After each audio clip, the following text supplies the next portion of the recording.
right, everybody. Welcome to the Toxically Masculine Tuesday Election Night Special. May all your endeavors be blessed by God or something like that. Let's beat these fuckers tonight, okay? Great to have you guys here.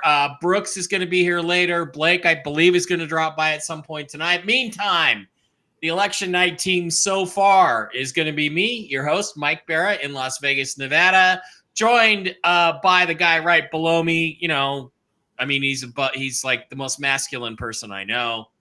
Steve Doran, the trail boss, somewhere in Texas. Steve, how you doing tonight? How you feeling? What are you drinking? I'm doing good. I'm feeling good. And I am drinking pineapple juice again because it is my new favorite beverage.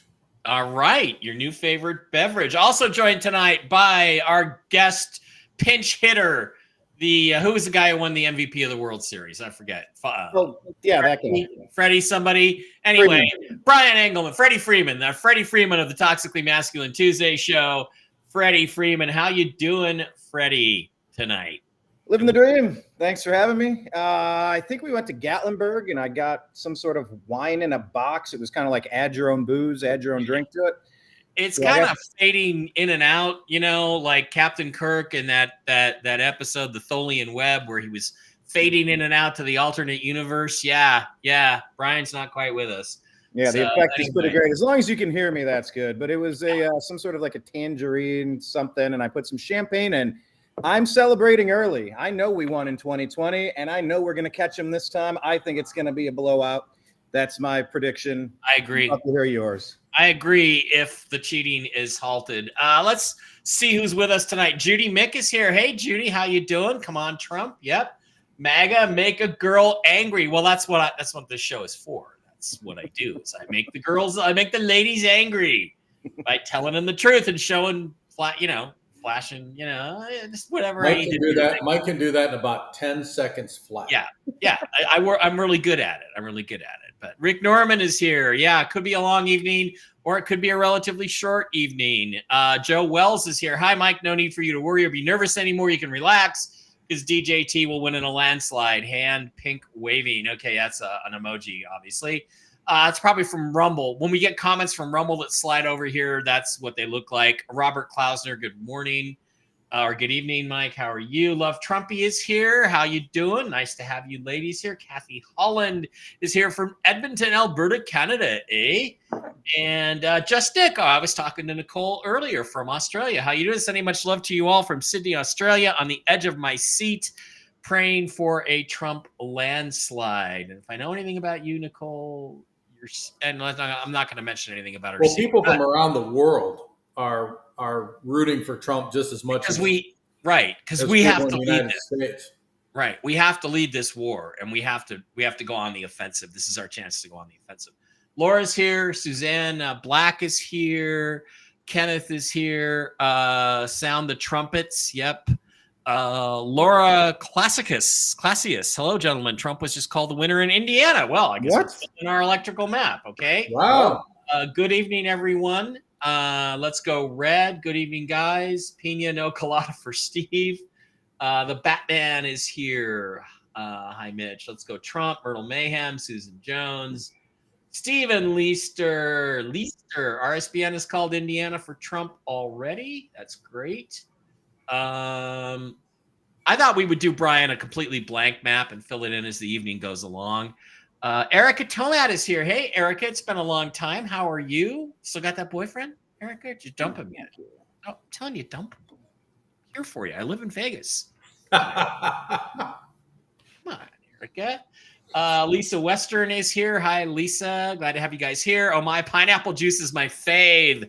Although going peachy tonight with kombucha, of course. My Trump run. Steve, let me ask, what kind of pineapple juice do you get? Do you get it out of the bottle, out of the can? Well, I mean, when I'm traveling, I have a juicer, I juice it, but when I'm traveling, I buy the Newts and stuff. It's not from concentrate.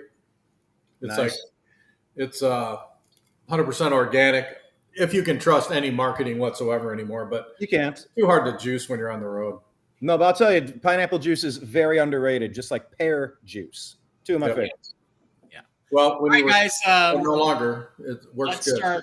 Let's start filling in our map. We will do a complete blank, and looks like we're going to call Indiana red for Trump and Vermont blue for Kamswala Horus. So that is where we are now. A couple things I wanted to mention, guys, before we got started. That's our map. We'll bring this back up. Oh, Kentucky and Indiana. Kentucky's been called for Trump. Okay, those are expected.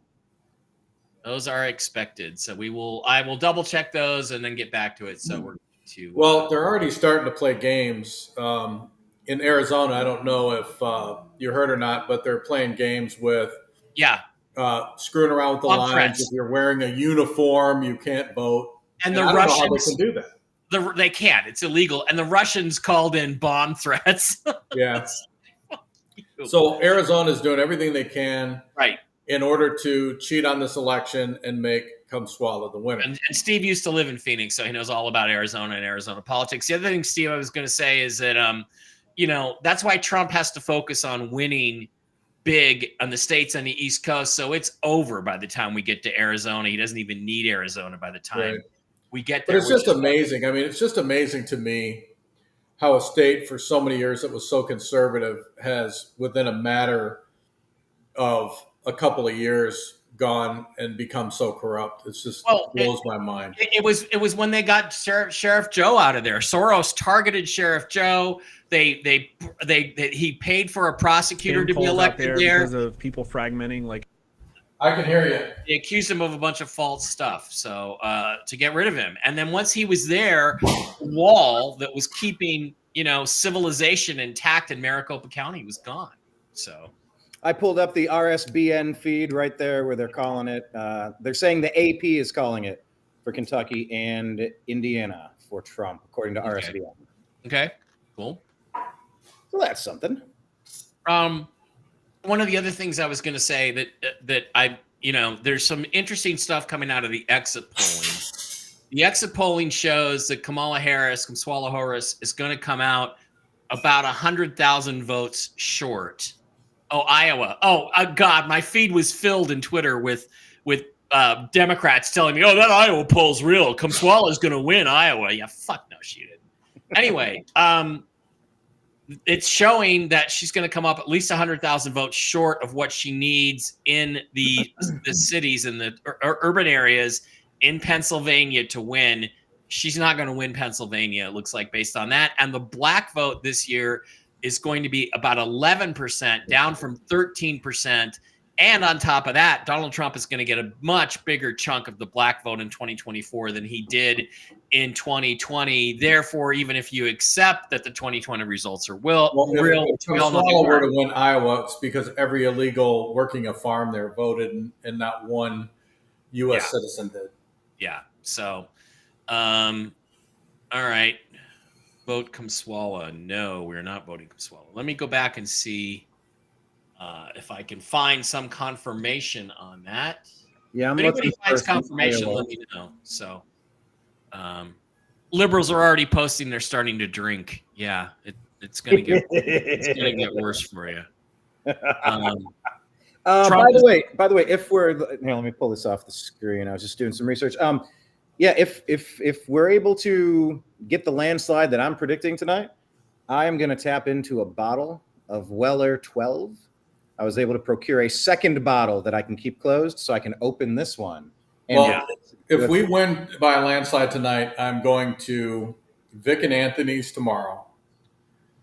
Now, what is Vic and Anthony's? Where's that? It is like the best steakhouse in Houston. Yes. So I'm going to the best steakhouse in Houston, and I am going to have a drink of the best whiskey they have in stock. Okay, so another report, Trump is overperforming by 3 points from 2020 in Duval County in Florida. Florida is going to be a bloodbath for Donald Trump, an absolute bloodbath. He's going to lose? No, I mean he's going to win by a lot. Yeah, he's overperforming from what he did in 2020. Well, I heard you say that, and then you said bloodbath, and I thought, what am I missing? No, Florida's going to be a bloodbath for Donald Trump. Now, hearing that 9 states are closed now, getting ready. Yeah, the Amish are going to play a really big role in Pennsylvania. Okay. All right, so I have I do not see anything about Iowa yet. Let me look up Iowa. Christine Packer really hoping that Maryland goes red. Yeah, New Jersey's in play. I mean, does New York have an outside shot? I went to the Bronx. They loved him there. He sold out Madison Square Garden. He could have done it every day that week and sold it out. Yeah. Okay, I'm not seeing anything that Iowa has been called by anybody. Okay. But I do see, I am seeing that South Carolina has been called for Donald Trump, which is expected. So we will go with that. So right now it's 28 for Donald Trump and 3 for Kumswala. I think we should just call it like a mercy rule. Like up by 7 times the amount. Let's just call it. And by the way, I realize this is going to send some Atlanta Falcons fans into like PTSD. 28-3. Oh no! Oh no! PTSD. Hey, Mike, be nice. We're trying to get that Atlanta vote. We are trying to get the Atlanta vote. We need Georgia. Georgia would be pretty much the nail in the coffin here if we can take Georgia, Pennsylvania. It's done. The joke around the NFL is that March 28th is Atlanta Falcons Day. Oh, that's tough. They were ahead by 28-3 in the late in the third quarter, almost the fourth quarter in the Super Bowl, and still lost. That's tough. Bill here saying he has a bottle of Trump champagne from their winery that he's going to open. Yes. I like that. Very nice. I don't know why, Bill, I don't know why we didn't get a bottle sent to us to assist you in the celebration. Yeah. Well, it's not a red wave yet, guys. We have to have that one blue pillar fall. And once that falls, all the dominoes start to go. And I keep seeing that RSBN is now called Iowa, but we can't confirm that per se. Yeah, North Carolina's got to go red. We were there touring the Earth. I would like to know, when did Kumswala take over Iowa? I mean, he was told when Trump was there, it was totally red. There was no indication she even had a chance. Well, there was a fake poll that came out two days ago. A fake poll came out showing her 3 points ahead. And it's like all the other polls had Trump +6, Trump +9 in Iowa. So it was just designed to bring down people's, vibration and get them all pissed off. So Lee Taylor saying that Jen will be spot on, fellas. What was Jen's prediction, Mike? Jen's prediction was like 389 electoral votes, Lord, yes. or 401, depending on a couple of states. Right. And we're not outside that yet. I mean, she had Vermont, New Hampshire, flip-flop maybe, but she saw colors. And we went through a thing where we did it on yesterday. We did state by state, who's going to win the state, who's going to be announced as the winner of the state. And it was a landslide. So, yeah, I'll go redhead. I don't know what that means. Let me see if there's any more news here. I'm getting something here. Let me switch the tab. They're showing Newsmax. Who's this? Richard saying that Newsmax has some numbers coming in. Let me pull up what they're reporting. All right, so they're okay. Banks over McCrary in Indiana. I'm not sure what they're calling. Projected South Carolina. Yeah, you already had that one. Yeah. Matt Wallace is reporting on Twitter that there's a 20% shift to Donald Trump with independent voters in Georgia. Trump won independents in Georgia by 9% in 2020. He's currently up 54-43, like a 20% increase. So that looks good for Georgia. Jake Tapper, visibly stunned. Let's watch this little clip. They're going to report this. Visibly stunned. Let's actually show this. Let me go share. Flip over to share this tab instead. And here we go. Trump is winning them by 11 points in these early exit poll results, 54% to 30%. Jake, 4 years ago, Joe Biden won independent voters in Georgia when he won the state by 9 points. So we've seen a swing of 20 points towards Trump in terms of the margin, from 9-point advantage 4 years ago with independents for Biden to now an 11-point advantage with independents for Trump in Georgia. Jake. Wow. the Italian. And Dana, that is really significant. We see some incremental changes here and there when it comes to. Okay, so that is obviously looking good for Donald Trump.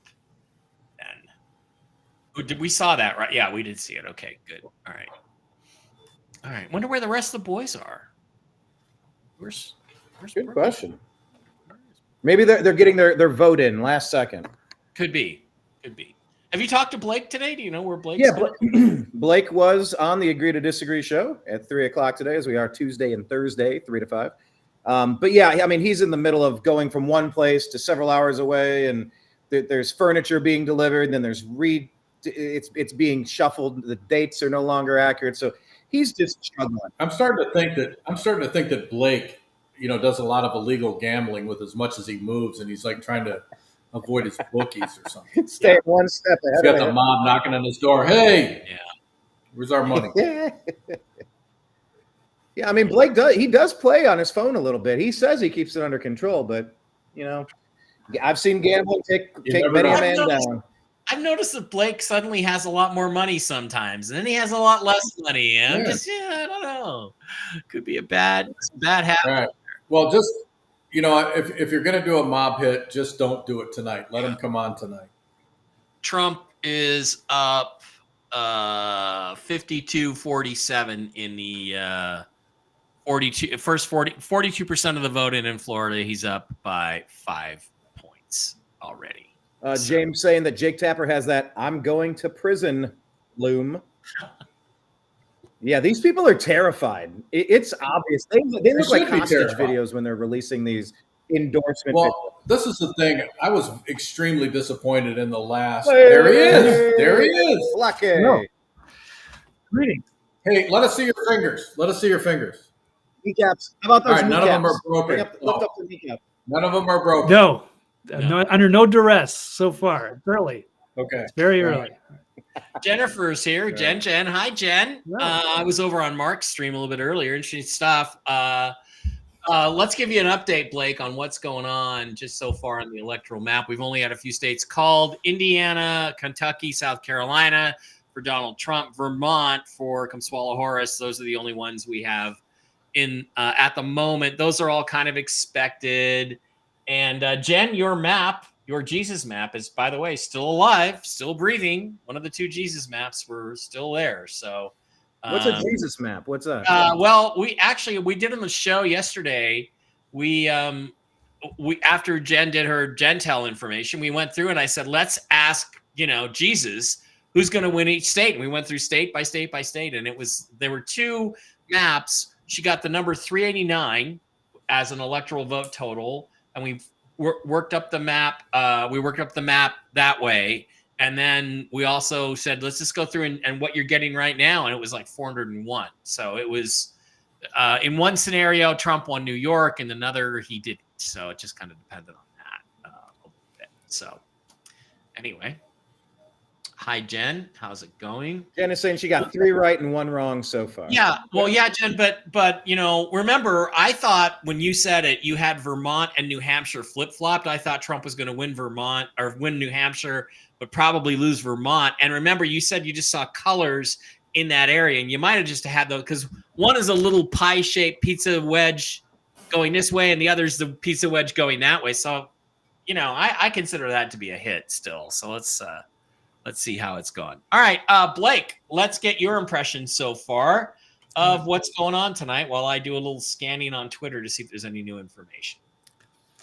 Well, if they gave me a map of the United States and they were all blank and I had to fill in the names, I get 48 except for Vermont and New Hampshire. Those are the two I would probably screw up. So I can relate to that. But other than that, it's great to be here. Sorry, I'm late. I actually thought this was we were 1 hour earlier, not 2 hours. I got the notification on my email, like, oh, you're live on your channel. I was like, oh, shit.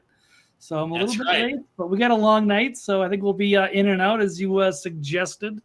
Okay. But, so are you in your new home or your old home? I'm still in the old one. I had a snag with the furniture delivery. So I had to kind of postpone a few things, unfortunately. But it's still great to be here. It's good to be in just a steady spot. So hopefully the internet holds up. But Yeah, so looking forward to making some history tonight. Hopefully, some good news. Okay, I'm going to give you a quick update on. Sorry, Brian. I'm going to. Oh no, it's good. Go over you.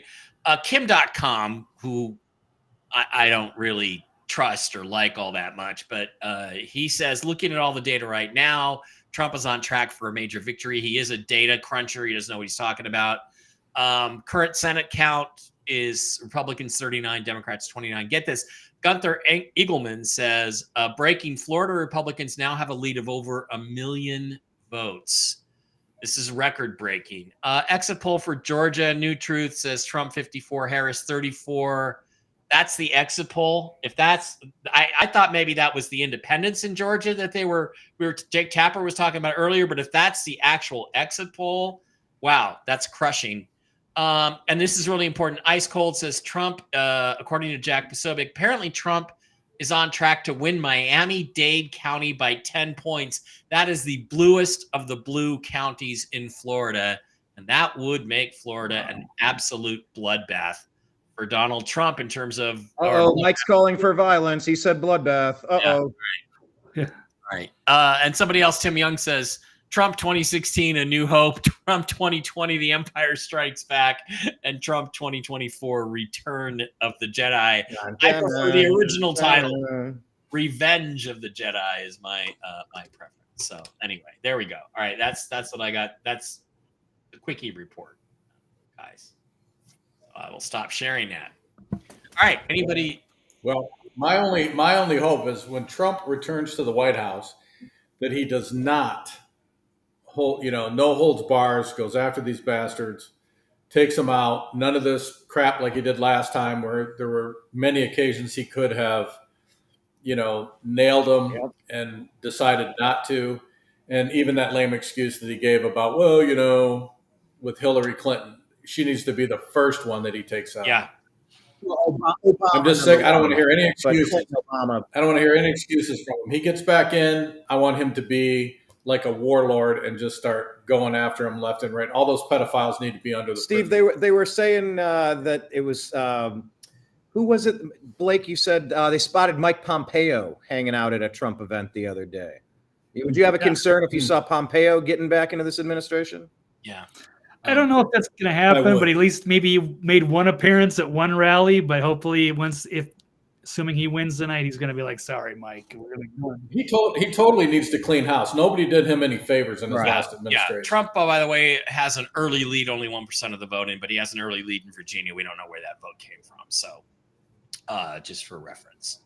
But yeah, I agree, Steve. I think he needs to start with completely different people. Like Dr. Brooks Agnew, he needs to hire him for his administration. He needs to make me Lord Commander of the Space Force. And we will go to Sidonia and we will land on the face on Mars and we will prove to everyone that it is. Yeah, but only if they have tanks. Well, yeah, tanks. We're gonna put tanks on Mars so Mike can drive around, his Panzer IV on Mars. My brother and I are watching. Uncle Randy says hi to everyone. Well, hi, Randy. How are you doing? Randy's a cool guy. No, I mean, really, he needs to clean house. Anybody who's in the White House that worked for the previous administration, they need to go ASAP. He kept Obama people around. That needs to not happen on this term. Anybody that he had working for him before, nope, gone. No rehires, all brand new people. And actually, he needs to hire people from outside the system who have not worked in the government before. And what I mean by that are people who have been bought and paid for in the past. None of those people need Brooks is going to pop in and out tonight. He promised. By the way, did anybody see the Monica Lewinsky community note yesterday? Yes, that was awesome. I knew Blake would. All right, let me. This is okay. It's a little graphic, folks. So let me just tell you right now. But it is probably the most classic community note of all time. And if you don't know what a community note is, it's where people can come in and if somebody says something on Twitter, people can come in and say that's not true. This is true. That's a community note, and then people vote on a note whether or not it's true. So let me just post it. Monica Lewinsky community note. It was considered the leading community note of all time. It was in the Hall of Fame for community. Yeah, it's weird with the community notes. I'm able to vote on them. I signed up to be someone who can do it, but I don't know how to initiate them. So okay, all right. So here it is. Let me go to it real quick. It's like I said, folks. It's a little graphic. So anyway, here's the Monica. That's ever stopped you before, Mike? Community note, right? And she came out and said, vote for the Democrats all the way up and down. Vote for Kamala Harris. And a guy responded to her and he said, Bill Clinton stuck cigars in her ass, jizzed on her, and made her sleep in a gimp box at the White House. And she's like, yeah, I'll keep voting for that team because I'm just a stupid piss mop idiot, right? So then the community note was Bill Clinton. Readers added context they thought might be helpful. Bill Clinton inserted the cigar in Monica Lewinsky's vagina, not her ass. That was the community note. Oh my God, that is like so out of control. So that was the community note Hall of Fame yesterday with Monica Lewinsky. Yes. Steve, any comment on that? Wow. Technically, they're not wrong. I mean, anyone who sleeps with the President of the United States in the Oval Office has absolutely no respect for this country, has no respect for that office, and is a typical Democrat. So it doesn't surprise me in the least. Yeah. I mean, as much as debaucherous as I can be, I would not dishonor the office of the president, even if there was a hot female president in there, and do anything inappropriate. I mean, it just goes against everything I believe, and it goes against the respect that I have for the nation. If you're getting a tour of the Oval Office and Ivanka says, Steve, would you like to do me around on top of the desk? Negative. You're going to say no. Negative. The Oval Orifice. The Oval Orifice. I mean, it's not a rompus room. It houses an office that should be respected. Well, I have a thought on it. It reminds me of a certain joke. An Irishman. Okay, here we go. A backpacker's traveling through Ireland when it starts to rain. He decides to wait out the storm in a nearby pub. And the only other person at the bar is an older man staring at his drink. After a few moments of silence, the man turns to the backpacker and says in a thick Irish accent, "You see this bar? I built my bar with my own bare hands. I cut down every tree and made the lumber myself. I toiled away through the wind and cold, but do they call me McGregor, the bar builder? No." He continued, "You see that stone wall over there? I built that wall with my bare hands, found every stone and placed them just right through the rain and the mud, but do they call me McGregor, the wall builder? No. You see that pier over there at the lake? I built that pier with my bare hands, driving each piling deep into the ground so that it would last a lifetime. Do they call me McGregor, the pier builder? No. But you fuck one goat." Yeah. Yeah, fuck one goat. So that's the Monica Lewinsky fact check there. That's a pretty funny community note. So Steve, how many people how many presidents former do you think have had sex in the Oval Office? JFK. Well, we know JFK for sure. JFK. Yeah, JFK. Like the Mile High Club, probably, right? Well, I mean, okay, so just one time, at least one time. At least one other time. Oh, that's it. You think there's Obama. less? Only 3? Okay. Well, Obama had sex with men in the Oval Office. Yeah, love, baby. Yeah. They're a cute couple, though, right? Tegan and John Legend, they said their hottest sexual experience was at the Obama thing. Well, I don't even know, honestly, to be honest with you, I don't even think Kennedy did, because one of the Marine security guards that I knew very well said that he would meet with women in his apartment. And the swimming pool, apparently he liked them. But I don't even think, as much as debaucherous as he was, I don't believe he ever did anything to disrespect the office of the president. Yeah, it's probably true. We got red pill and blue pill from the Matrix. Kenneth saying Monica took the blue BLEW pill. Nice, well done.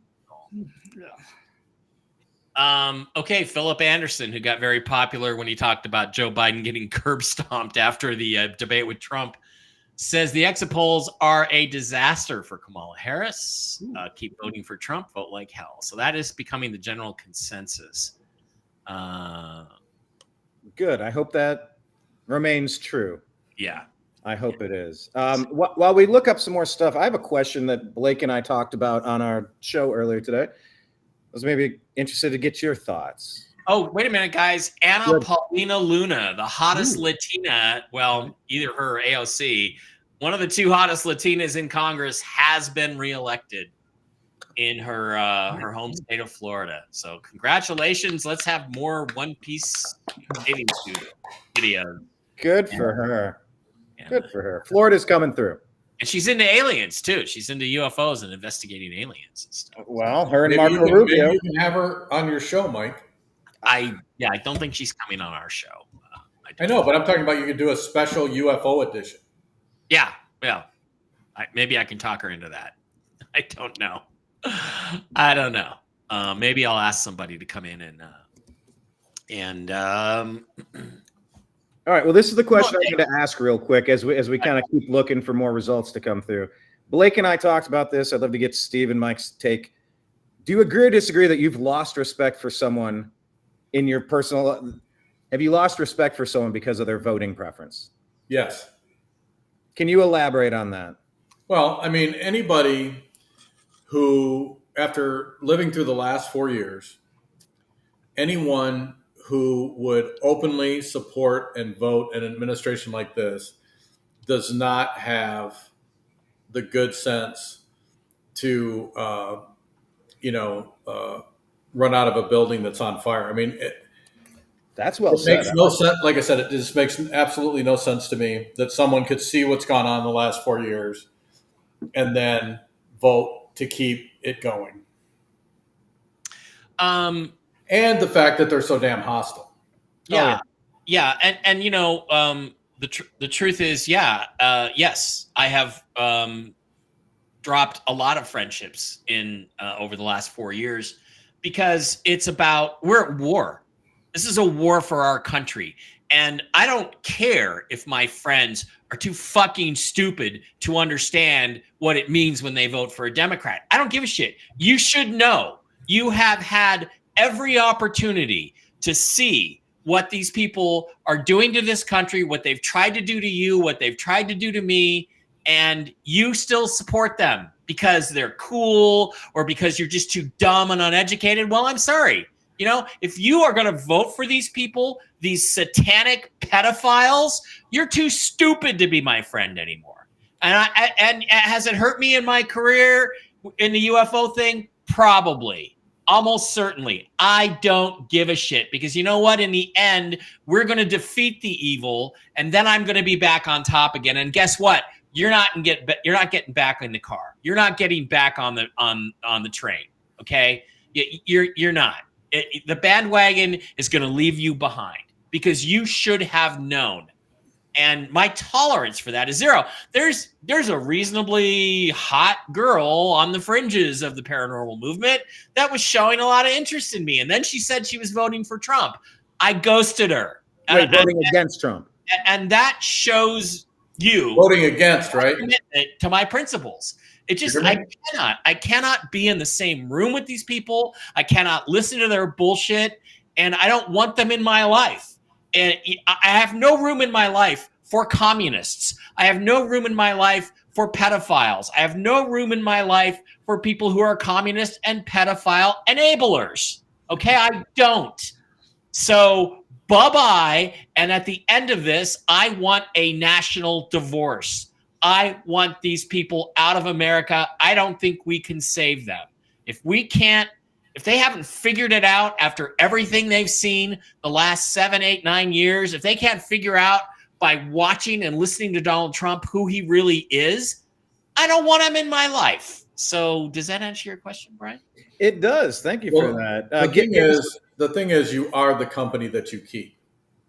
Yes. So if you hang out with people like that, and you associate with people like that, then, you are condoning their behavior. You're condoning what they stand for. And again,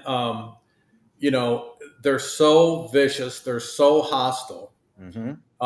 It's even like, being a Christian. I don't know how many people that I have known throughout my life that just because I'm a Christian now, as you guys know, I don't sit there and preach and try to convert people on a constant basis. But they find out you're a Christian, and all of a sudden you're an idiot, right?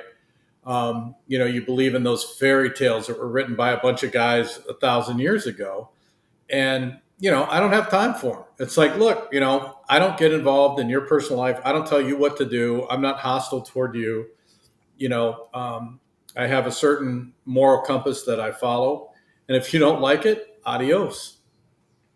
Yeah, the Zeke is saying, kind of asking, does that take into account the $1 trillion government-funded brainwashing that they've fallen victim to? I don't And care. that's part of the question. Like, how much do you blame them? If you can be brainwashed, you're a moron. Yeah, you had me as a friend, okay? You had me to explain things to you, and you still chose your.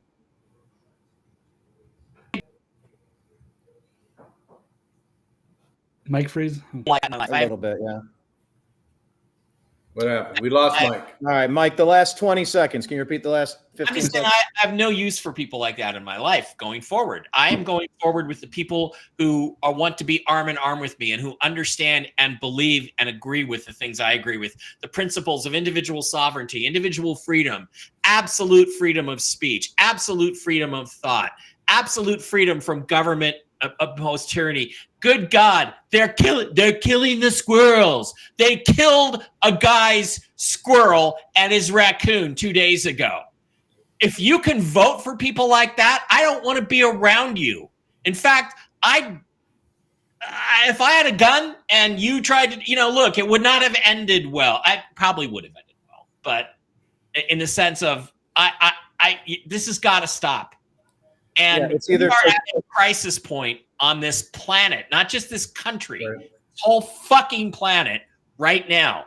And so, no, pick a side. And if you're on the other side, I'll shoot you dead if I have to. I don't care what you ever meant to me before. It's a war. It's a civil war. We've been in it for 8 years. Finally, we're going on the offensive tonight, I think. Christine here is saying that her youngest son, who lives in California, is a devout Democrat, and he has a bachelor's degree and a master's degree, and she calls him an educated fool. James Silsby is saying, no, it's their vote. It's their choice. If they're stupid, it's also their problem. With that said, I've lost all my friends and family for supporting Trump. And if my own kids voted Democrat, I wouldn't talk to them either. I'd be like, you must have been raised by somebody besides me. And make new friends and family, right? Because you know what? Everybody in this, I wasn't friends with any of you guys 5 years ago. I think I barely might have known Blake, just met him. Steve and I met in 2018, okay? So I found new friends. You can always find new friends. Don't hang on to the ones that don't fit your life and your path going forward. Sorry, I know I'm really intense about this, but it's like, look, I'm glad I was able to unlock this answer. It's I frustrated me for weeks I don't now. understand. I have a friend of 40 years. I grew up with them. And, when the Seahawks won the Super Bowl, we were all together. And in 2020, he married this stupid twat, and he was always been Democrat. And they were like all gloating about how, Trump this and Trump that. And it's like, I'm not friends with him anymore.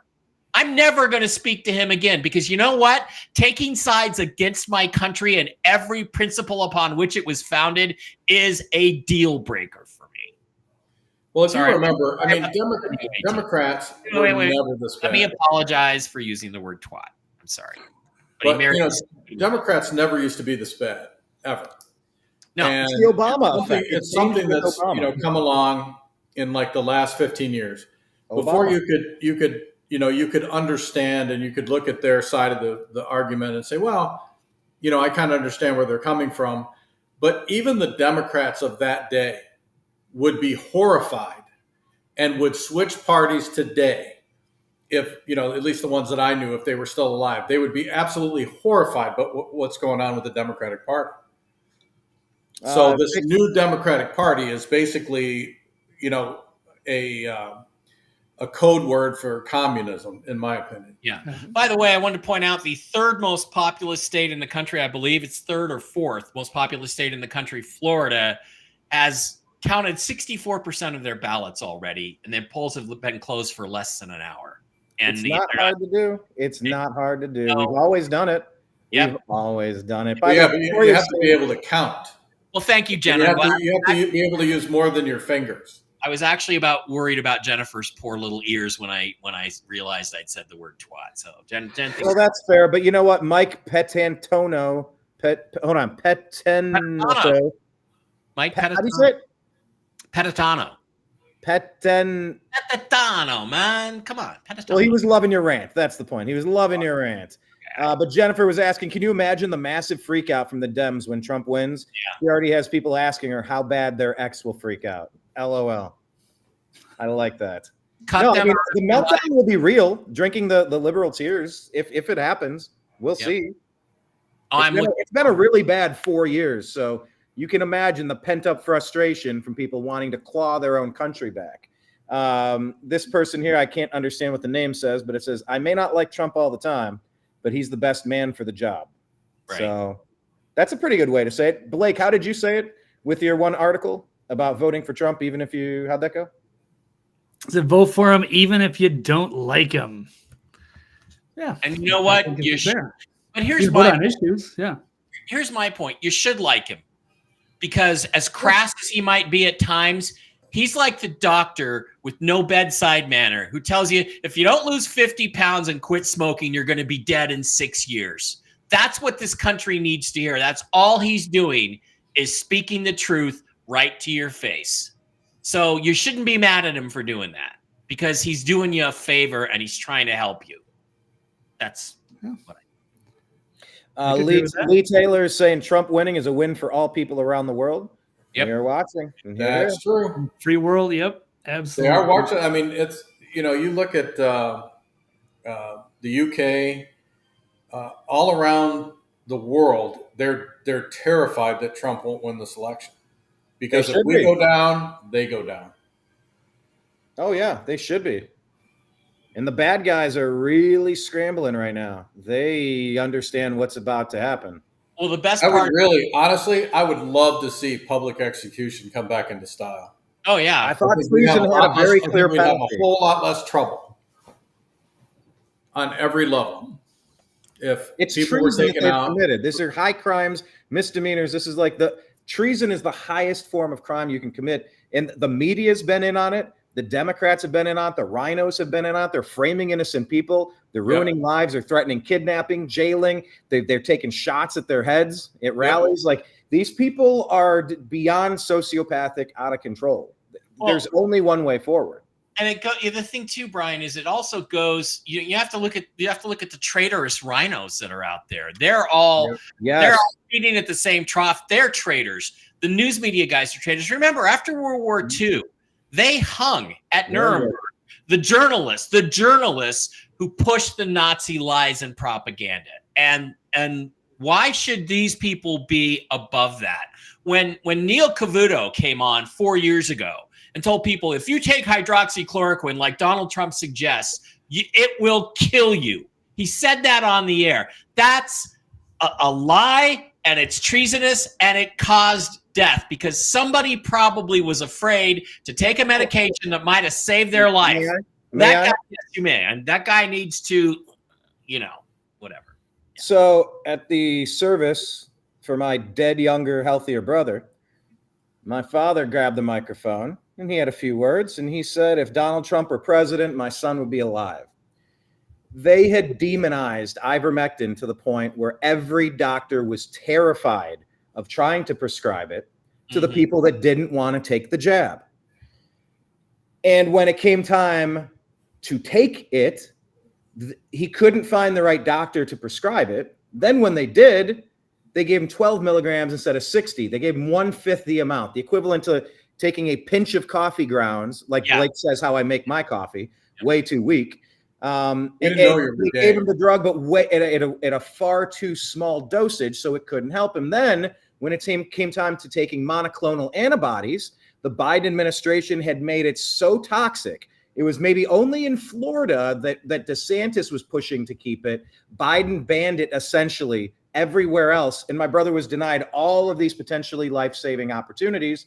And he died after they shoved a ventilator down his throat. So my dad said it right there. If Donald Trump were president, my son would be alive. And damn it, there are real world consequences to the bullshit they pulled during COVID. And whether you like Trump or not, this is a referendum on demolishing this dirty deep state demon Democrat party. Exactly. I have no time for these people. The reality is that you should be in charge of your own medical care. You should be allowed to make the decision how you wish to move forward in treatment. And the government should not be able to interfere, especially if you're dying. There's a couple, they will remain nameless, but they actually were put in, there's a husband and wife, were put in an old folks home. The son was contacted. He was told that they would be dead by the end of the week. They had they were diagnosed with COVID. He said, well, they're not going to die in your old folks home. I'm going to bring them to my house and they can die in peace in my home. He brought him home within 24 hours. Swear to God, no exaggeration. They made 100% complete recovery because he quit giving them the medication that the doctor sent home with him. Remdesivir. The nurse is still alive to this day and thriving. Mm-hmm. Yep. They pushed remdesivir that the nurses called "Run Death is Near." I don't know if that's true or not. Now, but did that those was the reputation it had. And there's nothing they could do about it. He couldn't sue. There was nothing they could do. Now, these people legitimately were murdering hundreds of thousands of people. I want to know. Because the hospital was getting $39,000 per death. And they made more if they jammed the ventilation tube down your throat. Well, how many of those people were prosecuted? None. Yep. How many of those people went to jail? None. I want to see those people go to jail. I want to see them suffer the same consequences as the people that they put to death. The same thing with those 350,000 children that are missing. And every time they talk to a government official, they go, well, we just don't know. Every damn one of them needs to go to prison. From the person who did the intake to the person who's in charge of the facility. I talked my doctor into giving me an ivermectin prescription before I found out that Brooks was able to get it. And I went to Walmart and the pharmacist started asking me, what was I going to use it for? I go, in case I get COVID. He refused. He is not a doctor. He refused a doctor's instructions, refused to fill my prescription because I might use ivermectin, which is a harmless pharmaceutical, by the way, with zero side effects, to cure COVID. So that motherfucker also needs to be prosecuted and spend 5 to 10 years in prison for doing that. Because if he did it to me, he did it to other people. He's a pharmacist. He is not allowed to circumvent a doctor's order, which is what a prescription is. So you know what?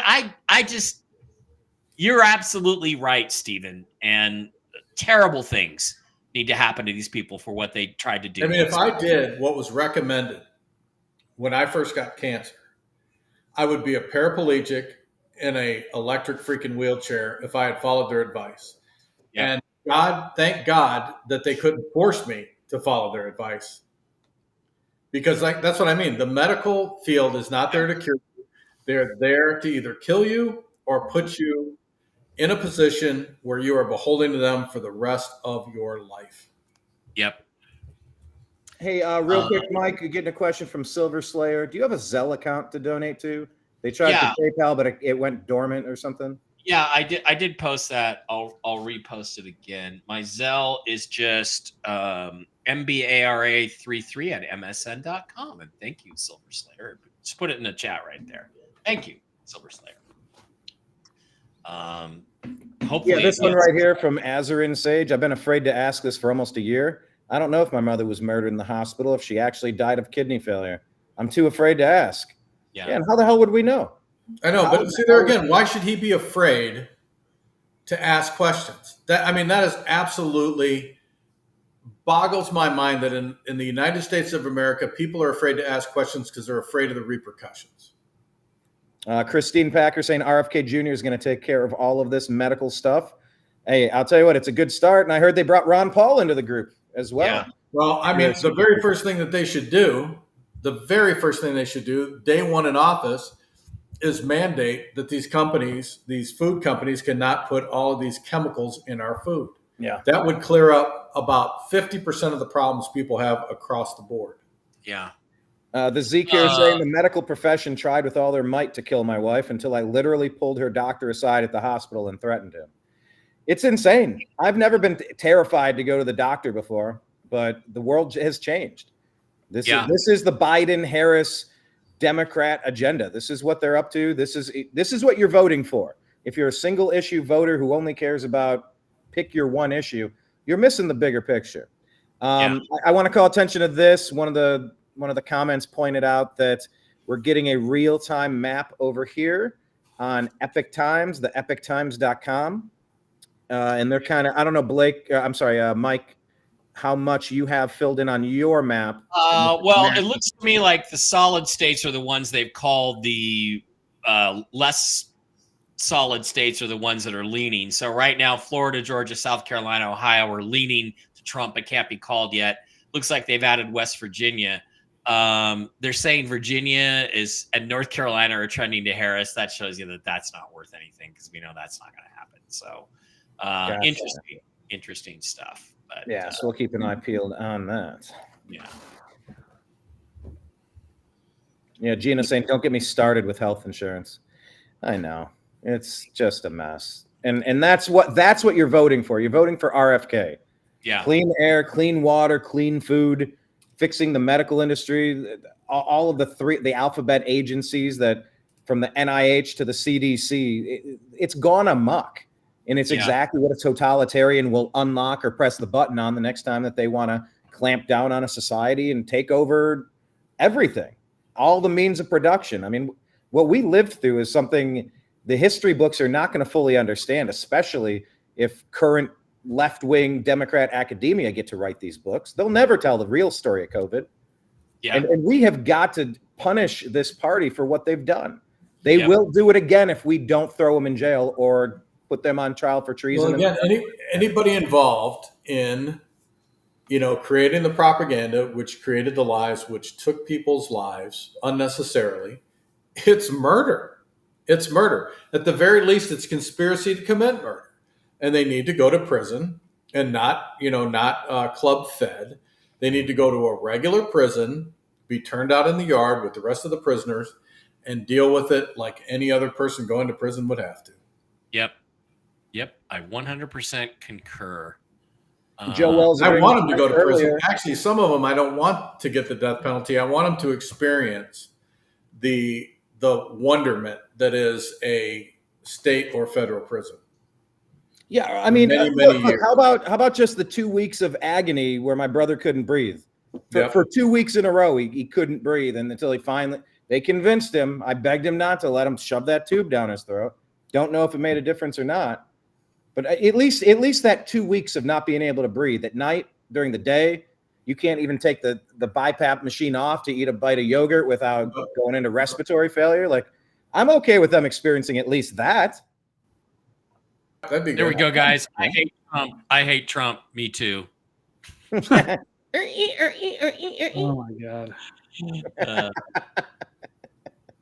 That's what the guys who hate Trump do at the bar. Yeah, Laura saying Fauci for prison. I'll take that. Rick Norman, healthcare is a business, not a service. But this is what's on the ballot. We're not talking about Trump. We're not talking about he's a felon. We're not talking about insurrection. We're talking about the overreach and the craziness of what the Dems have done. Yeah. For me, it's that simple. It's a referendum on the Democrats. You don't even need to love Trump and the awesome all-star team that he's assembled. We need to take our freedom back, our freedom to choose, our freedom to live our lives the way that we choose to live them. The thing about our Constitution is the right for the individual to pursue their own happiness. Who cares what anybody else thinks? And we've gotten to a point. I still could give a crap what anybody thinks. But, years ago, it was like you did your own thing. If somebody didn't like it, too bad. You just continued to do it. And through the consensus process, they've got people scared to ask questions, scared to do things, scared to speak out, scared to do their own thing because somebody may not like it. And it's like, we got to get back to, this is my life. I'm going to live it the way that I choose, as long as I'm not hurting anybody or breaking any laws. And if you don't like it, go screw yourself. But not just with guys like us. It has to be across the board where everybody gets back into the routine, that they don't care what anybody else thinks. Now, like I said, it's out of control with, oh, well, I can't say this or I can't do that because it might offend somebody. Screw them. Say what you want. Do what you want. It's your life, not theirs. Agreed. Kathleen is saying she's glad to hear Ron Paul is joining the MAGA team. And yeah, like you were saying, Steve, you pretty much explained the non-aggression principle that Dr. Ron Paul and all of my favorite libertarian friends quote so often. It's, do as thou wilt, but do no harm to somebody else. Live your life, but just don't be a menace to someone else. So that's what like don't shoot people in the face, right, Mike? Right, exactly, Stephen. Don't shoot him in the face. Hey, Polymarket update. Trump's odds of winning the U.S. presidential election have exploded to 69% on Polymarket. That's the betting markets. 69. Come up. So. Okay, so like 70-30. Yeah. All right, boys. I've been at this for 2 hours. I was going to take a little break. We're not going to stop the show. Brian, I'm just turn my camera off.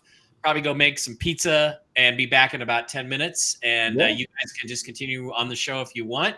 Thank goodness that you're not making chili, because it'll be a long night if you were. It's going to be a long night anyway, Stephen. So, yeah, guys, again, I think where we're at is things are trending in our direction, but there is a lot of shenanigans out there, especially North Carolina. People are commenting. There's a lot of shenanigans. Let's see how this evolves as it goes along. I'll be back in about 5 or 10. Sounds good. Right. Blake, as Mike was talking about North Carolina, tell the people that don't know, we got 338 people watching us live right now. Tell them about what we saw down in North Carolina during the wreckage of Hurricane Helene, and if you think that those people might be voting for Kamala Harris or not. Yeah, to answer that question quickly, no, I don't think those people will probably be supporting Kamala Harris. It was a debacle with the federal government and FEMA letting these people down who needed help, and it was up to the citizens down there affected by Hurricane Helene to take care of themselves, which is great. And then it just kind of exposed a lot of the corruption by these federal agencies. And then they said that when they were going to help, they ran out of money because they were too busy helping illegal immigrants. That should not go over well with the people that were affected by these areas, who probably won't be able to go back to their homes. They're not going to build some of these little smaller towns. They're going to try to shovel everybody into bigger surrounding areas, or might be shoved into a FEMA camp. No joke. These people still need a lot of help. Brian and I were down there with our friend Grizzly, getting a guided tour, and he checked out some of the supply chains that they were setting up, just people getting together, setting up donations. We didn't get into some of the really, like you're saying, it's always the American citizens that come out to help people in these situations, not the U.S. government. It's the neighbors. They're American citizens across the nation that come forward to help these individuals during these catastrophes. And it's been that way throughout history. The only people that the U.S. government helps are illegal aliens and people in other countries. They will send Navy ships. They will send military troops. They will send lots of money and all kinds of aid if it happens out of this country, happens in this country, and that's under the Republicans as well. It's your neighbors who help you. It's your neighbors who come to your aid, not the U.S. government. So that needs to change. They need to come to our aid first, not someone else. And that's the other thing. I hope that Trump gets in. All of those EBT cards that are getting $13,000 a month, I hope they're all shut off, every damn one. Rip them in half. Cut them in half. And not only that, it'll be helpful to identify who the illegals are, because I can tell you that they'll be hitting the streets, screaming and yelling if their little EBT card doesn't work, and then they can just scoop them up and send them back. Absolutely. Yeah. If people are interested, by the way, in helping out Grizzly, like, they have a supply chain that goes from Southern Virginia through Tennessee into the hills of North Carolina. And then they have different distribution centers that go extra places. Then they take supplies. Then people will even go so far as jumping on an ATV, going into ravines where the bridges have washed away to go find people who have been completely stranded for weeks and weeks. It's now November, and what they're saying they need is some generators. They need ways to get some electricity. It's starting to get cold. Yes, so it is. It won't be long. It's going to be freezing cold out. Yeah. So if anyone wants to check out our documentary that Blake edited so awesomely and we put together, go on YouTube or Rumble. It's called Hurricane Helene, Help on the Way. Hurricane Helene, Help on the Way. And at the very end, I think it's called Fabled Remedies. There's 2 links for donations if you want to help Grizzly. We're trying to adopt him. We had viewers of the Agree to Disagree show with the New American Media donated, something like $725 that we were able to donate directly to Grizzly, just from people who liked this, appreciated that we were going down to tell their story. So if anyone wants to help, like you said, it's unfortunately Americans helping Americans. We said in the documentary, wouldn't it be great if there was a federal agency that, we all paid a little bit into, but when something really bad happened, they really came in and helped the people. Oh, wait. We do pay into it. It's called taxes, and we're taxed beyond reason. And if we've got $1 to send overseas, we're paying too much in tax. Agreed. Let me read what what Rick Norman had to say. He said, "My mother was a huge Trump supporter and donator. I hate the fact that she can't be with me tonight. Hate it. She's been gone for 6 weeks already. She was so close." Sorry to hear that, Rick. Yeah, my mom, she voted for the other side. So, +1 in Ohio. And the other thing I'd like to see happen, which probably never will, is all of these people, they go into Congress, they get elected to Congress or the Senate, and within months, they become multimillionaires. That's absolutely ridiculous. There needs to be some type of something put in place that cannot happen. We know how they're becoming multimillionaires. They're corrupt. They're taking money that they shouldn't, and that needs to be corrected somehow. Agreed. Hearing that West and no lobbyists, right? Go ahead, Blake. That's all I said. Term limits and getting rid of the lobbyists. Every penny that goes in their bank account needs to be accounted for. How did you get it? Mm-hmm. Where did it come from? How did you get the money to make that investment? I mean, it needs to be their finances while they're in office. As far as I'm concerned, we should be able to see their bank accounts, every deposit that's made, who made it, what's it from, where did you get it?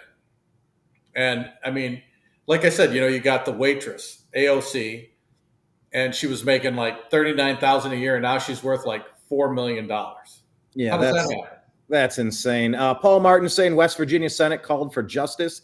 That's Democrat -1 now and Republican +1. Lee adding some context. Justice was the only one on the ballot for Senate. Nobody ran against him. That is really interesting. Steve Templeton talking about old doctors. They were taught how to think. Now they're taught how to follow directions and protocols. That is the damn truth of it. Exactly. Well, when you go to the doctor and you ask them, like when I went, and they said, "Oh, well, we're going to remove the bottom of your spine. You'll be a paraplegic. You'll have to have a colostomy bag, a urine bag. You won't, you'll have to have help in and out of bed, and you'll have to be in a wheelchair or electric wheelchair. But don't worry, they've got really cool ones that go up and down." And I was like, "Fuck yourself." And you guys, I've been on the show long enough. I hardly curse, but I'm telling you, I was like infuriated when they told me that. And it's like, to them, it's like, well, what's the problem? And I've talked to other doctors since then. I'm like, why do they do that? And they go, well, it's a good surgery. And I'm going, you first. You go do it. You show me how, in a year from now, come back to me and you tell me how wonderful it is. But I mean, they're so brainwashed that, oh, well, why wouldn't you agree to it? Right. So the holistic route, I'm still here. I'm still walking. Everything still works. Let me just update what's going on here. It looks like they're calling Oklahoma for Trump. They have Texas leaning Democrats. No. Weird. Ohio, Pennsylvania, Virginia, North Carolina leaning Democrat. That's weird. Michigan leaning Democrat. That's weird. Michigan, I'm not surprised.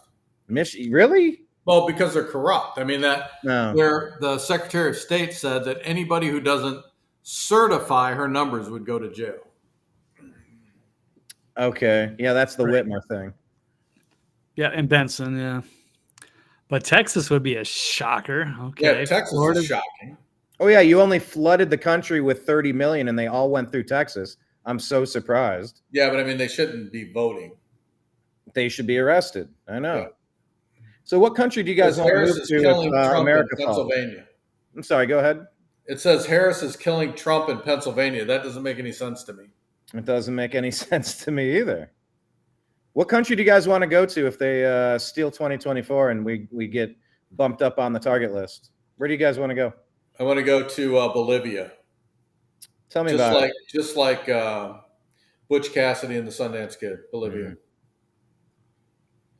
Okay. I just I'd can't rather believe Texas die is Bolivia. fighting here. No, there is nowhere to go. You're staying. You're sticking it out. Sticking Yep. around. This will be the hill I die on, the hills of Tennessee. Yeah, well, that's what. I mean, in all seriousness, that's what I said. It's like I ain't leaving, and if they come to get me, it won't be pretty. Yeah. Kathleen saying, Rick, hope we're red here in North Carolina. There you go. Wait till they start yelling that we stole the election. Yeah, I mean, I don't know. This latest batch is looking like it's leaning blue. Okay, hold on. Wait. We're adjusting things. Let me pull this tab up. I'm only going with what they're showing me. Texas is back to red. There we go. All is right in the world. Okay. Oh, thank Georgia's leaning red. North Carolina leaning blue makes 0 sense. Virginia makes no sense. No. Ohio leaning blue? Come on. you. Weird. Ohio's in the bag. Well, I mean, we don't know what they've counted yet. This is true.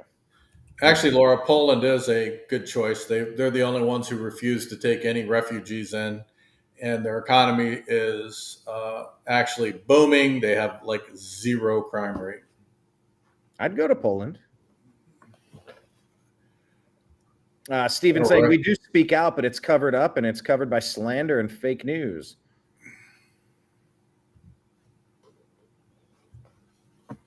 All right, Texas. Yeah, I know. We're watching. Joe Wells, I stopped trying to red pill peeps months ago. Out of 65 people, only one person asked questions and wanted to learn. Curiosity is a sign of high intelligence. It's a sad world. Crying emoji. All right, so other than North Carolina, where have you guys been for the last couple of weeks?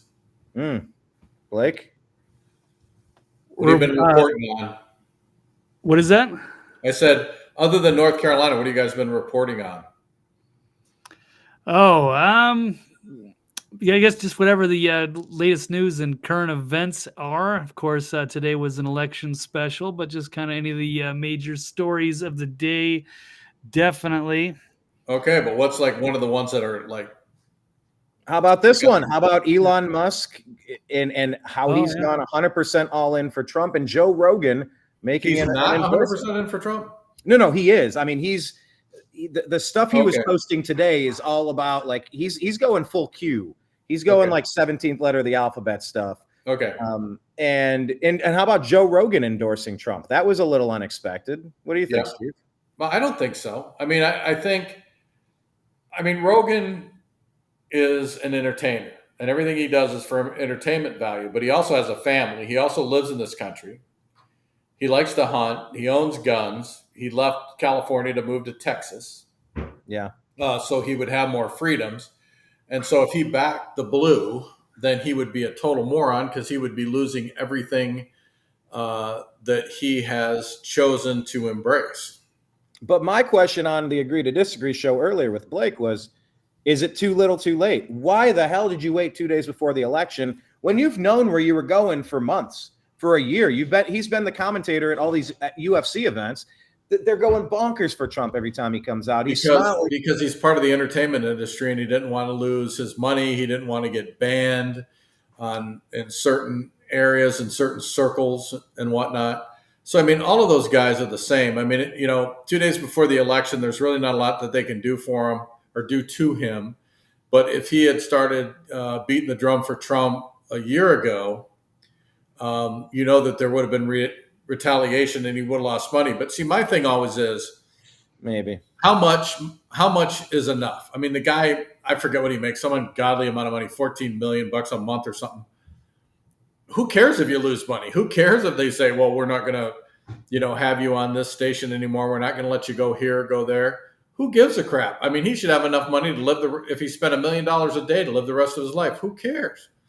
But these guys are so self-absorbed that they need that notoriety to survive. Yeah. I want to just point out what Pied Piper said. Fox News just called New Jersey for Harris. He thinks that's a bit early. What's up, Keith? And Mike is back. Welcome, Mike. This pizza must be in the oven. Pizza? No, I'm eating it right here. Oh, okay. Regina Mitchell's pizza. So, a lot of the time, I worked in Hollywood quite extensively, and it's amazing what these people will put up with just for 15 minutes of fame or just for the little bit of notoriety that they get. And if you look at most actors, once they join the International House of Has-Beens, I mean, within a very, very short period of time, they go in the toilet. They can't even function because nobody recognizes them anymore. So it's a weird animal. Sure. It's interesting looking at all the Diddy party attendees who came out to endorse Harris. Yeah. So interesting. Oh, yeah, because she won't go after him. And they know it. Yeah. It really has turned into a mafia. Maybe it's always been this way. Maybe we're just paying more attention to it. I mean, I totally burnt my bridges, but it's just, again, I wouldn't give up my moral principles. When I talked, I'll give you an example. I was working with Tom Cruise on one of his movies, Collateral. And, they kept coming up to me, don't look at Mr. Cruise in the eye, call him Mr. Cruise, blah, blah, blah, blah. And I said, look, you hired me to train him. I'm here to train him. If you don't want me to do that, pay me my money for what you got into me and I'll leave. I really don't care. They're not used to that. And so he really wanted me to train him. And, I said, look, I don't know who puts these rules into place, you or someone else. But if I'm supposed to follow them, then let's just shake hands and we'll leave as friends now. Give me my money. Oh, no. Do what you got to do. But behind the scenes, he told them that's what they wanted. He wanted me to do, and that's how he wanted me to treat him. And part of it is because I'm about 10 feet taller than he is, and he doesn't like big guys. So, again, they live in fantasy land. I mean, it's like they have more money than they know what to do with. Everybody, no matter what they do, everybody tells them that they're doing the right thing. And they have no idea what it's like to live in the real world. None. So when they come in contact with somebody who's real, they don't know what to do. They don't know how to approach it.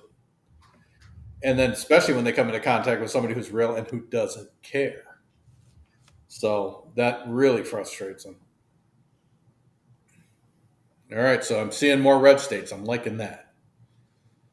Yeah. Now, where are you at? You're at Real Clear Politics? Is that where you're at? Yeah, it's Real Clear Politics, but Epic Times is good too, whatever. So we can go back and forth and see what's happening. They're kind of showing a better preview on the Epic Times. I think these might just be official. I'm not sure. They're calling it official.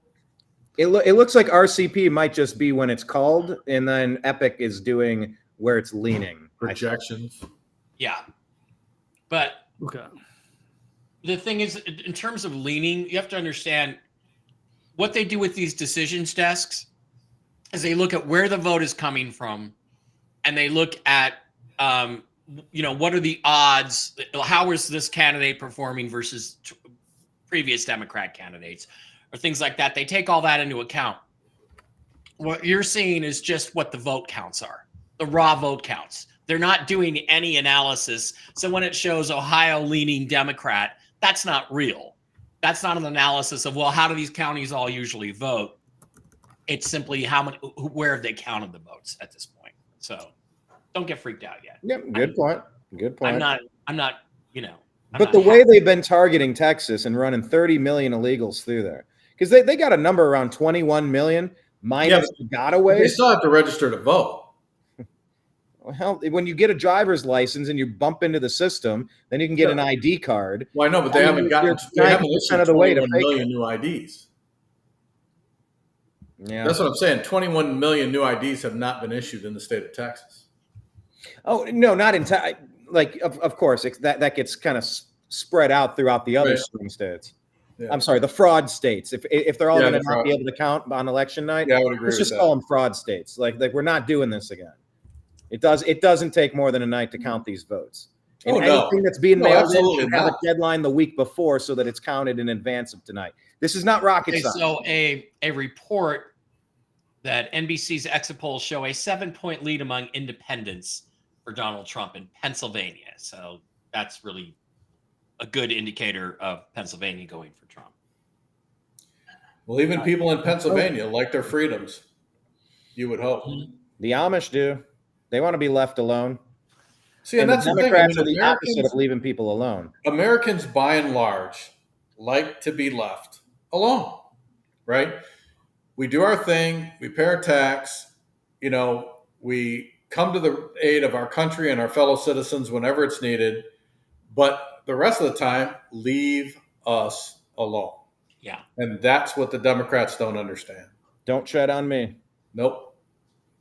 And we don't need the government to tell us how to behave. We don't need the government to tell us what to do. You know, I left home when I was 15 years old. Haven't had a mother telling me what to do since then. Don't need one now. So it's like I can make my own decisions. And if I make poor decisions and it costs me, that's my problem. Talk to your girl, Steve. That's how you talk to her. Keep her in line. Don't let her push her. I'm just telling you, you can ask anybody. Nobody tells me what to do. In fact, you know, Mike, that I would pretty much do anything for anybody at any time. But if you try to force me to do it, it ain't happening. Ain't never going to happen. Stephen here saying Philadelphia is questionable in Pennsylvania, but the farmland in any rural areas vote red. Like I said, Pittsburgh, to my experience, is far more Republican. And Rosemary says Ohio has more Democrats than you think. Athens County in my area, it's all Democrat. Yeah, Athens is a great place. I used to do every Halloween during my 4 years of college down there when they close off their. If you've never been to Athens, Ohio University for Halloween, I recommend it. It's a fun street party. But yeah, that is a very liberal area for sure. But I think Ohio should be going clear red this time around. Fingers crossed. We shall see. Suzanne is hoping that George is about to be called for Trump. I'm sorry, Steve, go ahead. I said if they believe in the American way, they should go red. David is saying that Fox is reporting that Ted Cruz is losing his reelection. That's a weird one. Texas. I didn't have on my bingo card. We'll see. Bullshit. Yeah. It's a bunch of bullshit. Good They've been point, trying to Steve. steal Texas really hard, though. They've been trying to steal Texas, but give me a break. Oh, they have been. Yeah, Steve is saying Virginia leans blue because of the government and defense workers in the D.C. area and the Tidewater area. Okay, yeah.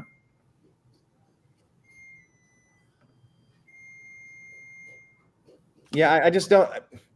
Kathleen saying North Carolina was red in 2020. I don't see North Carolina switching, especially after just being ignored by the federal government with the Democrats in charge. No kidding. You can't wash that off. You don't get the stink off of you with that. See, that's the whole point. I mean, the fact that they would go blue after everything that's just occurred is ridiculous.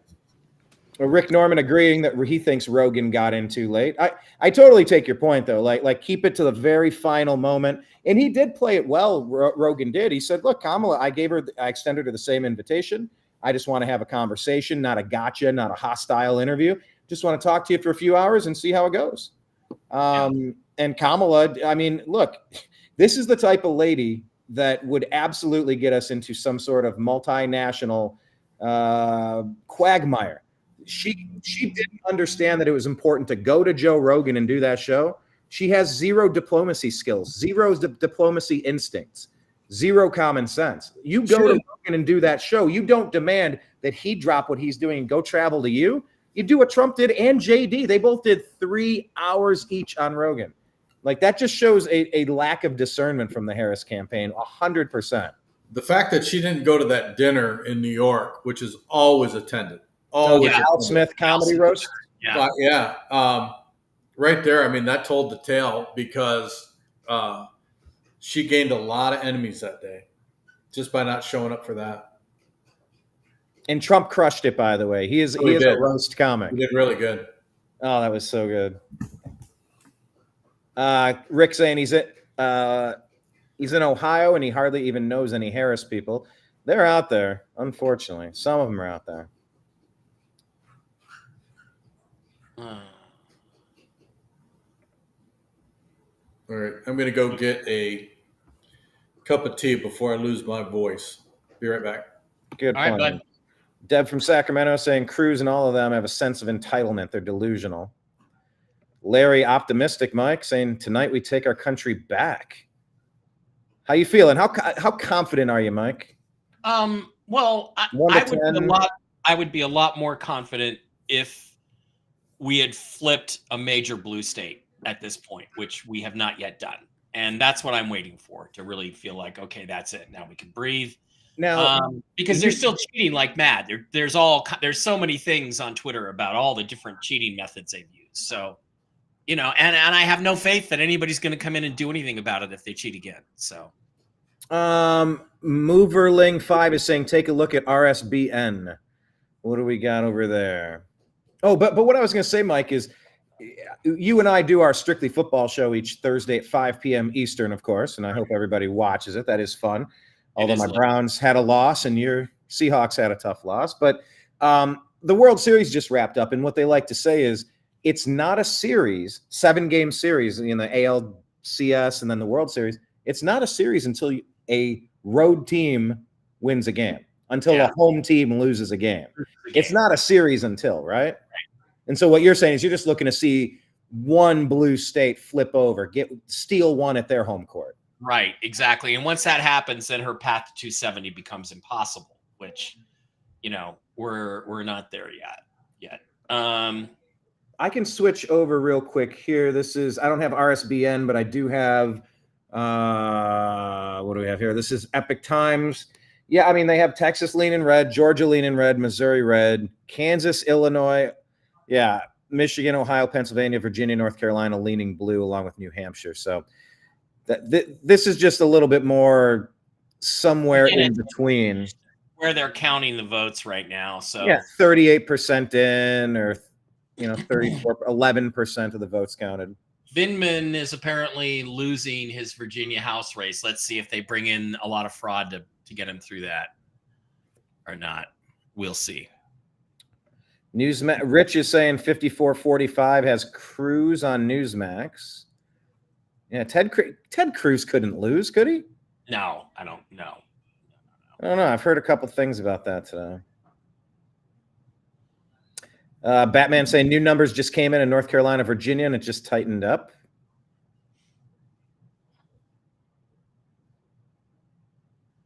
Okay.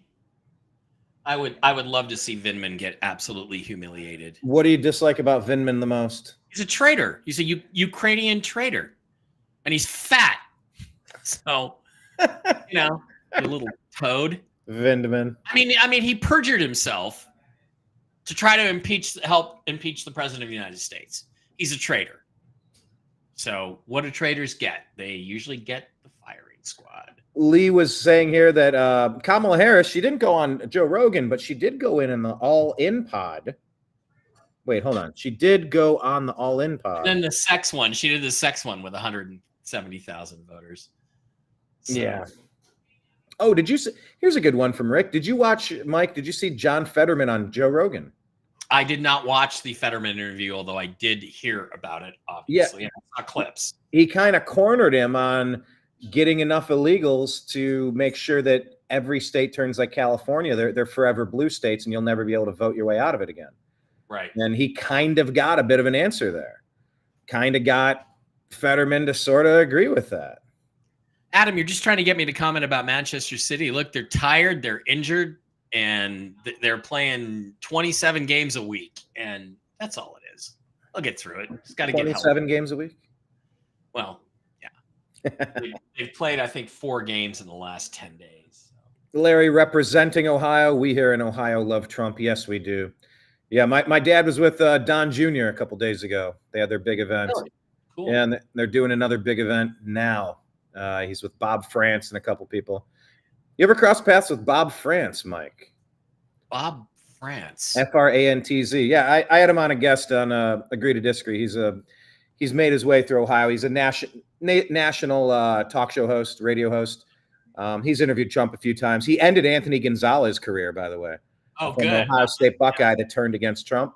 It was pretty good. Yeah. But yeah, he was with him as well. Tonight, they're doing a big watch party. So we'll see if we're able to declare a winner like we used to back in the good old days. Okay, so let's go to a little CNN snippet. The meltdown. Let's watch some meltdowns. Yeah.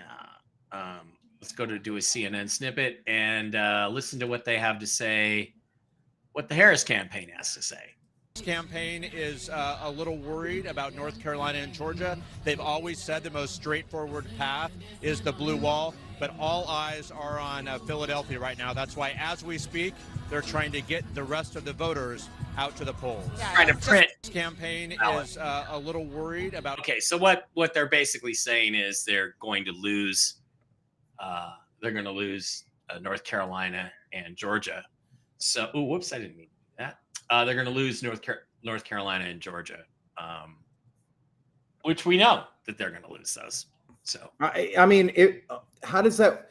Do you have one of those maps where we could give Trump, Georgia, and what did you say, North Carolina? What was the other one?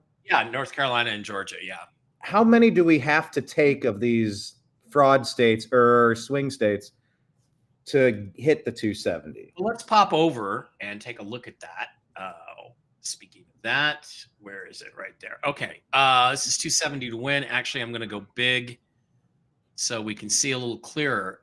So if Trump takes Georgia, North Carolina, the states we know he's going to take, right? I think Missouri, Arkansas, Louisiana, the states we know he's going to take. Not North Carolina. Idaho. Then he's at 261. So out of those, the only thing we need after that is if he takes Pennsylvania, he wins. So in other words, if he takes Georgia and North Carolina, which he will at some point, then he takes Pennsylvania, it's basically over because he's going to win all these other states. I think we might give one of those to one, electoral vote to Kamswala. So, oh yeah, I've got Illinois wrong.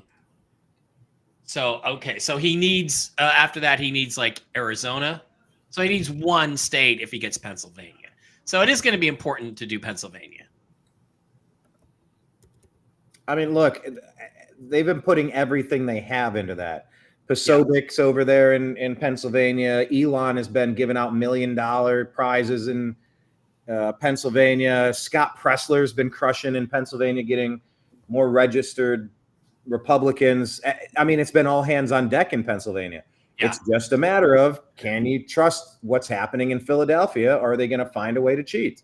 We're discussing this. Like, the vote doesn't matter. It's just a matter of, can you defeat the cheat? I caught a minute of what you said, Mike. Did you say that they're losing Georgia? Yeah, that the Kamala Harris, the Kamswala Harris campaign is worried about Georgia and North Carolina. Well, that's because they're both of them. They're going to lose both. Okay. So, yeah, absolutely. So that's kind of, where we're at. Still waiting for a big pillar to fall. James O'Keefe is saying news outlets reporting they're calling New Jersey for Harris. In many townships throughout the southern part of New Jersey, people are still waiting in line for 4 hours. So New Jersey or New Hampshire, New Jersey. If they're waiting in line, they're Republicans. Yeah, exactly. And he says it's not over yet. So having shades of Arizona from Fox News 4 years ago. Now supposedly there's a call for North Carolina. Who's cut for who? Arkansas got called. For Trump. North Carolina going to Trump? Yeah, but it's not. I haven't seen it from any official, like a mainstream news organization yet. So let's wait and see. We still have North Carolina. They put a lot of money. The Harris campaign put a lot of money into Arkansas. Just about every billboard really is Arkansas for Harris Wall. Trump has now taken the lead in Virginia. Let me. Okay. 49.3% to 49% in Virginia. All right. So Trump's getting ahead in Virginia at this point. That's good. Let me ask you about Milwaukee. Did you hear what happened earlier today where they had a ballot recount ordered? They had a tabulator error. So now they're hitting reset and have to redo all of that going on in Milwaukee. I saw that as like 30,000 votes, I think. And yeah, everything that comes in after the bell, anything that comes in by mail should absolutely be double and triple checked. It's all going to be fraud. Make sure it's valid. It's all going to be fraud. Yeah, every single bit of it. So, yeah. Okay. Yeah, New Jersey was looking strong, and then it flipped, and now it's who knows? Yeah, but the thing is they say they got people waiting in line, like in New Jersey, and if that's the case, I'm telling you, they're all Trump voters. Yeah.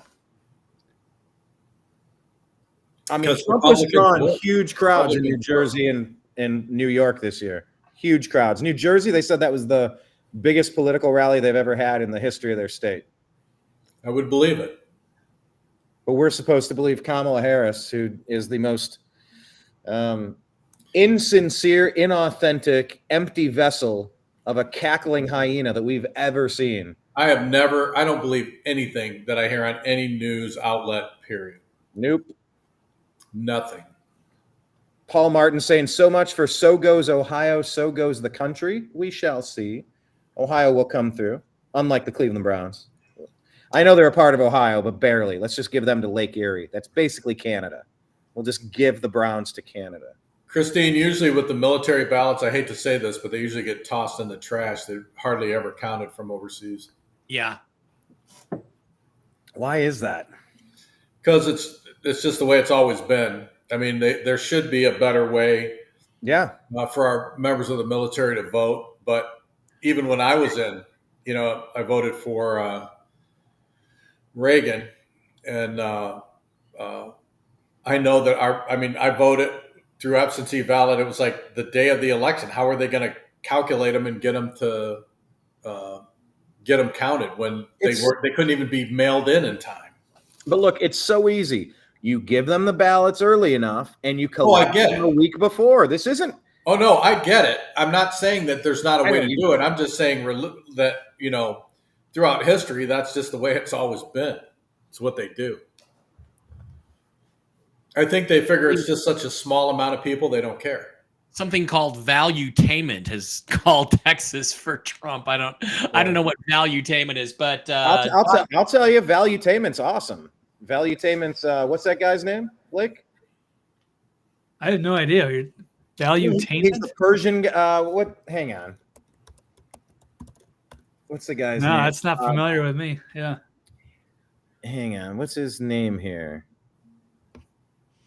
I wanted to say while you're doing that, John Solomon over on Bannon's War Room says that based on his data analysts, Donald Trump is hitting all of his targets in order to win all the battleground states, and Kamala Harris is underperforming with the black vote and a little bit with the Hispanic vote.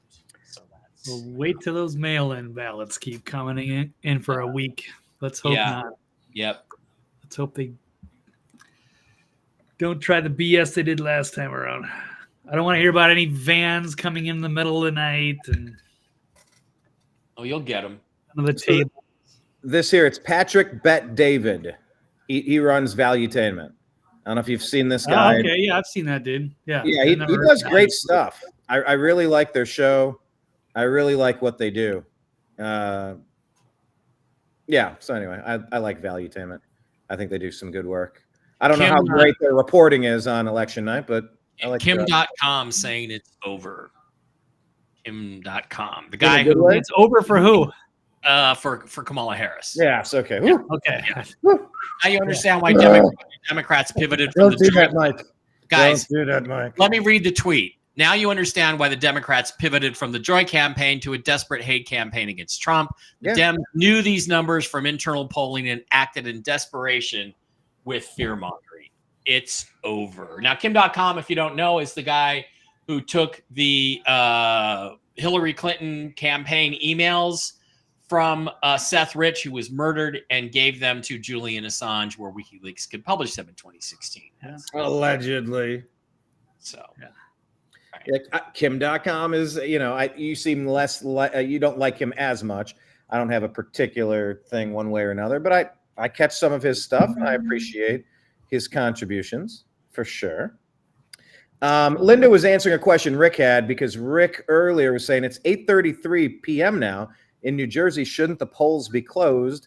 And then Linda's saying if you're in line when the polls close, you still get to vote. So it's just kind of like the holdover effect, I suppose. Oh, they're going to try to run out the clock, but they should not.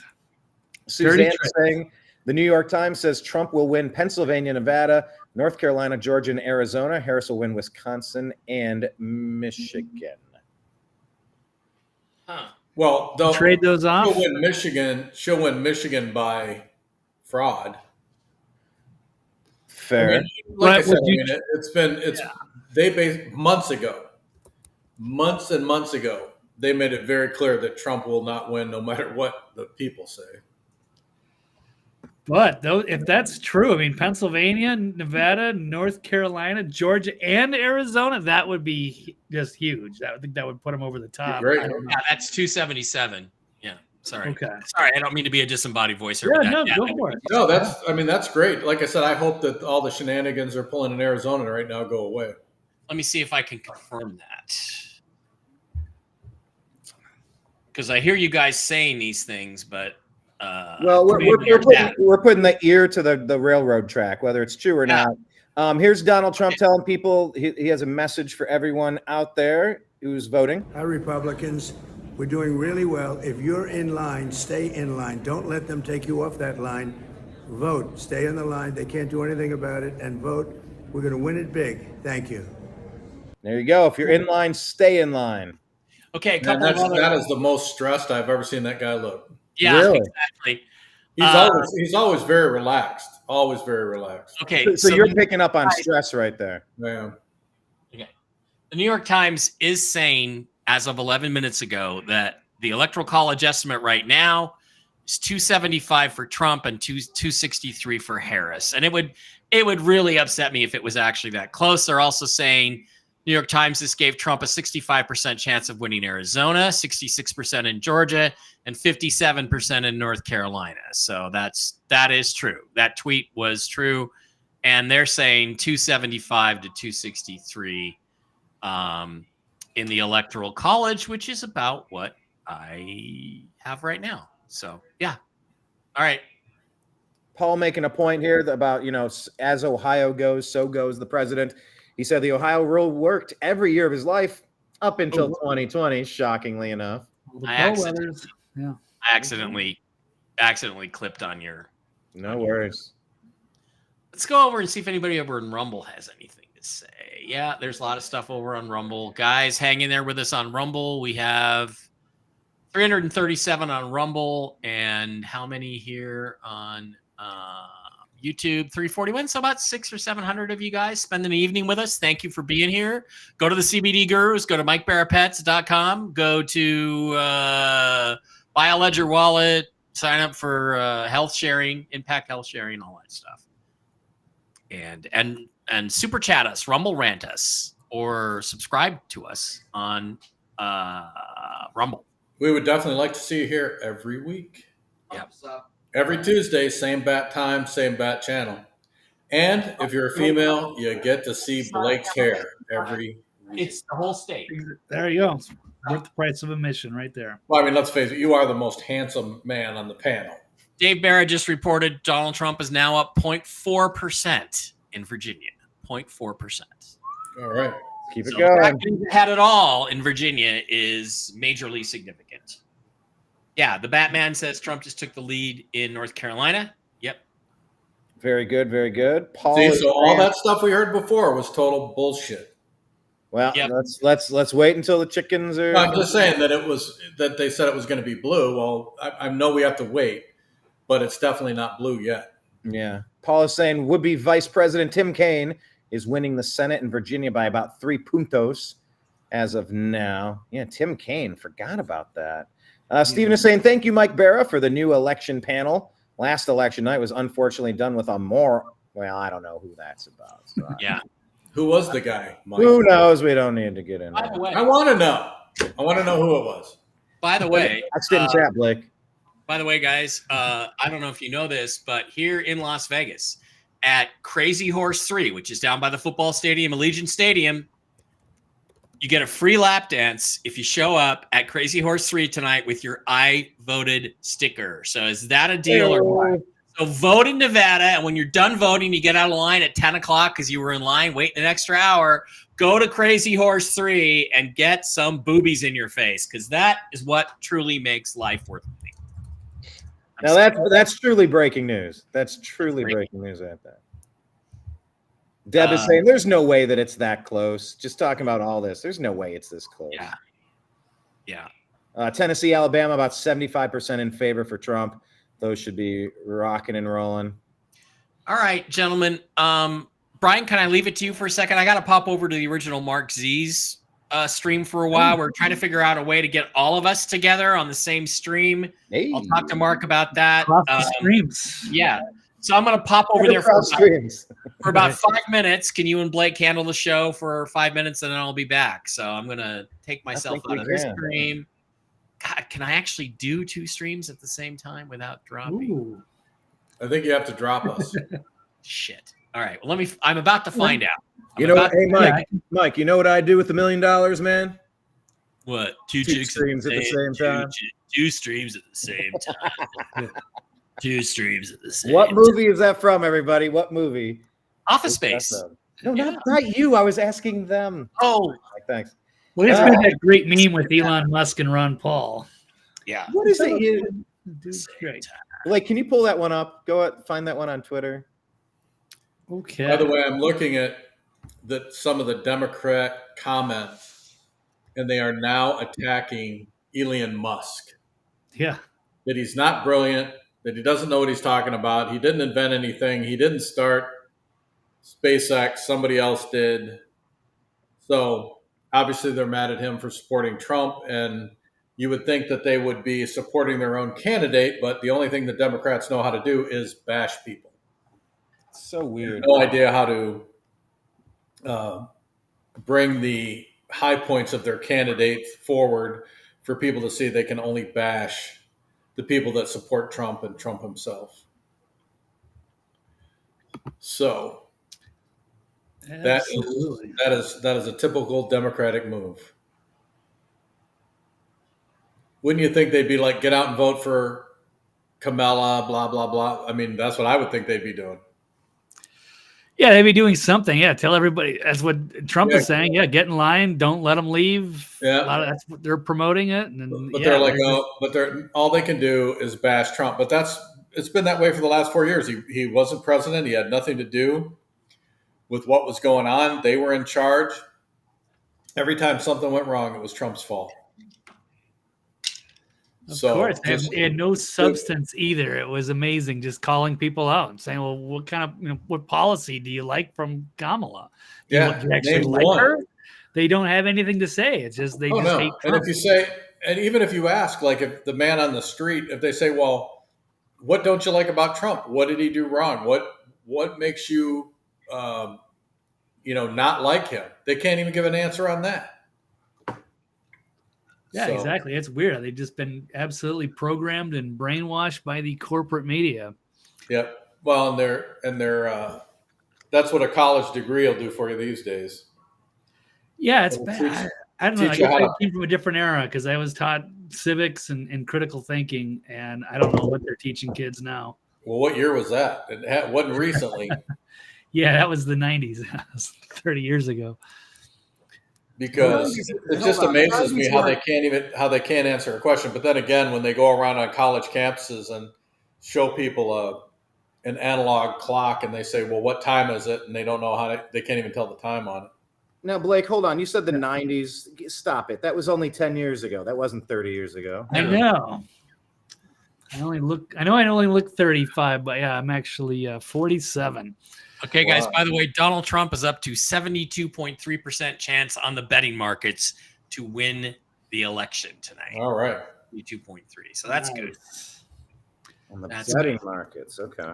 Brian's the mystery voice behind the scenes, but here's the meme you were talking about with Ron Paul teaming up with Elon. Yeah, what would you say you do here to every bureaucrat in Washington, like a parasite on the taxpayers?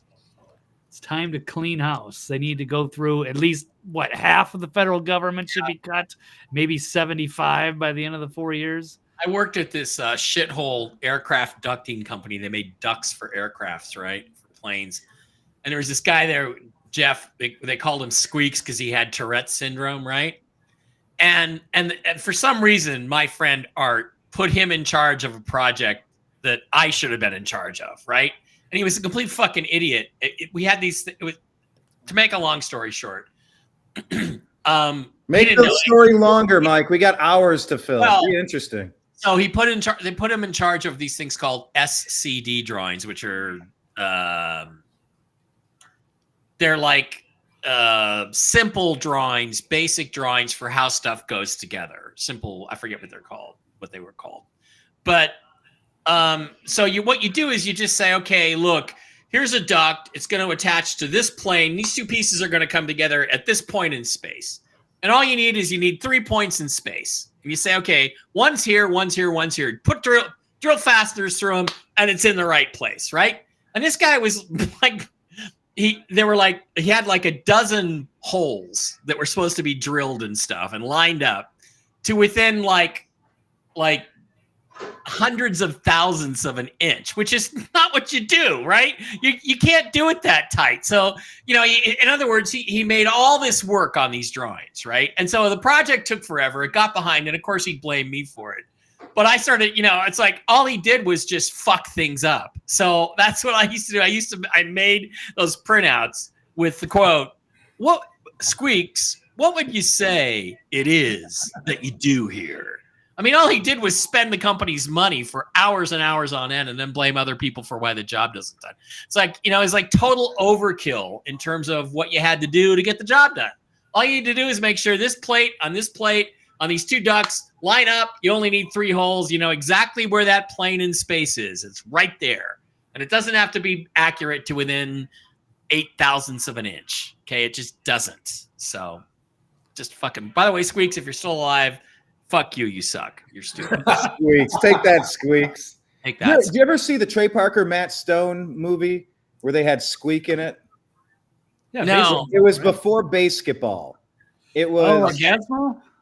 Orgasmo. It was Squeak. Okay.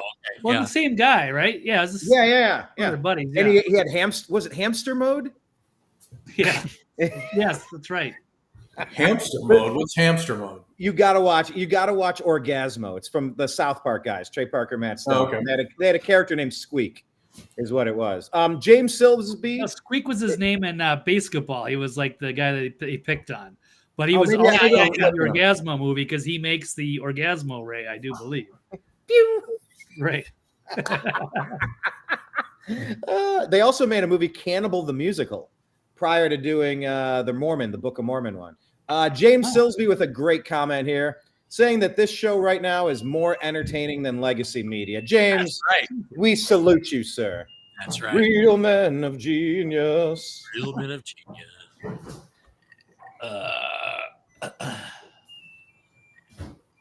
I like that you looked up spec control drawing. Thank you, Mike. Well, I forgot. It's one of those things at my age, you have something, you know what an SCD is, right? But I'd forgotten, and when I'm talking, I forget it. And then it takes like an extra minute and a half for the RNA to find it in my brain. It's a spec control drawing, Mike. Thank you. I know. I was going to try to look it up, but you beat me to it. Travis is like, who cares, Mike? Oh, I care. I wanted to know. And Kathleen cares. She says, Mike, you're too funny. It sounds like a TV sitcom with Squeak. Yeah. What exactly would you say it is that you do here, Squeaks? Squeaks. Mike, this show would be even better if we were all broadcasting live from Vegas and you had craft services standing by to feed us. Oh. Say hi to Shishi for me, Elizabeth Light Tarot. Howdy. Hope things are going well up there in Sedona. Oh, by the way, I didn't notice this. Look, Mr. GC said supplier controlled drawings, and then Rich said source controlled drawing. All right, we got a little bit of a. There are source control drawings. There are spec control drawings. There are. Well, Glenn, I think, was an expediter, so it would be a supplier control drawing in his case.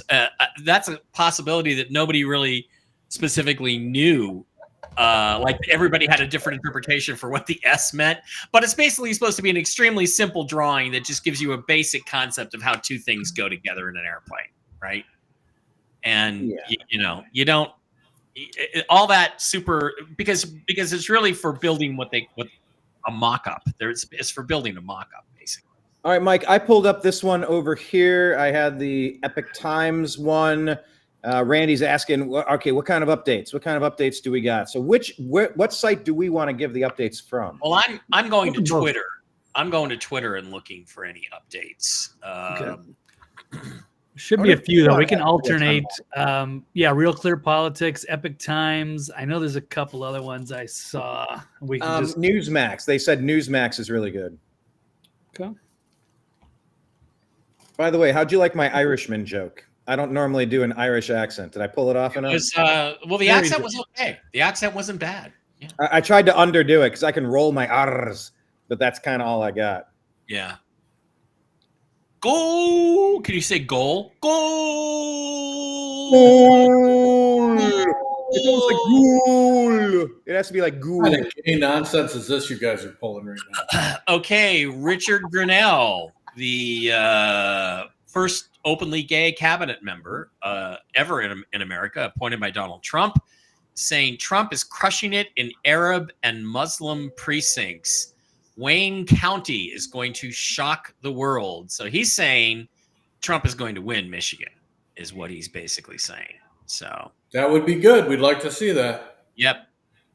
So, a lot of these projections that she's going to win Michigan are based on what they think the voting trends are as opposed to what they might really be today, right?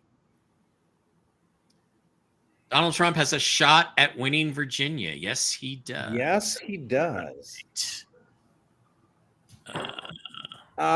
Rich is saying there's a site called 270 to win, and they're saying Illinois and Virginia are going to Harris. Silver Slayer is saying we should check out AP. Does AP have an interactive map going on? I know AP is usually a decent source. Well, this is 270 to win. That's the map. That is the map, guys. Yeah. Hey, Deb from SAC, she loved the accent. Thank you, Deb. She always appreciates when I do the accents, when I do the voices. I'm a bit of a mimic. She's just trying to make you feel good. Well, then why did Lee Harris say it? He said I nailed the joke and the Irish accent. Again, they're trying to make you feel good, dude. I was here. I was live. I listened to it. It was terrible. In fact, it was very gay, to be honest with you. It was extremely gay. By the way, it looks like the polls are being hindered in Missouri due to flooding, and they actually have Trump volunteers who are going around in four-wheel drives, picking people up and getting them to the polls. Good for them. Really? It's flooding where? Did you say? In Missouri. Missouri. That would be an interesting twist. Okay, I'm going to go check the weather reports right now. Is that Kansas City, St. Louis? Well, I will say here in Kentucky, it's supposed to rain all through the night and through the morning. So if that weather system is several hours behind, it could be easily hitting Missouri right now. Where are you at in Kentucky? Kansas City is not. Louisville. I'm in Louisville. I'm sorry, one more time. Louisville, Kentucky. Louisville. Okay. Yeah. Well, St. Louis and Kansas City look clear. I don't know if it's Branson. What else is in Missouri? But if there's flooding, that'd be wild. It Raymondville. could be in certain spots. Where's Raymondville? Are you asking me, Raymondville? I don't know. No, I was telling Blake. Blake, it's Raymondville where it's flooding, supposedly. Okay, well, I see Branson. It says there's a flood warning. Okay.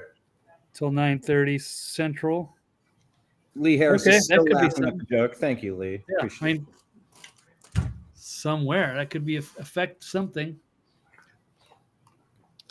Rich is reminding us that lots of polls are closing in 4 minutes, and he's saying that live results are on 270 to win. That's what we're on right now, isn't it? I think that's where we're at. That's the map right there. So I could go to news, maybe. Yeah. And no, that's all old. That's all. You can take mine off. Yeah. Feature articles. President. What's Nate Silver's? 538.com. Yeah. Okay, so this is what they have right now in terms of called races. So, all right. Not much to say. Live results. Yeah. Okay. Any new ones in? Nope. Nope. Nothing new. I got InfoWars on my big screen over here. Got Owen yapping, doing his thing. What screens do you guys have open? What are you watching? Those are projections, right? Because the polls in California couldn't be closed.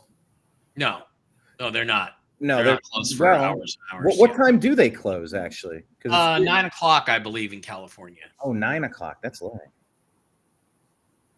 9 p.m. Yeah, Central Time. Or, Pacific Time.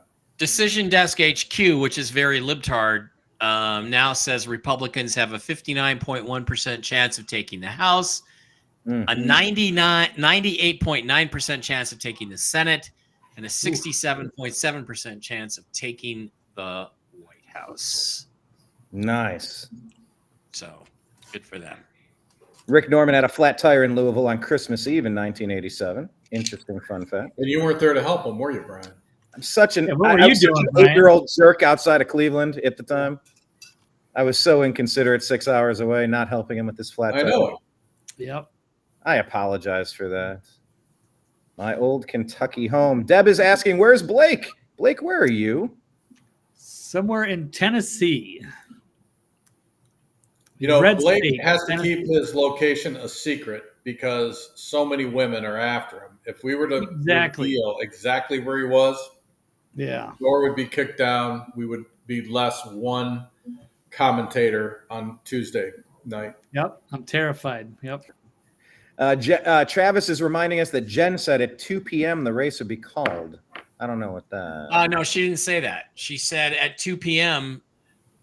People Couldn't would know possibly. behind the scenes who the winner was. And they seem to be freaking out on CNN. And that's when the exit polls came out, and so that's exactly right. So, guys, you know what I'm going to do? Do you want anybody want to take a little break here? Or I was thinking I'd just put up the War Room, Bannon's War Room, for a while, and then we could all just take a little break if you want, and come back in 15 minutes or 10 minutes or something. Is that 15 minutes? Is that okay? All right. Yep. See you guys in 15. I'll slide over to the War Room on Rumble and put it up. Okay. All right. Hey, Mike, fun fact. Huh? Did you know they used my content on War Room when I was at the Bronx rally? That's awesome. Oh, Yeah. really? Cool. I got on with Posobiec, first time meeting him, talking to him, did a few hits, and then jumped on another show after that, and they used a few of my clips on War Room in the evening. Cool. Pied Piper saying Sherrod Brown and Bernie Moreno are tied in for Senate in the Ohio. That's got to go to Bernie Moreno. Sherrod Brown is a mess. All right. Regina, All right. you're late to the party. Thank you for coming here now. We're taking a 15-minute break because we've been on for a couple hours, and we're going to crack our knuckles, and we'll be right back here. We're going to watch a little bit of Bannon, fresh out of prison. Welcome. Yeah, and we're going to just leave this on for about 10 or 15 minutes, take a little break. I need to get out of this chair. And we'll be back in like 10 minutes. So there we go. Sounds good. Peace out.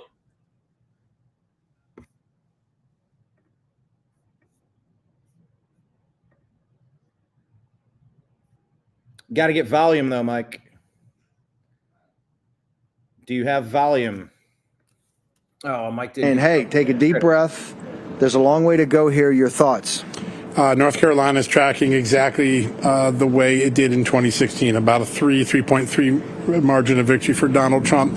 Based on where the vote is and how you overlay it to the model, I think North Carolina is going to be okay. I'm going to make a prediction. I think Michigan 7, the Slotkin seat, is going to go Republican. I'm just looking at some exit polling data. But hang on, stop. I know, I just moved the entire map. No, just a bombshell. Correct me if I'm wrong. Yep. If you're saying then Slotkin's running against Rogers in the Senate seat. Yep. If you're saying Slotkin's seat in the House is going to go Republican, you're telling me that Donald Trump's going to win Michigan. In so many words, are you not? I'm not yet. No, okay. I'm not quite there yet because I got to see that Detroit vote more. It's all about Detroit, and I do think. Listen, but wouldn't that Kwame Kilpatrick, I think, will be the story in Michigan if we win. You think what will be the story? Kwame Kilpatrick, the former mayor that President Trump pardoned. Yes. He has been an ardent supporter of going out and having great conversations with young black men all across Wayne County and Detroit, and he'll be the story if he wins. But if hang on. John Solomon is giving you super inside baseball because you're the only guy across the country who's been talking about this. That this guy is gone because of what Trump did. Yeah, and the relationship that they built, that he's gone out to young black men and say, hey, guys like Trump are delivered. The Democratic Party has not delivered. The Democratic Party cut him loose to have basically, a very long spell in prison. Trump stepped in there. Is that the inside baseball? That is the inside baseball. And I've talked to some African American pastors, African American voters in Michigan last week who said that Kwame Kilpatrick's message has been very powerful, which is he understands us. He understands what the prison system's like. That's why he did First Step. He understands the economic plight, and he understands every 4 years Democrats give you this great vision. We'll make sure you have welfare for the next 4 years, and it's a generation of young black men that would like to get something better than welfare, that the racism of soft expectations has worn off a lot of the voters in Detroit. And I think if that message is going to win, you're going to see it in the Detroit numbers today. Either black voters will have stayed home or they'll have shifted to Trump like we just saw in Georgia. Slotkin winning tells you that red Michigan is overperforming right now. Doesn't mean that Trump can win, but it does mean that... You mean Slotkin winning the Senate? I'm sorry, Slotkin's seat going to Republicans. Excuse me. Michigan 7. Right now, if the exit polling is correct, now we got to overlay the data, but if the data overlays and the exit poll is good, the Slotkin seat, which is now currently Democrat, would go Republican. That's a good sign for the House. You're telling me, okay. Yep. If I can't get out of you that it shows that Trump's going to win Michigan, I got to get out of you that there's almost no pathway to take the House. If Slotkin seats goes, and we know we're feeling better about the New York seats, they have almost no path to pick up the seats. Yeah, I think that's why the model shifted. I mean, this morning we started most models with a 55% Democrat chance of keeping the House, and now they're moving 56. Taking the House. Taking the House, right. Sorry, excuse me. Taking the House. And now it's flipped the other way around, 56, 57, 58%, depending on the market model that you're looking at, that Republicans will keep the House. And that suggests the whole Republican ticket all across the country starting to perform well. Now, we got a long way to go. I want to see California House. I want to see New York House results. But if Slotkin goes, the path for Democrats taking the House gets a lot harder. If that's Slotkin seat goes to Republicans, which my sources are telling me that could happen. Before I go back to Zero, anything to report? I am concurrently listening and watching MSNBC as I'm standing here and nothing. Lawrence O'Donnell is still bitching and moaning about the Electoral College?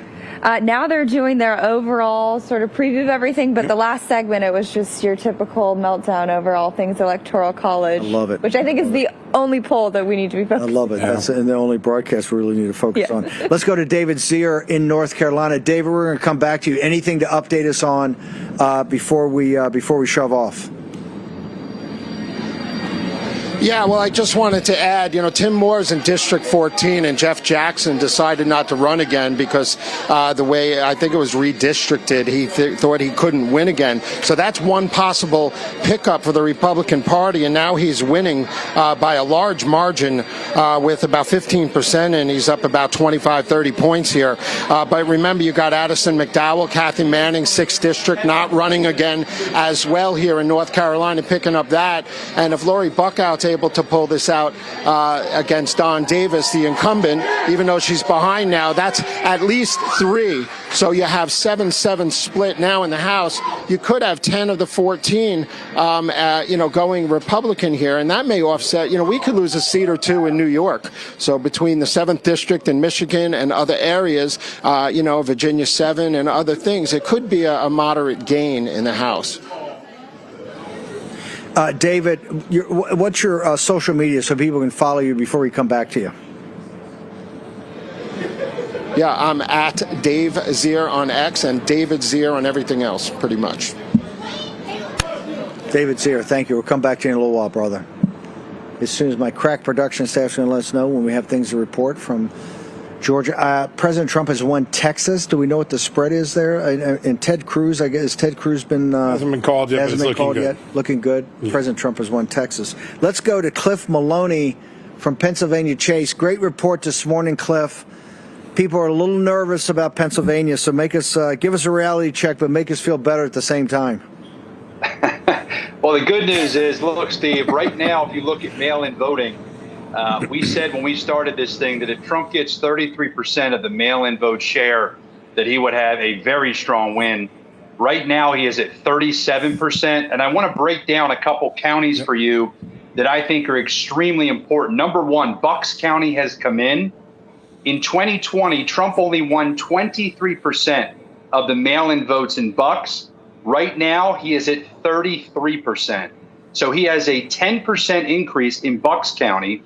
Better yet, in York County, which is not just Trump, but also Scott Perry, a top target to keep and defend for the congressional seat. Trump and Perry back in 2020 got 32% of the mail-in vote. Right now, they're at 45%. So you see those gains. And the last one, Luzerne County, which has had tons of issues, tons of legal fights. Right now, we have a 7% increase compared to 2020 for Donald Trump. The biggest update for you, Steve, is Allegheny County. Allegheny County, I want to say this very clearly because we care about Philadelphia and the Collar counties, but Allegheny County has 100% of their mail-in votes in. And Donald Trump has increased his share of mail-in votes by 11.6%. I don't know what the path is right now for Democrats unless Philadelphia County shows up and really does something miraculous in terms of their election day votes. But it's very good news for us right now.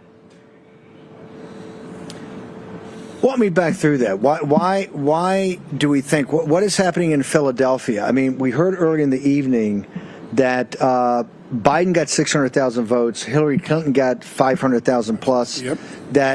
That Kamala Harris is going to need 700,000 votes. Yep. Am I correct? Mm-hmm. Game day votes. Yep. To win this.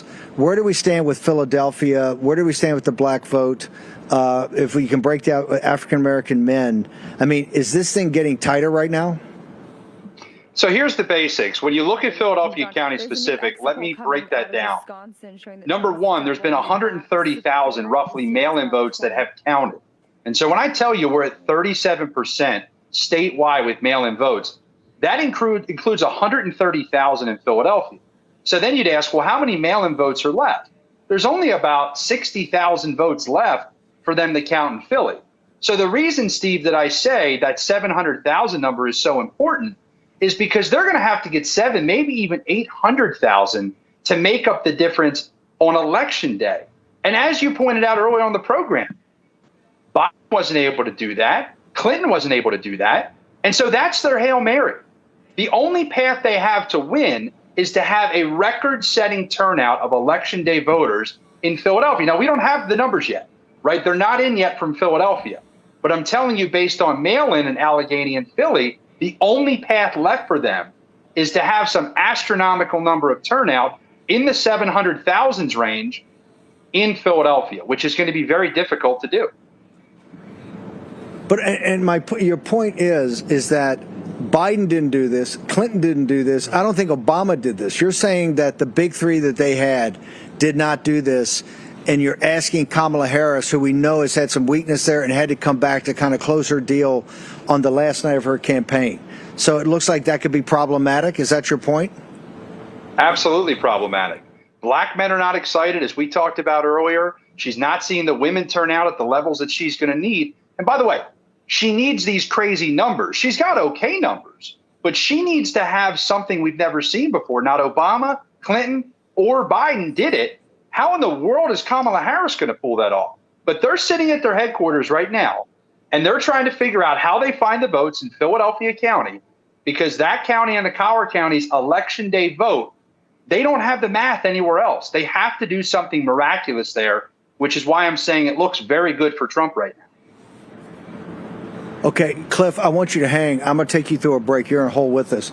You have breaking news in Wisconsin on an exit poll about the same topic, African-American men. Trump nearly doubling his black support, polling about 20% as opposed to 8% last year. And just to carry that over, North Carolina, predominantly black county that Biden allegedly carried by about 4 points. Trump is now beating Harris there by 3 points, 92% in, only looking to expand that lead. Yep.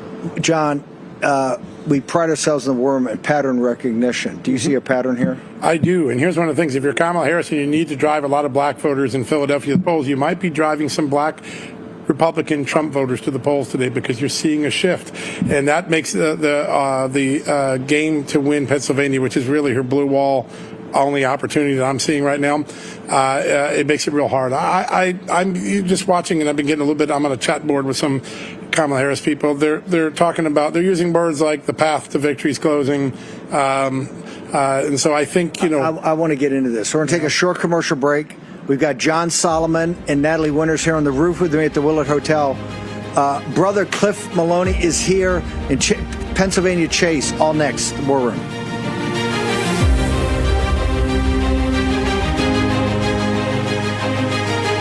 Hello, I'm former Arkansas Governor Mike Huckabee. A lot of times you can't control the amount of sleep that you're getting. You can't fall asleep or you're tossing and turning all night. You can't get the sleep you need to stay healthy. I know, it's scary, unless you use Relaxium Sleep. Relaxium Sleep is a product that's made from natural ingredients, and it usually works from the very first night you try it.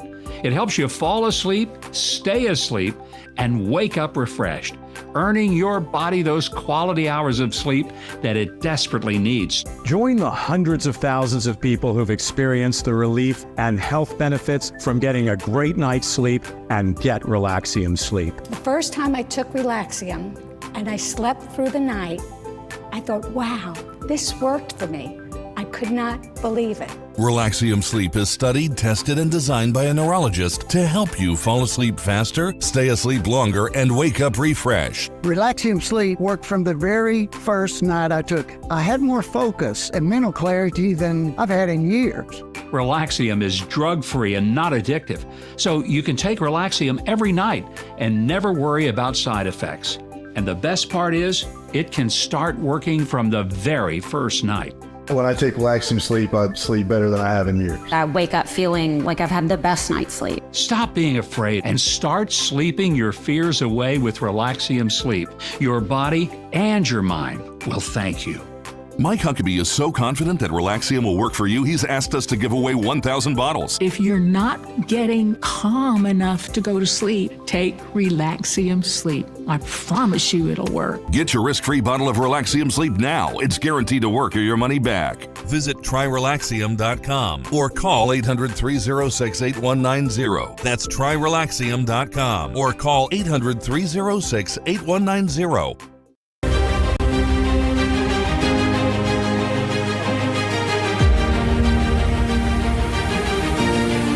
Welcome back.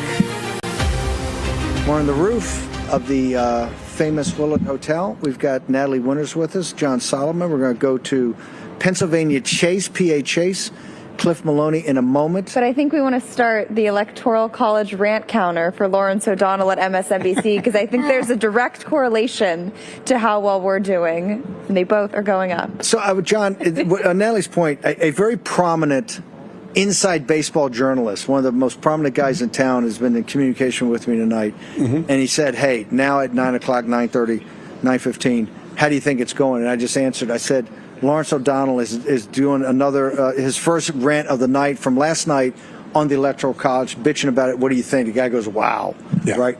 They're looking for excuses. When you look at CNN and you look at MSNBC, they're not making arguments of what's out there. They're now all of a sudden the victimization. It's all the electoral. We just had the popular vote, and 4 or 5 more million people would vote.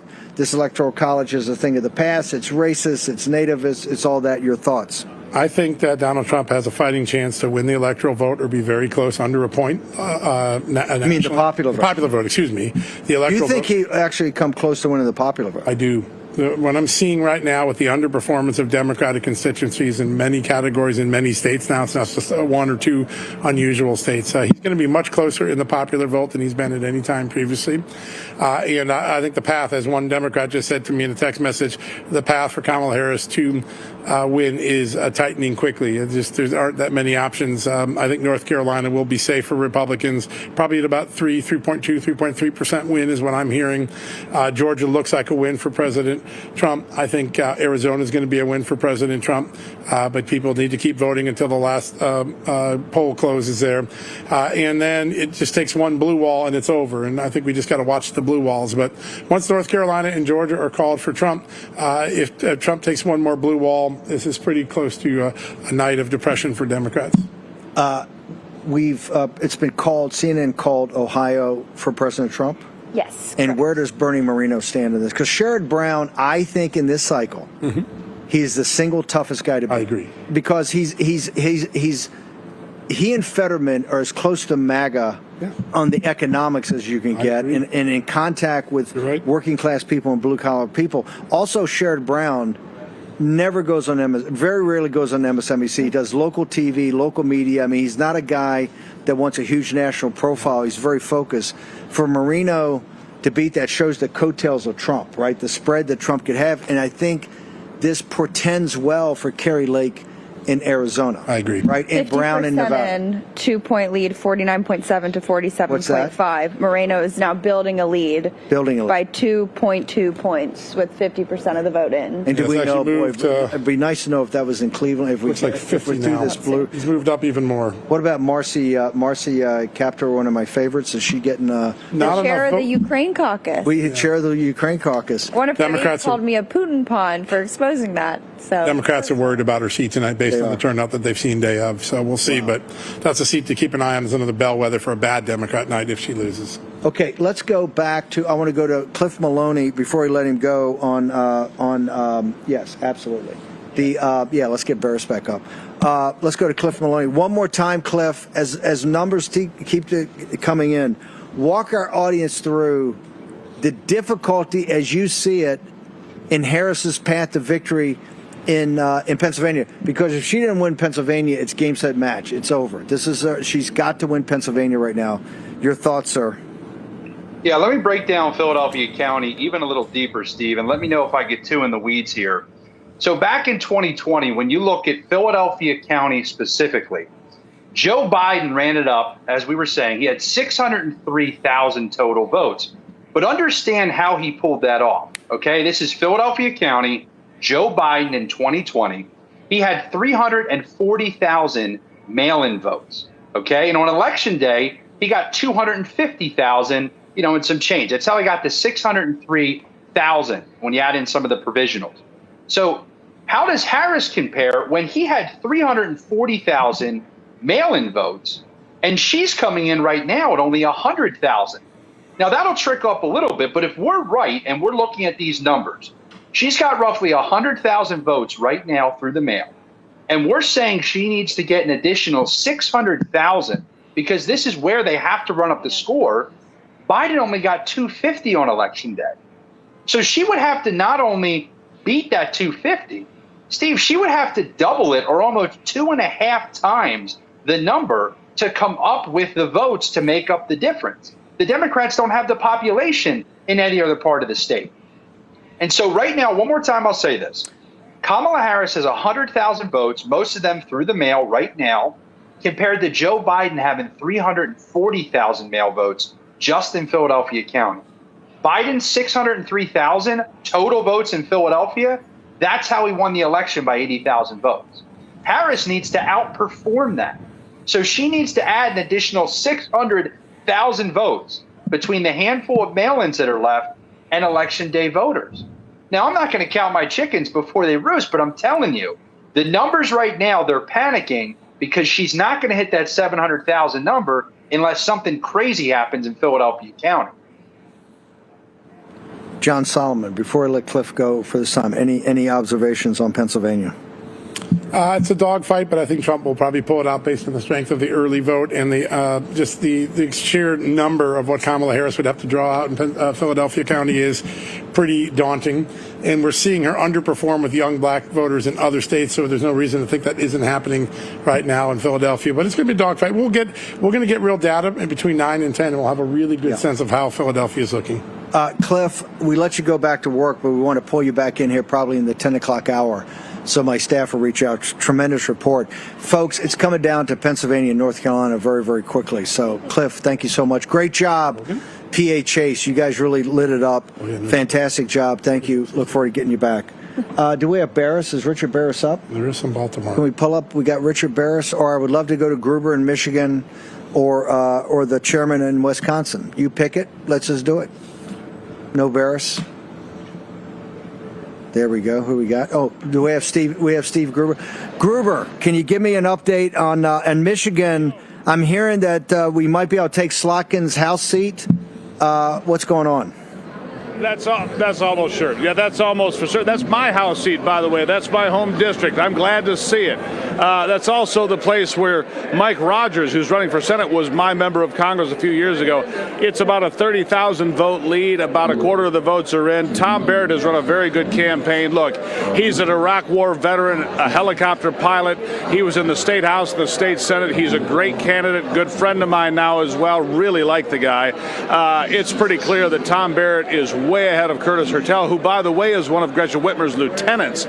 So that's going to be kind of a setback for her.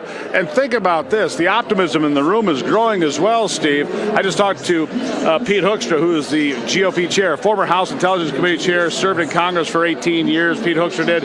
He said, look, the numbers in Wayne County are doing the same thing and tracking similar to other parts of the country, like Philadelphia, like Atlanta. The numbers are not coming in the way Democrats need them to come in. I don't have the raw number totals right now. We're trying to get those, but I can tell you anecdotally, they're not getting the numbers they need out of Wayne County or Oakland County. And I know that Macomb County, a bellwether county that's really predictive, Republicans were super happy about where their numbers were here when Donald Trump was in town a couple of days ago. They had about 85% return on mail-in ballots. They had great response during those 9 days of early in-person voting. So right now, they're very bullish on Michigan. I thought Michigan was going to be the heaviest lift of all. Very glad to see Tom Barrett doing very well. And here's the thing. If Donald Trump wins Michigan, Mike Rogers wins as well. For 100 years, whoever wins at the top of the ticket, the Senate seat goes with the same party. So if Donald Trump can squeak out a victory like he did in 2016, which was just over 10,000 votes, you could put Mike Rogers on that list with Tim Sheehy and Bernie Moreno and maybe some more, because you cannot overstate how important the U.S. Senate is in all of this. And so I can just tell you, the energy in this room right now, really positive. They really feel upbeat about their chances. The numbers that they were looking for, the Democrats out of Southeast Michigan, not materializing. And then you bring it back to that Muslim vote. Where did that play into it? The Muslims endorsing Donald Trump, the UAW vote. I mean, the UAW vote and the Teamsters and the union vote didn't materialize. And if it didn't materialize for Kamala Harris because of complete lack of enthusiasm, same thing I'm hearing from Amanda Head, same thing I'm hearing from David Zier and other people around the country and you guys there in the studio. Look, Michigan's still in play here. I'll just tell you that. Hang on 1 second. Breaking news from Decision Desk. Natalie Winters. Donald J. Trump wins the election in North Carolina. Decision Desk called it. Wow. Yeah, it doesn't surprise me from let's get Zier back up. I want to get Zier right away. Steve Gruber, can you talk to me about numbers right now? The percentages with President Trump in the race and also with Mike Rogers.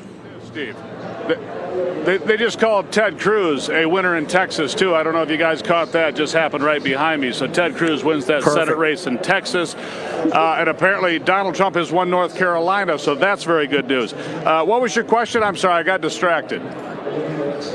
Can you talk about what are the percentages right now with Rogers versus Slotkin and about Trump versus Harris? Where do we stand? How much percentage of vote in, and what's the spread? Well, the spread's about 4 points in each of those races. We've got about a third of the vote in right now. Again, it's very hard. Michigan is not as responsive, shall we say, as some other states. Look, we've got a Secretary of State here who knows we have 500,000 more people on our voter rolls than eligible people to vote in Michigan.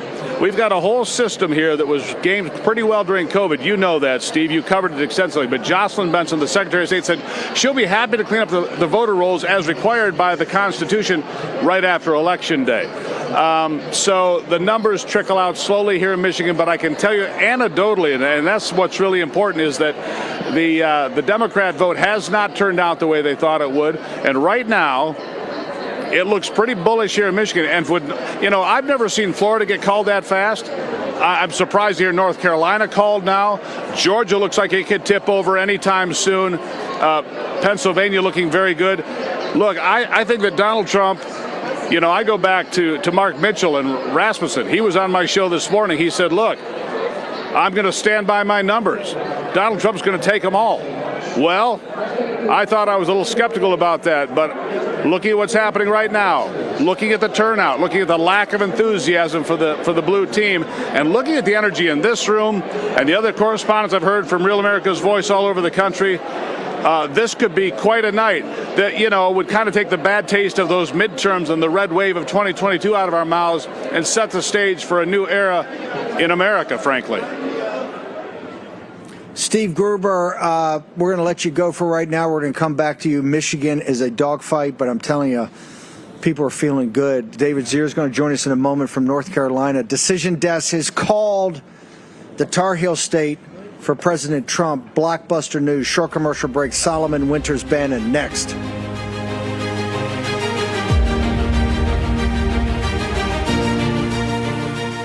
Real America's Voice 2024 election coverage is brought to you by TrumpKnifeSet.com. This is the #1 Trump Christmas gift for 2024. TrumpKnifeSet.com.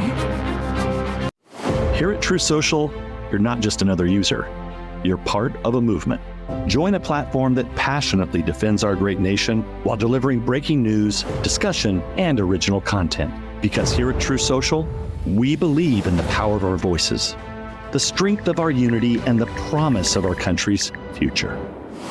Join the conversation. Join the movement. Join Truth Social, where freedom lives. If losing weight has you frustrated, a group of doctors created a remarkable weight loss supplement called Lean, and it's very encouraging. The studied ingredients in Lean have been shown to help maintain healthy glucose levels, help burn fat by converting excess fat into energy, and reduce appetite so you eat less. If you've tried everything to lose weight, non-prescription Lean could be the answer you've been searching for. Visit TakeLean.com and get 15% off with promo code GET15 at TakeLean.com. Your cardiovascular health impacts everything. When you support your blood pressure, you feel more energy, more stamina, more you. Super Beats by Human is a game changer for cardiovascular health support. From our leading heart chews to our heart powder, Super Beats ingredients help support nitric oxide production, healthy blood pressure, circulation, and heart-healthy energy. The clinically studied grapeseed extract in our heart chews even helps promote normal blood pressure nearly 2 times more effectively than diet or exercise alone. When you choose Super Beats, you are choosing a scientifically developed and plant-based way to support your cardiovascular health. Super Beats by Human, the #1 doctor, pharmacist, and cardiologist recommended beet brand for heart health support. Get a free month supply plus free shipping on all bundles at superbeats.com. This 2024 election coverage is brought to you by AMAC.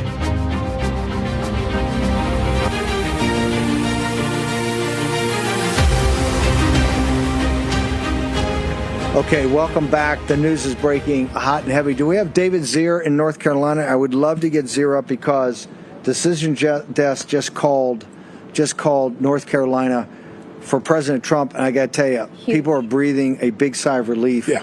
Little consternation early in the night. All right, David Zier, what do you got for us? Come on, So Dave. it looks like with 54% of the vote and Trump up at 3.5 is a huge margin so far because, this was the smallest margin of victory for Donald Trump in the last election or two of any of the battleground states here. So that is major, major news. I don't know if they know about it yet in the room here at the Wake County GOP, or maybe they're looking for further confirmation. They haven't announced it yet, but I see the numbers coming in. It will be an extraordinary night for North Carolina, Steve, because I forgot to bring up to you not only the 6th and the 14th districts where people have decided not to run again because of the gerrymandering that took place that was held up by the Supreme Court in 2022, I believe, after the state legislature here voted to redistrict. You also have the seat that Wiley Nickel abandoned when he beat Bo Hines by 3 points in 2022, and now Brad Knott is running against Pierce, and he's up by 10 with 40% of the vote in. So that would be a net 3 gain for the House. Yeah. Big news. All right, Steve, I'm going to turn Dave down a little bit there. Welcome Blake back. Looks like they're calling North Carolina for President Trump. Steve. Sounds good. Are you surprised, or is this what you were expecting? That's what I was expecting. Blake. How can they treat the people of North Carolina like they did and expect to win?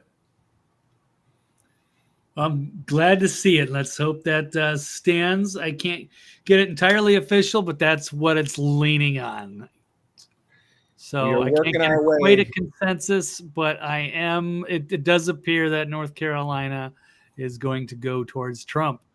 But I also have breaking news. Let's see it. More breaking news? Yes, the Ukraine, it's official, has gone for Kamala.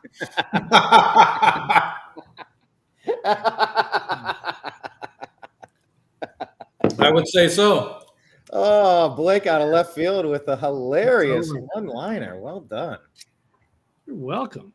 Great. Blake, most times you're extremely disappointed, but every once in a while you just pull it out. There you go. You just pull it out. That can help.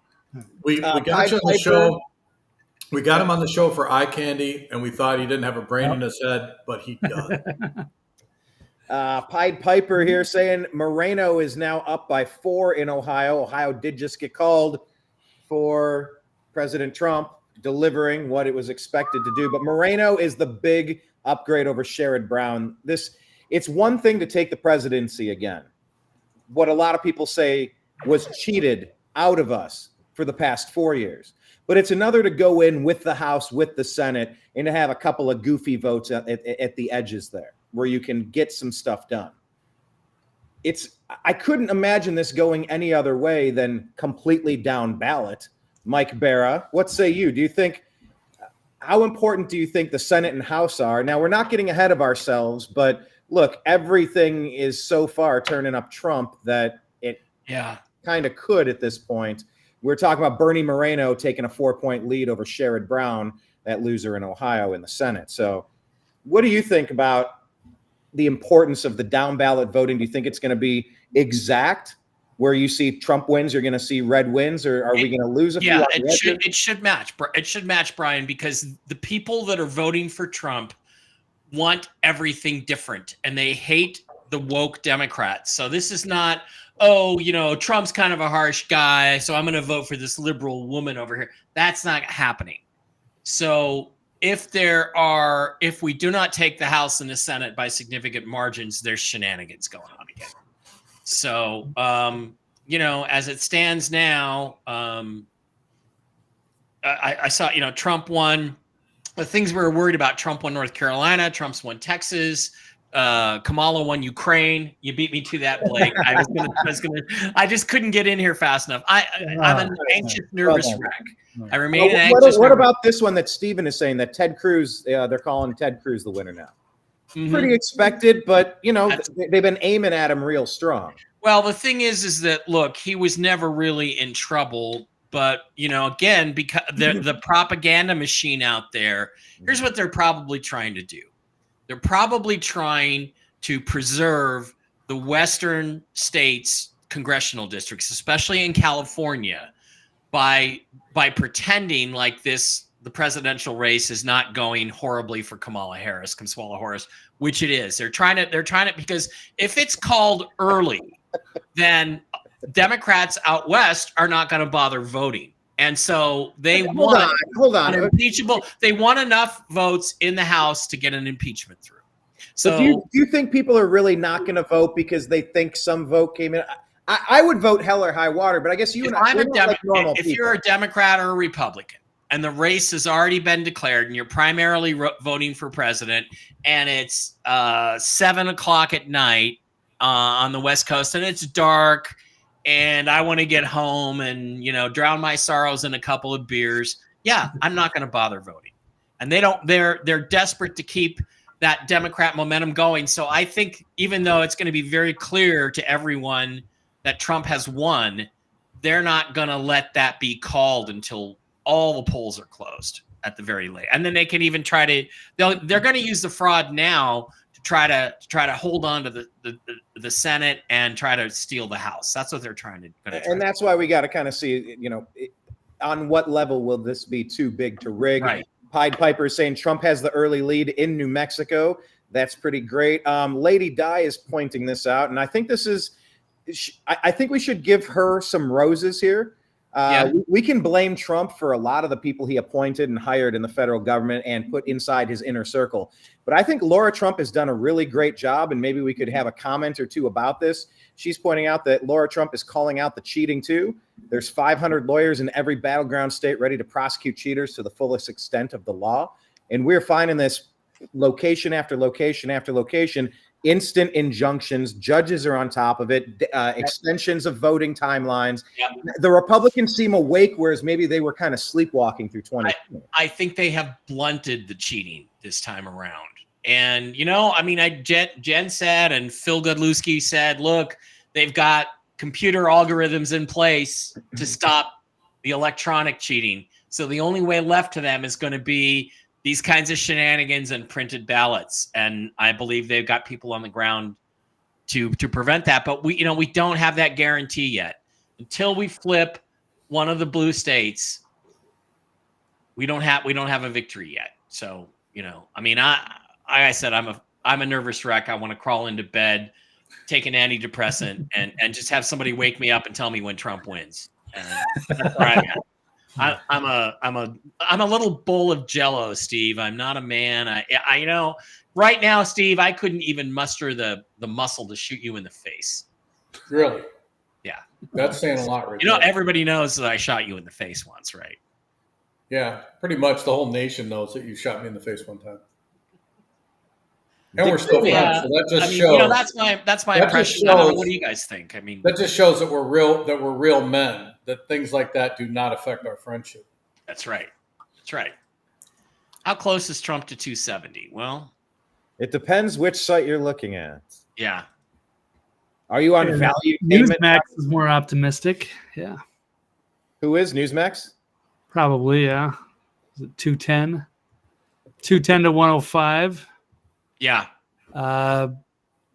Whereas Epic Times is 178.99. Real Clear Politics 193 to 112. And then who's this 270 to win, but I think that's just the final projections. Yeah. Still just 230 slightly. Yeah, everything right now is hinging on Pennsylvania, and they're not going to call that until all the polls are closed, even if they know who the winner is. And we had Bannon on here, we had War Room, and their guys are saying, she has to have a miraculous overperformance in Philadelphia. Well, guess what? They can do that with fraud. So we've got to be on top of the fraud, right? Like right now in these next few hours, we'll see. I think Trump's still going to win Minnesota. I think he can still win Michigan. I think he can still win Minnesota, Michigan, and Wisconsin. I think he can win all those. Well, they say he's running strong in Wayne County, which is the most populated county in Michigan. So in Michigan, right, and the blackest and most Democratic county. So if he's running strong there, the odds are he's going to win the state. Also, didn't the senator candidate win in Michigan, or something's going on with one of these states? Where, one of they're replacing one of the Democrats with a Republican. Well, that would be big. Yeah. Yeah. So it's kind of like 2016, as Deb says. It's kind of like 2016 where they even though it was obvious Trump had won Pennsylvania, they held off calling it till 2 a.m. Hey, Blake, look at Minnesota trending pink. That would be huge, man. I certainly hope it's plausible. It could happen. The Somalis and the Muslims and Blake, a lot of communities up there have turned pro-Trump aggressively in the past two weeks, especially. I wouldn't be surprised at all. But once again, I'm not surprised by the vote. It's just, can we survive the cheating? Yeah. I'm hedging everything I say, kind of like you, Mike. You're kind of like, you're holding. I felt like I'm holding my breath all day. Kind of just, I'm just walking around, kind of not quite completely relaxed. And I guess I won't be until we know for sure that this national nightmare is behind us. Yeah. This has been a shitty 4 years, guys. The amount of damage caused by that Democrat Party is. Yeah. Come on. You guys didn't expect that it would be this bad, did you? Oh, I thought it was going to be. Actually, I thought it was going to be worse. I thought they would push extremely hard to get more things done to disrupt elections in the future. And looks like they haven't done it so far. But, when they got the reins, they knew that they only had so much time to get their programs in order or they would never get them in. Yeah. Yeah. Wow, between Trump is up to yeah. Sorry, I just want to say Trump is up to 80% in the poly market betting to win. So that's good. All right, I got something going on here. It says something's wrong with the feed on the chat, at least on my end. Maybe try refreshing it. Looks yeah, good. I was going to say at the beginning, the Democrats, I mean, with the open border that they had, well, they pretended like there wasn't a crisis. There was nothing going on until they finally got called out on it, or whether it was with the lockdown or trying to force the jab on people. Like they did go full fascist for a while until there was finally a little bit of pushback, but they're just holding the dam back for now. If they win somehow, some way, they will amplify all of that stuff up again. And there's nothing anybody's going to be able to do about it. It will be disastrous if they win. Yeah, they're actually holding back. I don't know how many millions of people at the border right now. They've kind of moved them farther south, but it's the calm before the storm. Either way, they're either going to rush in because that's like their little window before Trump takes office, or it's just going to the parade is going to continue under Kamala. Let me ask this question real quick. James put this up here. I think it's pretty good. Does a landslide win negate social unrest? That's a good point. No, and it's not right now. It's not enough of a landslide. It could still shape up to be an electoral landslide, but I think you have to have a popular vote victory, and I think it has to be more substantial than 1 or 2 points. It has to be more than that, because these people have been brought into this country for this reason, to cause trouble. By the way, New York Times tickers now saying 69% chance. Blake, what say you on that one? Does a landslide would that negate social unrest? I think it could absolutely help a lot. And social unrest will probably just happen in certain blue cities. I mean, obviously, Portland or Seattle or a few of these places, there'll be skirmishes. I don't know if there's going to be that much momentum for this. We'll see. I don't really see it either because their candidate has no momentum. Steve, would a landslide negate social unrest? It has never been. You don't ever have to have a reason in a blue city to have civil unrest and riots. I mean, you can break a bottle of Pepsi on the sidewalk, and somebody who likes Coke more will, start a wave of discontent that will turn into the whole city being burnt down. So it doesn't take a whole lot. But even if they do, so what? I mean, my thing is, go ahead and do it. Destroy your homes, destroy your businesses. More people will leave. They won't come back, and you will have an even more miserable life than you have today. So go ahead and do it. Yeah, good for you. I mean, I always like it when rats kill rats myself. I mean, it's like you don't have to hire an exterminator. You don't have to spend any extra money. Let them do it to themselves. That's been the story of Chicago for as many years as I can remember back. Well, see, we used to, when I was a policeman and, a gang member killed a gang member, mafia killed a mafia associate, we'd arrest them and they'd go, what do you care? It's rats killing rats. We're doing you a favor. We're getting rid of part of the problem. So you should be giving us a medal, not taking us to jail. And I was very like, efficient. you're Yeah. right. I don't admire the efficiency. So next time, be more careful and you won't get caught and it'll be good. That's a good point. Mike, next question from Laura says, Noah Yuval Harari said that a Trump win would be a death blow to the New World Order. Yeah. Around the table, what do you guys think about that? It would be a massive victory. Certainly that would be catastrophic for their plans to not be able to be in control of the U.S. economy or military. Absolutely. I would also like to see them cut all funding to the UN. They're just a worthless organization. Kick them off U.S. soil. Let them be operate somewhere else where we're not paying for it. Right. And Mike, some people would say that if Trump doesn't go after them, any of the momentum that you have, they're going to come at you twice as hard if you don't go after them with all the momentum that you have, especially since they're taking shots at you and you got World War III on the horizon here. What say you? Yeah. I've always felt that the historical comp for Trump was Caesar. And when Caesar won the Civil War against Pompey, he forgave everybody. He forgave his enemies. And Brutus was one of the people he spared. And Brutus, of course, hatched the plot where Caesar was murdered. So when Antony defeated the forces of the Brutii and defeated them and won the empire, he imposed proscriptions. Proscription means we kill you and we take all your property. So yes, Trump needs to look at this as if he won and then they assassinated him by stabbing him in the back in 2020, and now he needs to go with proscriptions. And that doesn't mean literally he needs to kill people, although no skin off my ass. It means if they're pedophiles, I would actually be the guy. I would pull me too. The lever. Me too. I'd happily pull the lever on the electric chair, let the guillotine go. Hold up the head. Hey, here's Mitt Romney. Here you go, Mitt Romney. Hello, Fauci. My name is Inigo Montoya. You killed my brother. Prepare to die. Prepare to die. Yeah. I think he has to go to war. And unfortunately, right now, the way it's shaping up, it's not a big enough victory to really have that level of support. And that's what I want. Well, there's plenty of election results to come in. Big Dave's Peanuts. What was that saying, Mike? If it makes you feel better, AOC is a projected winner. Damn, it doesn't make me feel better. No. I want to get her out here so I can fuck all the stupid out of her.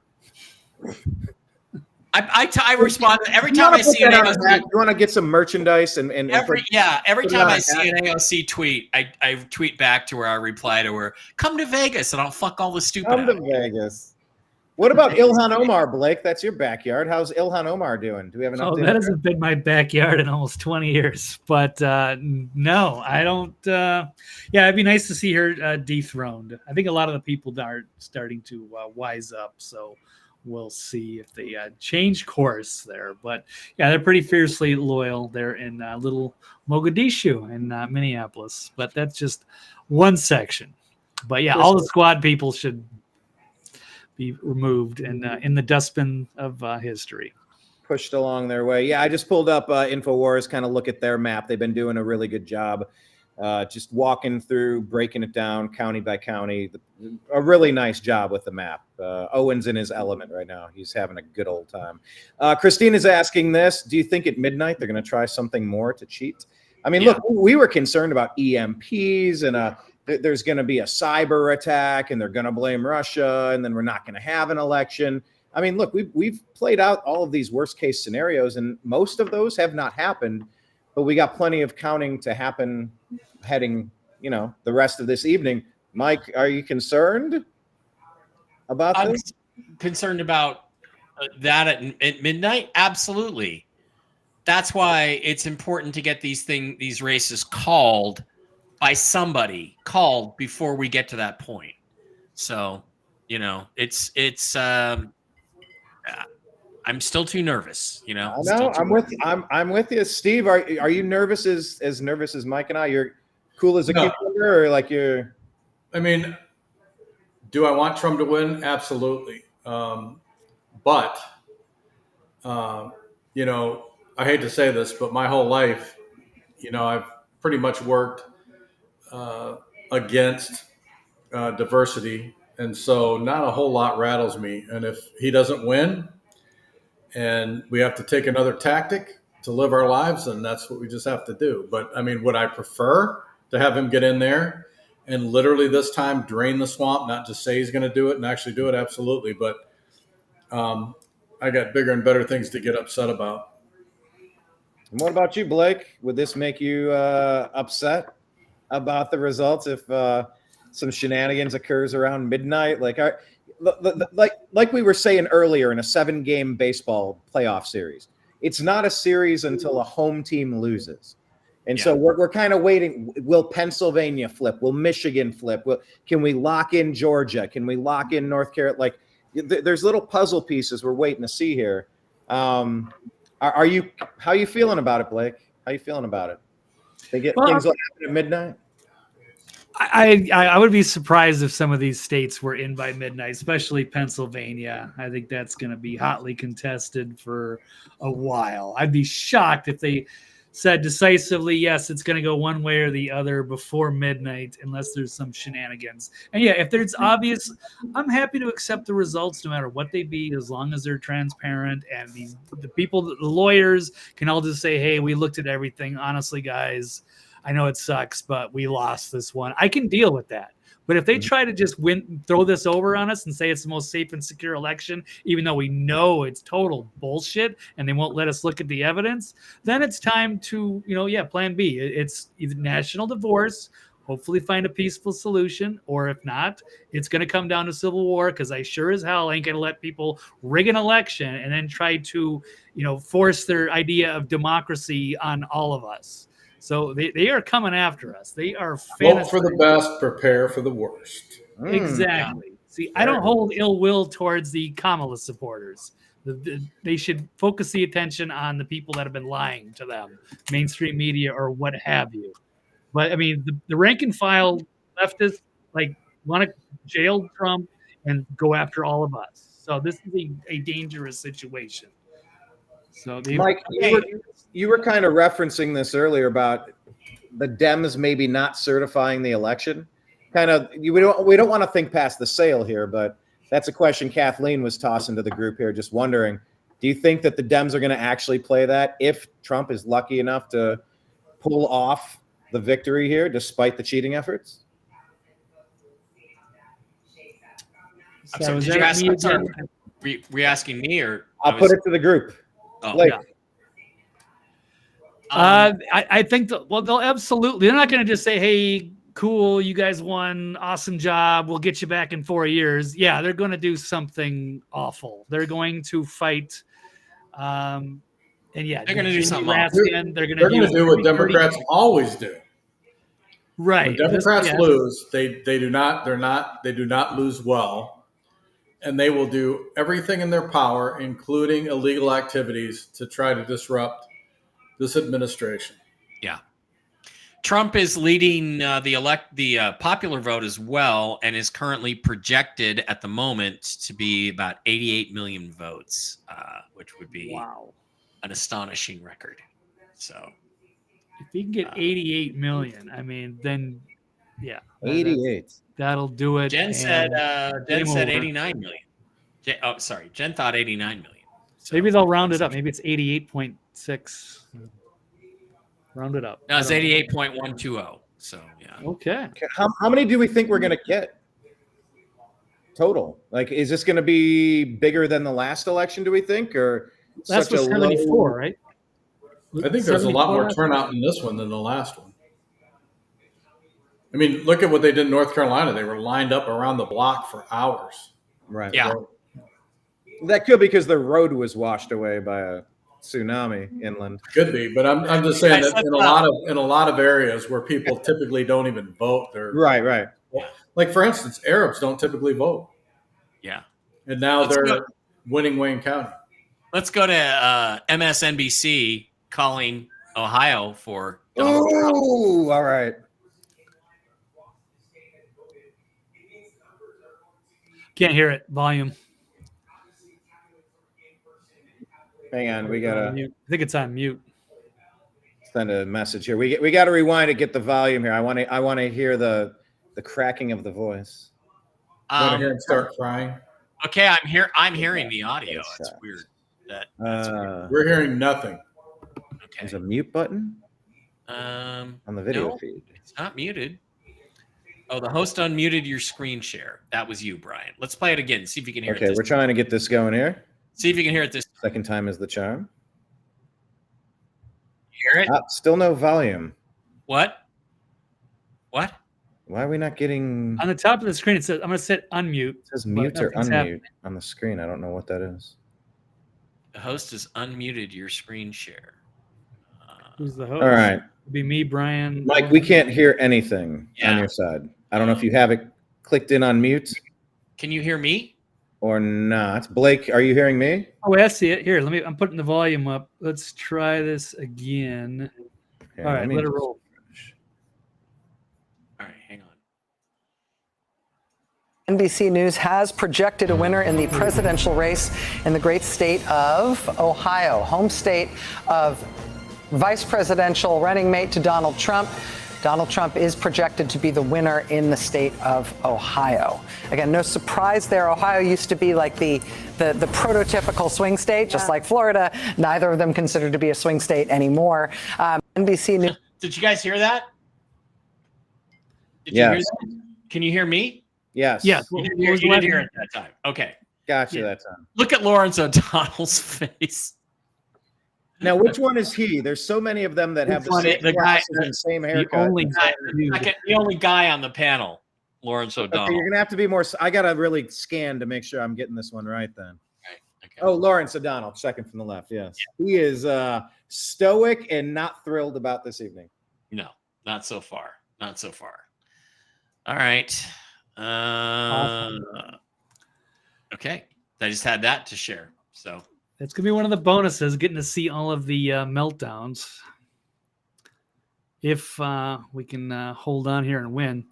We got a couple people on. Okay, let's get everybody bringing in back Brooks in. and Steve. Trump continues, guys. Trump continues to lead in New Mexico with 20% of the vote in. Oh, New Mexico would be nice. Hi, guys. Hello. Welcome. Mr. Agnew. So did I? Oh, well, there you are. I got it 210 Trump, 105 Harris. Okay. Check. Yeah, that's probably right where we are. And keep your eye on Wisconsin because I have a feeling it's going to go Trump, and so will Georgia. And if those two states go, Kamala's done. Yeah, I think Georgia. It's just a matter of time. Just a matter of time with Georgia. Because Gwinnett County, which is east of Atlanta, they haven't fully reported yet. And most of the big counties have already reported. There's like 80% of the vote in, and it's Trump is ahead by 250,000. In Georgia. In Georgia. Damn. It shouldn't be that close. I mean, can we admit that it shouldn't even be that close? No, it shouldn't be that close. But that's really the best the Dems can do. It's the best they can do. They had their very best shot with Fulton County and DeKalb County, and they didn't do it. I think they took their best shot in Butler, Pennsylvania, and they missed. Ooh. Yeah, Pennsylvania hasn't called yet, and I have a feeling that those rural voters actually reporting way more than the urban voters and the Amish. You can't count them out. That's about 80,000 votes. Amish are crushing right now for Trump. Crushing for Trump. Please tell me you said crushing and not crashing. Crushing. crushing, demolishing, blast like the Kool-Aid man through a brick wall. The Amish are coming out for MAGA. Let's say hi to our friend of the show, Vincent Fusca, tonight, too, because I'm sure he voted in Pennsylvania. Way to go, Vincent. And we know you're not JFK Jr., but he played you on TV a few times.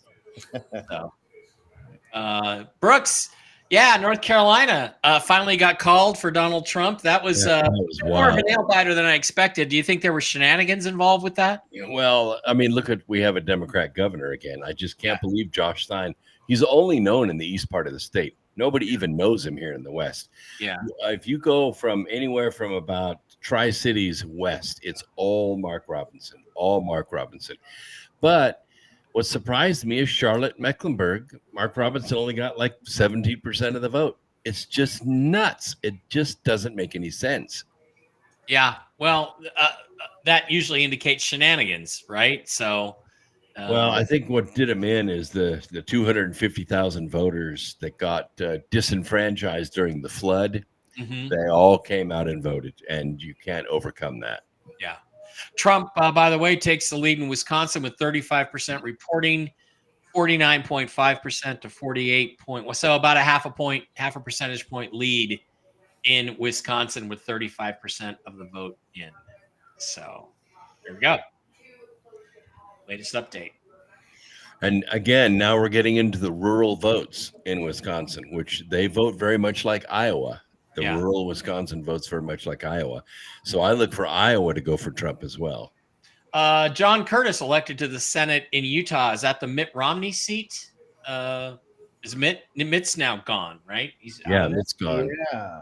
Fuck you, Mitt Romney, by the way. Adios. 2 Senate seats that have he was a Republican. He was a Democrat. Look, he was not a Republican. He was a Democrat. Let's be realistic. Everything the Democrats wanted, he voted for. So we got him out. It's effectively the same thing as, flipping a seat, I think. Sorry. I'm angry tonight, Brooks. I'm angry because I'm angry. So there we go. Let me pull up a different map here real quick just to kind of show you. This is, let me get a better view. Go this way. Okay, this is off of Newsmax. There's a lot of different states starting to get penciled in here. And look at that. Pennsylvania's gone red. It's light red, but, they're kind of keeping this tight here. But look at the electoral vote, 220 to 108. That's double. staggering. More than double. Obviously, California is going to come in with, what do they have, 55? So that's going to be massive. 52. Okay, yeah. So, but this is just, we're looking at a lot of different outlets that are giving us similar maps. Trump only needs 50 to get there, just 50. I like to look at this one. Kristen's saying that Trump has 50%, Harris 49 in Pennsylvania. By the way, Pennsylvania just went blue while we were talking, so now I dislike this map. I will go ahead and take this. I used to like you. Oh, look at my prediction for Maine was right. Maine has gone pink. It's going to go red. Really? Yes. Hold on. Let me go back. Sorry, my bad. Okay, Maine is pink. Look at that. I said Maine would be red. Hey, look at Georgia. Georgia's looking nice and pink over there. 250,000 votes to Trump's favor. Okay. I mean, these are starts, but why is Iowa looking blue? I don't know. Early voting. That's ridiculous. Iowa. God, how fucking ridiculous. Yeah. I thought it hadn't been called yet. Really? Seriously? Iowa's not been only called. like 10,000 votes have recorded in Iowa. Yeah. Just these 2 states up here, Michigan and Wisconsin, still leaning blue. I would love to see one of those flip. North Carolina is fantastic, but I want Virginia. I want Pennsylvania. I guess they're a little less keen on New Jersey. I don't think they've called it yet. It's just leaning. Well, it's weird because they called it for Harris, but Trump's actually leading in Virginia right now with 65% of the vote. Yeah, they're you know what they're doing, Brooks. They're trying to. I speculated on this earlier. They're even though they might probably know that they're actually going to lose these states like Virginia and I would think New Hampshire. They're trying to pretend like they haven't flipped. They're going to hold out that until they are forced to call it because they're trying to preserve the House seats out in California and Nevada and Arizona. That's what I think they're doing. It's a good theory. Yeah, they are because California right now is. I think their polls just closed. Yeah, their polls just closed. I thought California didn't close till 8 or 9. It's 8. Oh, I'm sorry. It's 7. It's 7:05 here right now. Yeah, 10:05 Eastern time. Yeah, look, Trump is up double on Harris. Obviously, California is going to give a huge swing, but some of this looks good. Is there a big surprise for any of you guys? Is any state jumping out as unusual yet? Well, I thought that Pennsylvania would be red by now.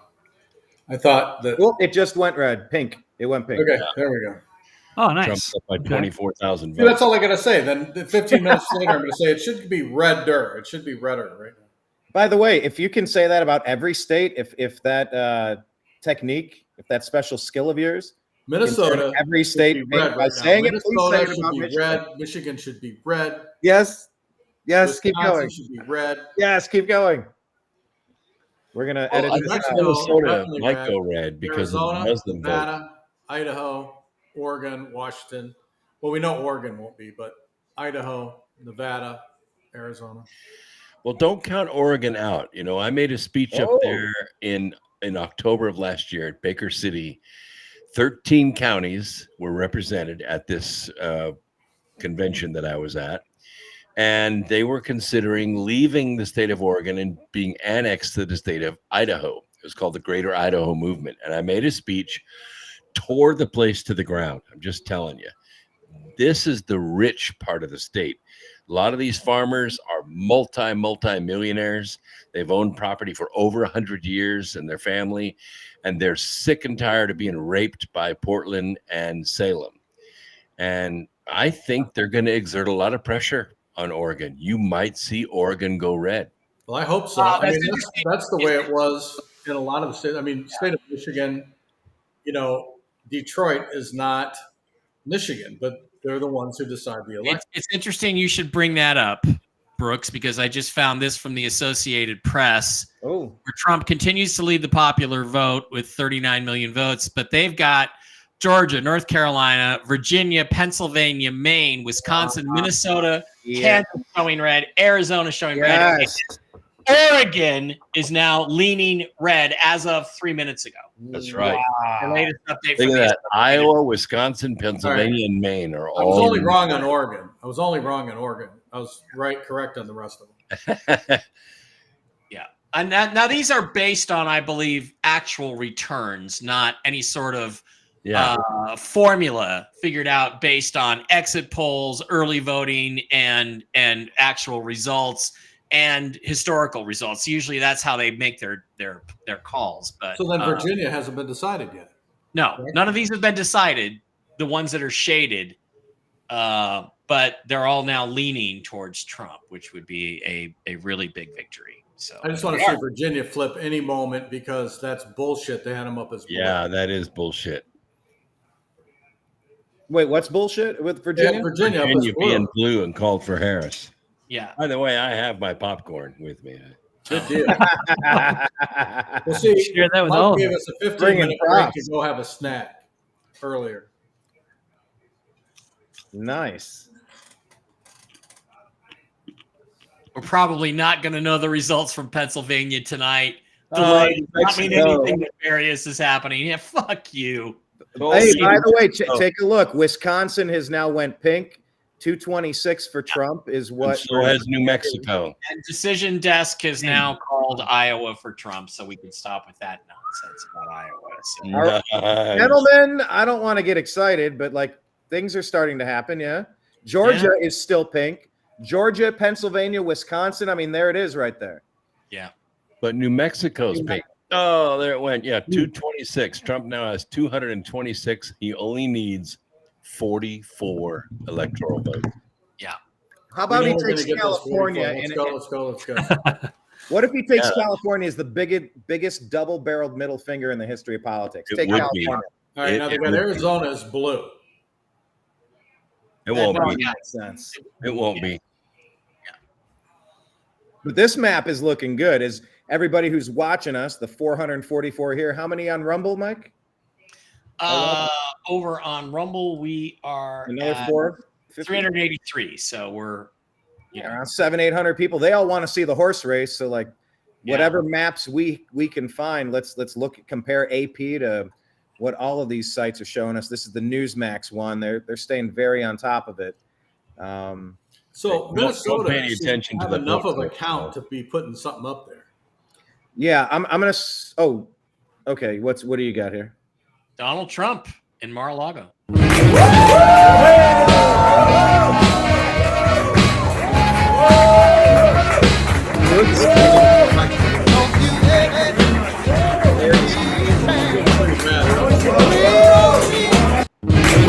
Jesus, Barron, could you guys hear that? Was there audio again? Yes. Yeah. Yes. Okay. Barron Trump is a fucking Anunnaki. Look at the size of this guy. Look at him. Look at him. He's a traveler like John Trump, right? Look at him. He's got to be 6'7", 6'8". He is.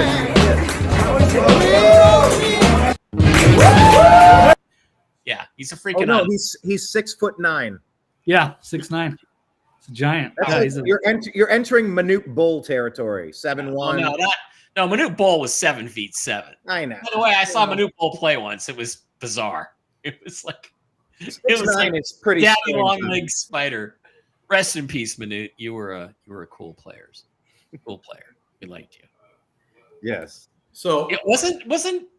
You know, the funniest thing would have been this: the same team that drafted Manute Bull should have drafted. What was the little guy, Tyrone Diggs or something? The guy who was like 5'7". Who was the little guy? Muggsy Bogues or something? Muggsy Bogues. Yeah, it was a really great play. Really great Blaylock. Yeah. Mookie Blaylock was small too. All right. Just thought I'd put that out there. So well done. Yeah. So this is what they got. This is a more conservative map a little bit, but look at all of these pink. Minnesota pink, Wisconsin pink, Pennsylvania pink, Virginia pink, Georgia pink. I mean, Arizona pink, New Mexico pink. They only have 198 to 109. But look at all this. Everything is leaning the right way, including Oregon. Great job calling that out, Brooks. Yeah. Well, I was there, and it was a rainy, cold day, and we packed about 450 people in this little rodeo center, and they were pissed. Oh, my God. They were so mad at Salem and Portland. So there were, I think, 11 speakers, and I was the only one that gave a speech on the actual Greater Idaho movement, and standing ovation tore the place down, and those people were pumped. Quick update report from Pennsylvania. Pennsylvania officials were going to try to stop counting at midnight in violation of state law. We threatened to sue. That was enough. This is from Michael Watley, who's an attorney. Officials agreed to continue the count as required. They're going right on. Don't you love that? All these local governments decide that they're not going to follow the law. That's just infuriates me. Yeah. Well, and evil also submits when confronted most of the time too. So well, you know what they were going to do? They were going to stop counting and start bringing in the start bringing in the illegal ballots and put those into play. Yeah, kick out all the election workers, right? No, go ahead, Blake. No, they're going to kick out, all the Republican watchers. Yeah, exactly. That's when all the fun and games begin. And if nobody's there to report it, they'll get away with it. Now, I guess my biggest question was, when did it become okay for the United States Postal Workers Union to endorse a candidate at the same time that they're going to be delivering boxes of hundreds of thousands, millions of ballots? When did this just become something we're not going to pay attention to the conflict of interest on? Right. Like, am I the only one seeing this? Or am I out of my mind here, guys? Yeah. No, you're not out of your mind. Oh, here's a great tweet. Let me show you a great tweet. This is hilarious.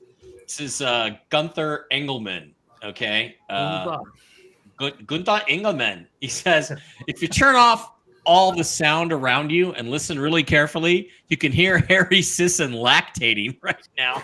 For those of you who don't know, Harry Sisson is a little sissy man Democrat. So that's pretty fucking fun. Yeah, bought and paid for, complete shill. Blake likes to call them sock puppets. Yeah, these guys are the worst. They sell their soul.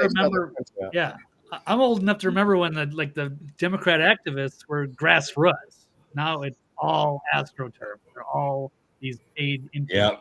They're awful. Harry Sisson is one of the most cartoonish ones. He's ruining his. Well, who knows?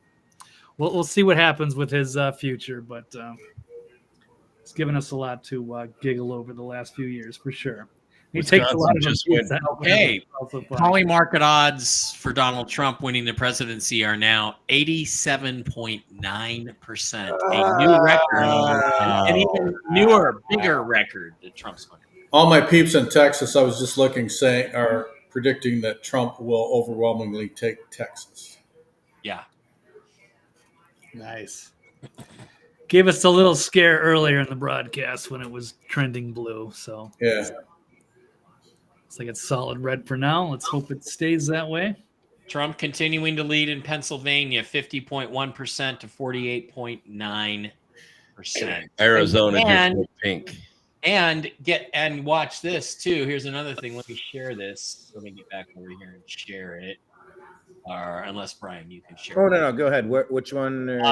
Cool thing, here's the thing: Trump leading 50.1% to 48.9%. The counties that haven't been come in yet, they're red. They're red rural counties. Yep. So that I think very soon now we're going to be able to call. We're going to be able to call Pennsylvania. Yeah. I hope I'm wrong. I hope they call it before midnight decisively for Trump. Because that is the biggest battleground state in the country right now. Yeah, Larry, I wasn't talking about. Thanks, Jen. I will look at my messages in a second. I wasn't talking about Spud Webb. He was little, but Muggsy Bogues was even smaller than him. Muggsy Bogues was. I forgot. I used to make posters on Spud Webb. He was like a dunk artist, and he was small. He was a little guy. By the way, Trump's had 240,000 votes in Georgia, and 80% have reported. Oh man, Brad Raffensperger must be in a freaking out right now. I wish I could see that. Jen pointed this out. This is how phony she is. This is the video of Kamala Harris. Are we talking which Jen? Jennifer Falladoring.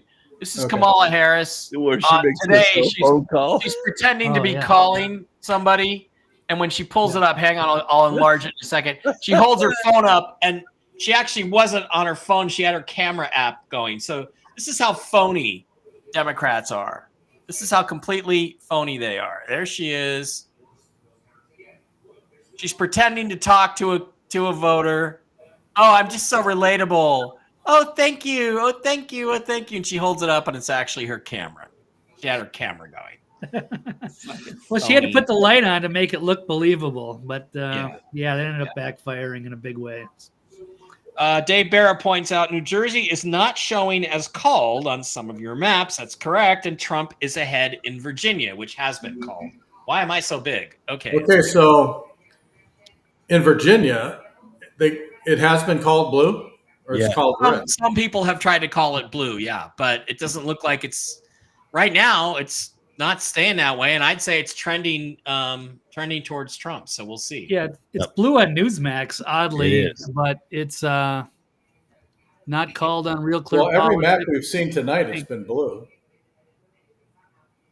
Yeah, I mean, it is on Newsmax, but not on Epic Times or Real Clear Politics. 270 to win is also projecting Virginia light blue. I don't know. Yeah, for whatever reason, Newsmax has got it in solid blue. But that changes.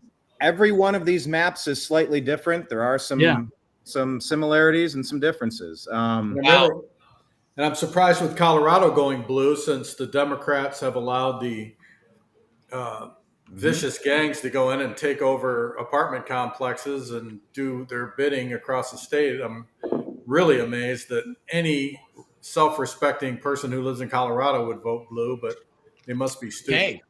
Exactly. Yeah. This is a tweet from Pamela Hensley, also known as Princess Ardala from Buck Rogers in the 25th Century in 1980, the TV show. She was hot, right? It's saying, breaking, the New York Times now estimates that Donald Trump will win the popular vote. Oh, yeah. That means an electoral bloodbath if Donald Trump wins the popular vote. That means that all these states that haven't been called yet, or the states that are close and been called, are going to flip. If Trump wins the popular vote, he probably gets 350 electoral votes at least. So I predicted 401. Okay, so they're saying in Minnesota, Trump currently has 57%, Harris 38%. Oh, where is that? Minnesota. Skinner said that Trump has 57% of the vote in Minnesota and Harris has 38%. Well, that's what happens when the Muslim vote flips. And you also had rural Minnesotans who are so pissed at Tim Walz, they're now thoroughly convinced that he's a pedophile and a liar and a cheat, and they're pissed off at him, and they're going to vote against him. That's right. They rely on the farmers up in Minnesota. They If he's got 57% of the vote, I would say it's time to call it red. Well, they're not even showing Democratic. Nothing. Right. And hey, everybody, Lauren Boebert, our favorite girl to take to a movie, won re-election in her seat in Colorado. Nice. Congratulations, Lauren. I guess the OnlyFans is delayed by another 2 years, but I can wait, baby. I can wait for you. She wears a good pair of jeans. She does wear a good pair of jeans. Lauren Boebert, a really hot 40-ish plus single lady who should 95% of Wisconsin has voted, and Trump is ahead 400,000 votes, and they won't call the state. Wow, where'd you get that from, Brooks? Newsmax. Wow, let's go look it up. I can pull Newsmax up. I got it here. Okay. Yep, we're not calling anything. Okay. That only leaves 2 battleground states left, because I think Georgia's going to go for Trump. It's going to leave Pennsylvania and Arizona. Well, Georgia and Pennsylvania and Wisconsin and New Mexico are all leaning that way, along with Maine, according to. Well, I said that Kamala needed to win at least those 6, or at least half of them. But I said she's going to win none of them. She's going to lose all 6 battleground states. Wow. Bold prediction. I like it. I did the calculations. I did it. I attacked it 2 different ways. One from iPhone owners in America voting, and also from electoral study on the way they voted in 2016 and the way they voted in 2020. And then I extrapolated that into this vote. I attacked it 2 ways, and I came up with 401 electoral votes.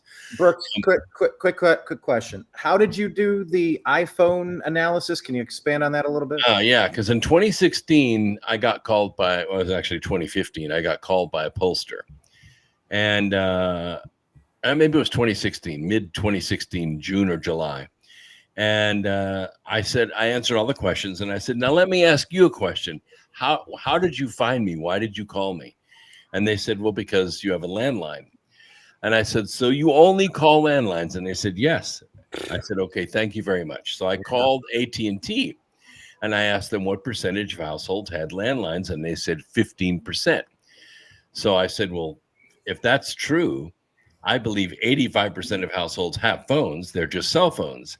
And at that time in 2016, cell phones had become smartphones, and people were getting their news unfiltered off the cell phone. So I polled 1,000 cell phone owners, and I found that 85% of them were voting for Trump. They got their news from Drudge Report and Breitbart and WorldNet Daily, and I knew that they were going to vote for Trump. So that equated to 316 electoral votes, and I missed it. It was 311 because I didn't get New Mexico. I missed those 5 electoral votes. So this time I said, well, I want to find out how many people have iPhones, because iPhones, the apps update automatically. They don't with Android. You have to update them manually.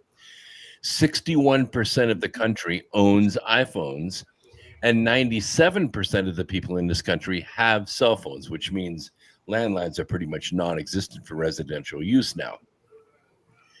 So I ran my numbers again that way, taking 85% of 61%, and I came up with 401 electoral votes.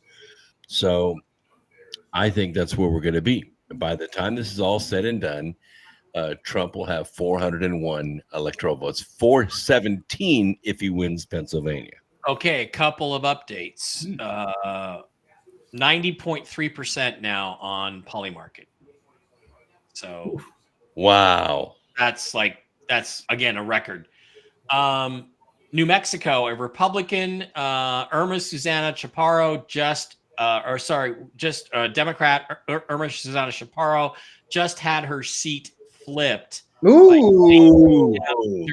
In New Mexico by a Republican woman. I think it means the state is going to flip possibly too.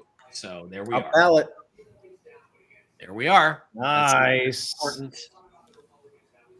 Hey guys, I have a quick question I wanted to maybe just toss around, starting with Steve, and just get your thoughts on this. Nothing's in the bag yet, but I had the terrifying thought the other day about what if a normal candidate comes up against a decent candidate on the Democrats? Because I think Donald Trump has run maybe the best political campaign I've ever seen, the best presidential race I've ever seen. I just want to get your thoughts, maybe starting with Steve and work our way around. Do you think anyone has ever run a better presidential campaign than Donald Trump? No, absolutely not. I don't think he left anything on the table. I think people sincerely appreciate his honesty as much as people say, no, he's mean, he's this, he's that. I find him to be a fresh breath of fresh air. I can't stand people beating around the bush, sitting on the fence, always being politically correct, always, waiting to answer to see what the most popular side of the issue is and go with that side. He is the most refreshing candidate, person, individual I have ever seen in politics, and that's what I love about the guy. Brooks, what about you, sir? I don't think Trump left anything on the table. I think he could not have done any more rallies than he did in the last 20 days of this election. Seriously. Plus, he went to areas that were totally dedicated to the down ballot. Like he went to California, he went to New Mexico. That's why this woman won her Senate seat, because he went to New Mexico and he called them out. He called them by name and he endorsed them. That's how they win. Mike, what say you? Well, I want to say this, that I just looked, and it appears, unless this is a Photoshop, it appears that you're right, Brooks, about Wisconsin. Decision Desk HQ supposedly says 95% reporting in Wisconsin, and Trump has won it. Also won Georgia. That's correct. Georgia and Montana. He is now 242. He only needs 28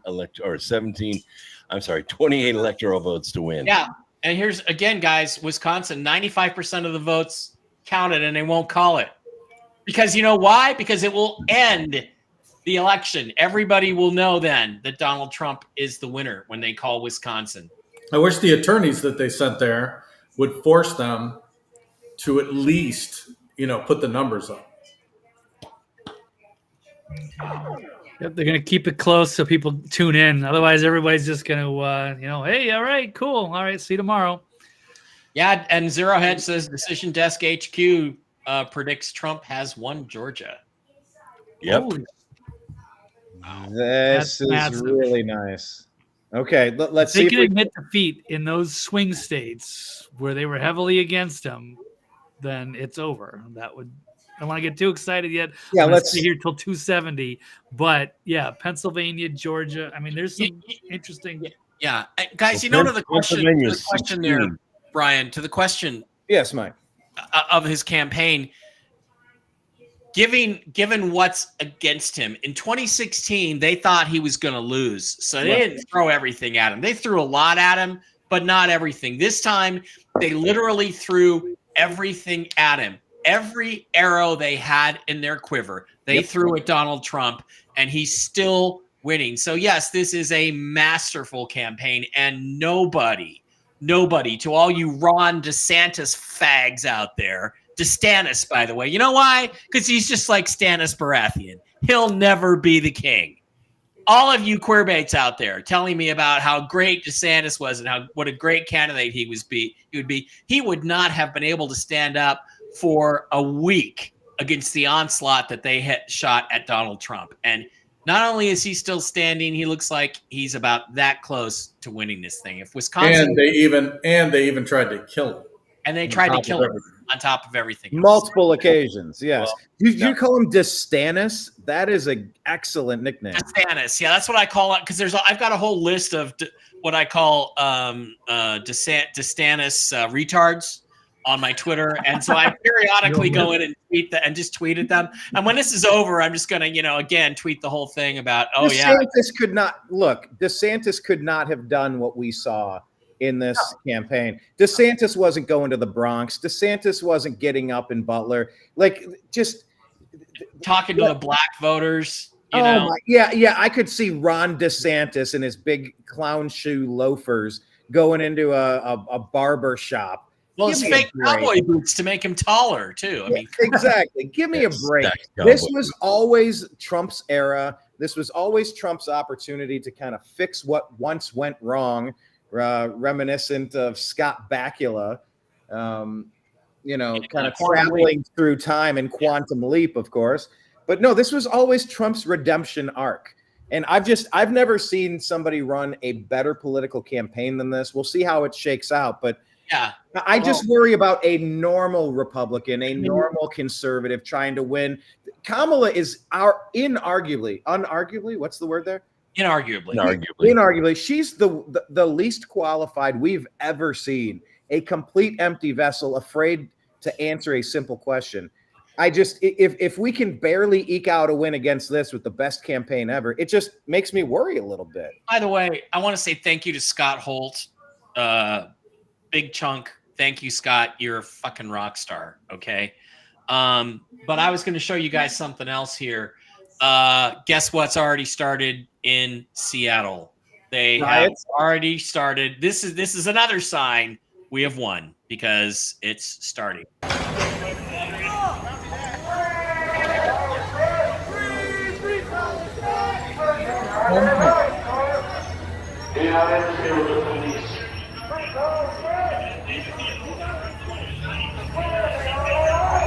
It's from Andy No, by the way. We support the First Amendment. We want you to have your right to support. Do not interfere with the arrest. Do not interfere with the arrest. There they go. They're on the offensive.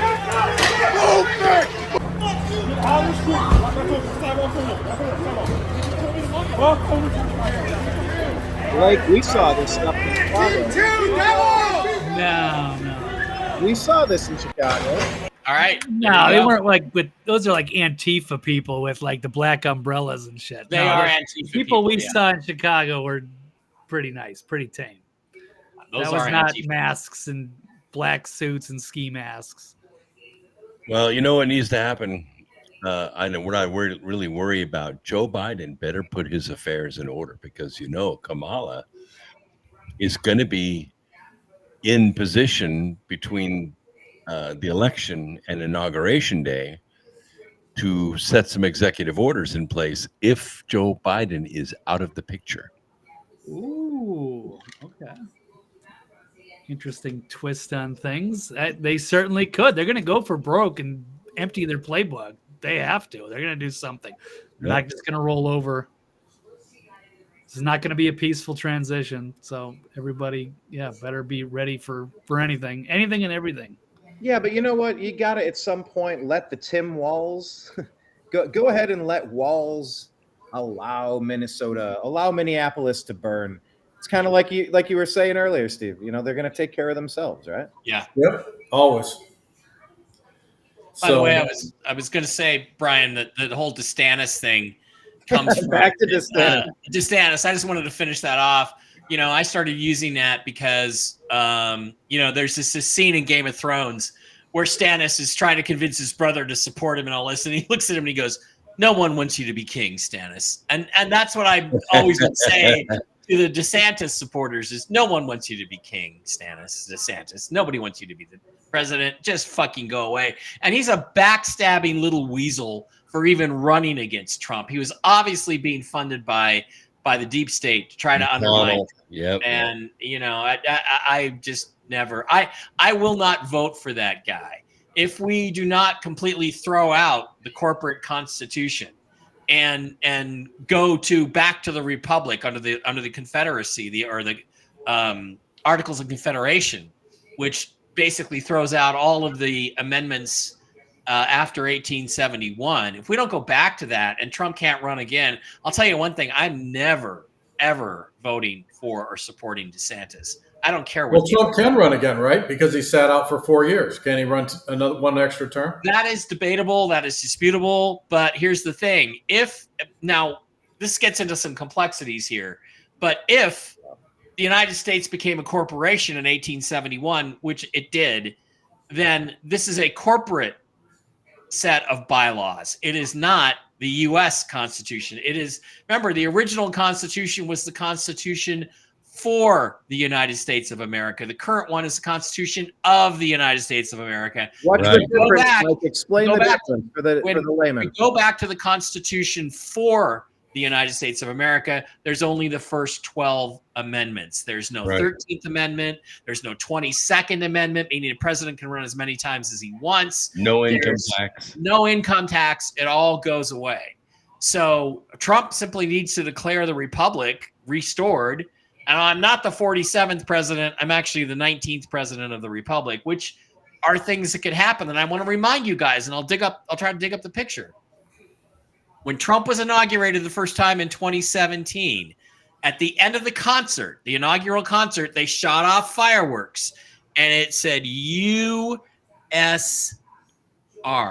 It did not say USA.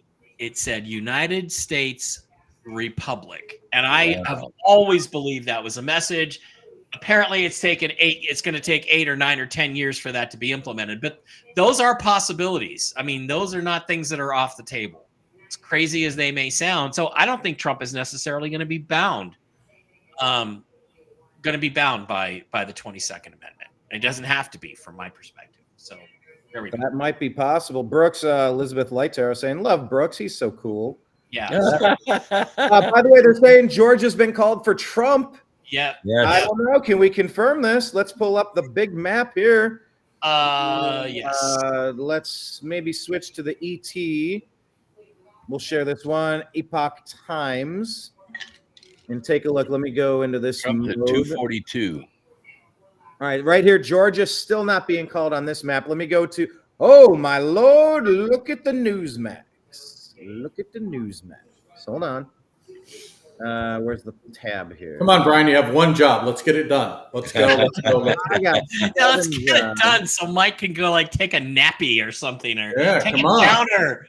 God, this has just been driving me nuts.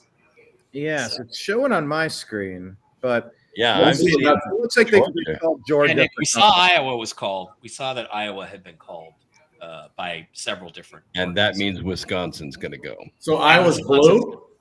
No, it's red. Red. So it looks like everything but Virginia. They're calling Virginia blue. Yeah, they are. That's there. Donald, not everybody. Yep, guys, we have it. Here it is. Decision Desk HQ has just called Georgia for Donald Trump. So Fox still hasn't called North Carolina. You know what? Fuck Fox. The head of their decision desk is a fucking libtard Democrat. Big shock, right? Sorry, what? How do you really feel, Mike? Don't hold back. Do you think you guys just think I'm well, at least you always know where you stand, right? If you're my girl, you're always going to know what I'm thinking. It's not like it's going to be unclear. Okay? Let me answer Heidi. She's asking, what's the map you're using? I'll just say I'm bouncing around between the 270 to win, 270TOWIN.com. I'm also bouncing between theepochtimes.com and newsmax.com and occasionally InfoWars with their graphic screen. 270 to win is not yet declared Georgia, but they need to because it's happening.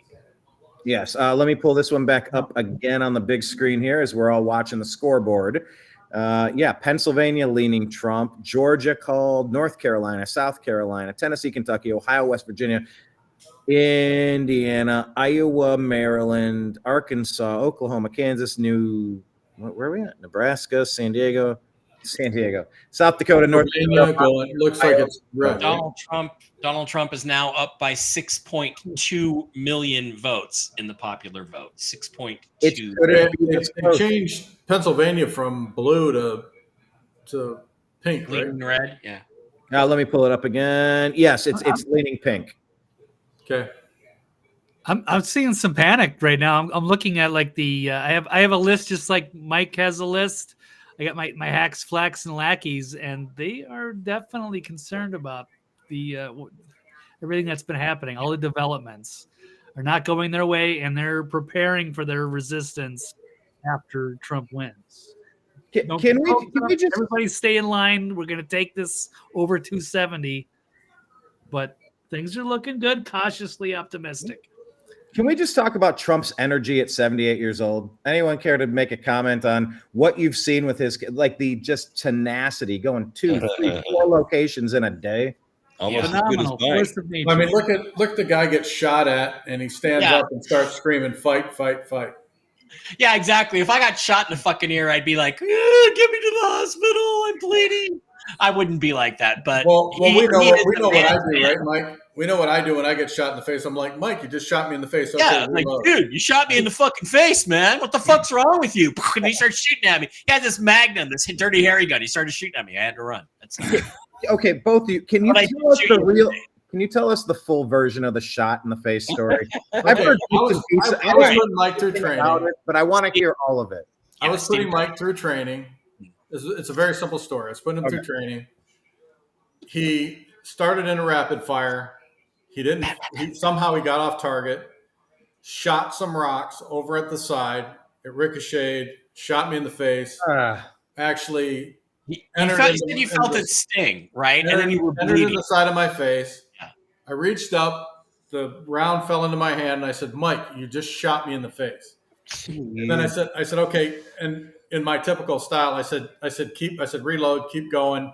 This time, try to keep it on target." And he goes, "Oh, dude, I feel really, really bad. I shot you in the face." I'm like, "Shut up and reload and start shooting." I didn't say that. I said, well, that's what you get for spazzing. Oh, bullshit. Bullshit. He did his typical Mike, "I feel bad." I'm like, reload and start shooting. I haven't got time for this bullshit. I was sitting there shooting, right? And I chipped a rock, and the piece of the rock came up and chipped his face. And, I'm shooting. And he goes, "Dude," he goes, "you shot me in the face." And I got a picture of it. I'm looking for the picture. But, yeah, I got a picture of it, put it on Facebook. So whenever now I say, you owe me, you owe me Doran or something like that, he just says, "You shot me in the face." I mean, one time we both got suspended on Facebook because he said, "You shot me in the face," or I said, "I shot you in the face." So like he was doing some macho thing, and I'm like, "Dude, I shot you in the face. I'll do it again." And they flagged you because of what you said. This reminds me of what happened. What is this? A week ago? A TV news reporter struck by a bullet fragment Tuesday at a shooting range during a campaign event for a Democratic Senate candidate who administered first aid to the journalist. This was Missouri Senate candidate Lucas Kuntz at a private residence near Holt, north of Kansas City, with former U.S. Representative, wait for it, Adam Kinzinger, when the incident occurred, the Kansas City Star reported. Did you guys see this one? Adam Kinzinger. Didn't they find Adam Kinzinger? They found a guy who's built exactly like him with exactly the same tattoos on a gay dating site. The guy's freaking gay. Yeah. He pretends to be married and he's got kids, and it's like, yeah. Let me just be honest, Adam. We know for a fact that you may as well have been married. You can claim you're married, but we know for a fact, buddy, that you closed your eyes and pretended it was Ryan Sprague that you were with from the Somewhere Between My Thighs podcast. Sorry, there's this little fag named Ryan Sprague, the Somewhere in the Skies podcast. I call it the Somewhere Between My Thighs podcast. Guess what, Ryan? You're having a bad fucking night tonight. Let me pull this one up. This is BNO News. They're kind of calling it a little bit more distinctly, but it's still 204 to 117. They're still holding out on a lot of these Georgia, North Carolina, Pennsylvania. I don't know. Just everybody has we know that one's map to share. Correct. 242 to 108. Now that's the ass kicking I'm looking for. That's more than double, 2.5 times we're getting close to. This is By the way, What's there's up a with news. Minnesota not reporting. There's a news piece that they. Oh, it's because of Tim Walz. They don't want to embarrass the governor. Too bad. Yeah. They have a responsibility. They have a duty to report. Fair point. Yeah, this one over here has 210 to 112. And look, Georgia, North Carolina, Pennsylvania, Michigan, Wisconsin, Minnesota, and Arizona all leaning Trump. You know, it's tough to figure out what is actual. All of these maps are slightly different, but it doesn't look guys, the trends appear to be. Well, this one doesn't even have Georgia, and we know he won Georgia. Yeah, it's in this. Yeah, the 210, that is a mild prediction. They are not aggressively calling these, but it looks like it's breaking. Look at this. If you just stepped back, everything is red. There's a couple of dots of blue, but everything's red. I've just never believed that our country was 51-49. I've never believed it. You know what would cause me to have a heart attack and die tomorrow is if California turned red. Let's go. Then I will not be joining you next week because I'll actually be dead. Like, sorry, Steve, but California won, right? Yeah, 270 to win has got him at 242. So only about 28 electoral votes away from. Well, if you go Idaho, Nevada, Arizona, New Mexico, he's got it. Yeah. Is my 270 to win current, or do I need to refresh it? I'll probably refresh it because I'm showing 242 to 108. Yeah, well, I need to totally refresh. Where's that button? Hit F5. Is that? Are you for real? Yeah, hit F5. That refreshes your browser. That asks question. Yeah, isn't it interesting? Isn't it interesting, guys, that Nicole's pointing out? Isn't it interesting that Jill Biden was wearing a MAGA red pantsuit today when she voted? Oh, really? Oh, yeah. Check it out. Check it out. Yeah, there she is today when she voted. Posobiec put something out today that the Biden team voted for Trump. Yeah, they hate Kamala. They were never really big fans of Obama, but like they whatever, they did their thing. They hate Kamala. Yeah. Agent Nicole Starling in Australia is ahead of the game here. She says Republicans have gained control of the U.S. Senate. It would be nice if you could tell us what source that's from. But also CNN's going to meltdown. You know what the best thing is going to be? You know what the best thing is going to be over the next couple of weeks is going to be watching the news, the election night coverage from all the networks. It's going to be hilarious. I'm just going to sit back and kick back. Who wants a movie? Who's watching Netflix, man? I'm going to watch election coverage and chill. That's what I'm going to do. For sure. Coverage and chill. That MSNBC panel, I'm starting right there. Joy Reid, Rachel Maddow, Nicole Wallace. Yeah. Yeah, Joy Reid called Florida a bunch of right-wing fascists. Can you believe that? Yeah. Well, yeah, of course I can, because, that's the way they talk. So, I may have revealed your secret identity there. Shouldn't have done that. Here's Dave Barra. What Dave have to say? Supervisor is here. Yeah, Dave Barra. Shit show. Show him your shit show supervisor. Oh, nice. Shit show supervisor, Dave Barra. So let me give you guys a couple of updates from what I've been watching out there. I've been spending more and more time. We can't hear him. Give him the mic. I've been spending more and more time watching you guys because there's way more real information coming out. Right on. Right on. Now, Fox is a complete shit show.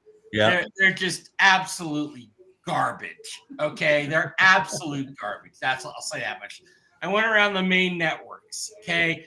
Garbage. They're absolute garbage. Now, what's going on here? The real thing that's happening here is they're trying to keep it not so obvious of how bad she's getting her ass. Yeah.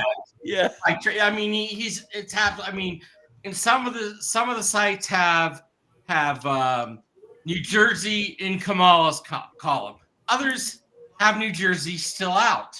Some have Virginia in Kamala's column. Others say it's still out. Some say Kamala's winning Minnesota. Others have, Jen says, ha ha ha, Dave. So, anyway. So it's all a complete shit show to keep it under wraps how big this really is. Yeah. Okay, so that's number one. Number two is, and this is the good news I bring you. Number two is no one knows where Kamala is. Oh. No one knows. They just tell you. I caught this snippet on Fox News about 10 minutes ago. And yeah, she's doing that. Smoking coke. Hopefully off of a hooker's tits. Yeah. But anyway, so they go to Kamala's headquarters at Howard University, and they've got a reporter there. And the cub reporter's talking, and she's pretty, and she's smiling, and everything's fine. And then Brett Baer asks her, "Well, do you know where the candidate is? Do you know where Vice President Harris is right now?" And she says, "Honestly, we haven't heard for a couple of hours what her location is. We don't know whether she's going to actually come here to Howard University and speak, where the stage is set up on the outside. They don't know where she is. They don't know if she's going to speak."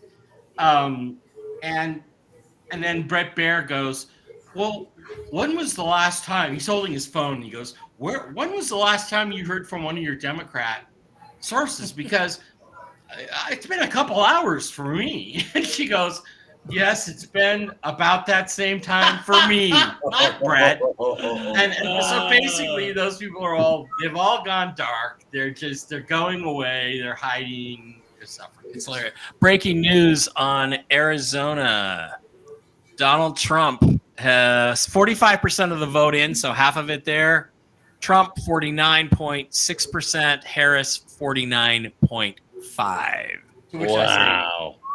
In Arizona? Yeah, but it's halfway there, and I'm sure it's trending towards the more rural counties. So yeah, and what you're looking at here, you said Arizona, correct? That was the last one. Yeah, but he was behind in Arizona. Now he's pulled into a tie or a slight lead. So it's, this one's showing 904,000 and 901,000 in Arizona. Yeah. The AP News map right here. Bounce it back to Newsmax map. Arizona, they do have them ahead 49.7 to 0.5. Go ahead, Mike. And guys, newsflash, they found Mark Cuban. Mark Cuban has been spotted. Here he is. Hold on. Where's Mark Cuban? Show us again. Oh, Mark Cuban has been found.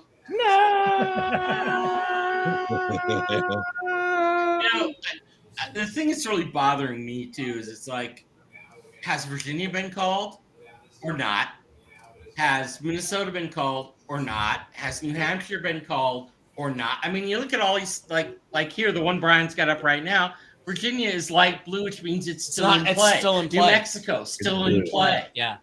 I mean, I'm not buying the bullshit. Well, they were claiming earlier that Trump won Minnesota. It was like 57. Well, it's showing that he's ahead. Yeah. Anyway, map shows and breaking news: Joe Biden went to bed at 9:30 p.m. Eastern time, so he went to bed an hour and a half ago. He's over this shit. He's over this. By the way, it's interesting. Connecticut and New Jersey are back in play. Yeah. Ooh, where's New Jersey? Really? When they called New Jersey that early, the first thing I thought to myself, and I didn't say it to him, but I should have, was I bet this is one of those states where they will bring it back off the board again later on in the day. And I thought that New Jersey was leaning back. Yeah, I'm still seeing the AP has it blue. I'm looking over here. Newsmax still has it blue. Switch it. The last one you had on, Brian, though, didn't it have Virginia as blue, light blue, but not dark blue? See, Virginia is still in play. Yeah, it's light Virginia blue. light blue, 1.7 to 1.69, 1.74 to 1.69. And 25% of the vote, 26% of the vote is still out. Yeah. Correct. So how can you even call that? Yeah, that's a light blue for sure. Breaking from Jack Posobiec, the United States Secret Service is preparing to mobilize additional resources to Florida, per a White House official. That's a concession. That's a concession, guys. Hold on. Walk me through what concession is that. The United States Secret Service is preparing to mobilize additional resources in Florida. So the rightful president is getting his rightful coverage again? Yeah. The president of the United States is going to resume his office. Yeah. Did he ever leave his Well, office? he was the president in No, exile. he didn't. And I'll tell you what he did not do. If you go back through the history records and you look at George Washington when he left office and John Adams came in, but he also had to write a separate letter of resignation as commander-in-chief. Okay. Donald Trump never wrote a letter resigning as commander-in-chief, which means he's been the commander-in-chief the last 4 years. That's interesting. There you go. And we saw good. News is reporting a bomb threat to drive voters away from the polls in Pennsylvania. What? So I ain't going earlier. It's the Ruskies. Yeah, it's the Ruskies. I'm sure it's the Russians. It's the Russians. Of course. Did you guys ever see an old movie from the 1970s called Death Race 2000? There was a later remake with Jason Statham, which sucked. It was called Death Race 2000, and it starred David Carradine as Frankenstein. And the whole point of the movie was that there was a cross country race, and the more people you could kill, not hit and run driving was a national sport, the more points you got. If they were older, you got extra points. And Sylvester Stallone was in it. Yeah. And anyway, it was pretty hilarious, and it was great 70s film. Sly was coming out of his porn movie phase. Yeah, he was starting to get acting jobs. Yeah, he was not. It was before Rocky. But the thing about it is that every so often they would come on, like, when there would be because people were trying to sabotage the death race, right? Because it was wrong and all this stuff. And the guy would come on and they'd just call him Mr. President. And Mr. President would come on and he would go, "It was not rebels. It was our hated enemies, the French," right? And he must have said that 5 or 6 times in the movie. He comes on to address the nation. It was our hated enemies, the French. That's literally what I hear every time somebody says something about Russia, Russia, Russia. It was our hated enemies, the Russians, who caused this or caused that. These bomb threats, these are all Democrat disruptions to try to keep Pennsylvania from being called for Donald Trump. Right on. Absolutely. Yeah. Death Race 2000. That is some major panic going on. Yeah, it's a great cult classic. Yeah, it's probably been about 20 years since I saw that. But that is considered one of the great cult classics of all time. Oh yeah, it's a great movie. It's got everything in it. It was the base movie for so many other great movies that came out, like Rollerball and what was the one that which is basically Schwarzenegger was in, and then Alita, Battle Angel. They're all basically the same kind of thing. Yeah. Donald Trump now leads Kamala Harris by more than 106,000 votes in Pennsylvania. Let's go. And let me just tell you what Newsmax is showing here. Blake will be right back. Whoop. Oh, sorry. I overrode you there. Go ahead. Oh, no. I'll just making a quick. Newsmax is being so bold as to say 242 for Trump and 108 for Harris here. They're being a little bit more aggressive than some of the other reporting agencies. That's what 270 to win also has. Now, how are you getting 270 to win? Let me share this tab. Mine is stuck on like a weird. How do I get it to refresh? Well, just hit F5. If you hit F5, I think you're in the interactive map. That's the wrong one. You got to go to. Let me show you. You got to go to. Where do I? President. Click on president. Oh, is that all? And then that's the current status of states that they've called. I apologize, guys. I might have been showing you the wrong map on here every time. One of the states they have not called is New Jersey. Right? Yep. Right there. No, they pulled. Yeah. Maine. Yeah. Maine. And Connecticut. Okay. Interesting. Very interesting. And Connecticut. Yeah. So I saw it somewhere earlier on. Someone said Connecticut was still up for grabs. But I mean, look at all this red. The red is sweeping. I guess we're used to that. We just got New York and California. Yeah. Okay. So Paul Sperry is saying breaking news: Trump will sweep all 7 swing states. Projects the Raghaven mayor who runs the TIPP poll, recognized as the nation's most accurate pollster. He's not, but He just texted me, according to this Paul Sperry guy, it is a clean sweep, quote, led by Latino and African American men, a crushing defeat for Obama and the media. That is what the TIPP poll guy is telling people on. And by the way, Paul Sperry puts some really incredible stuff out. Does he? I don't really know who he is, but yeah. Yeah, he's a really good source. Although I don't care about any singular source. I want double, triple, quadruple confirmation. If I'm going to celebrate tonight, I want to really make sure that I'm not like they're not going to hold on. There's a flag on the play. Wait, there's one more play coming, and then you lose. I'm a Cleveland Browns fan. I found a million ways to lose these games. Does anybody know how many penalties called back touchdowns last week? I got to think it's at least half a dozen. Yeah. Right. This is not the football show. Well, it doesn't matter if it's a football show. It's the same thing. But Mike, to be fair, this is a horse race. This is a football game. We're checking the score 214 to 179. Idaho just called for Trump.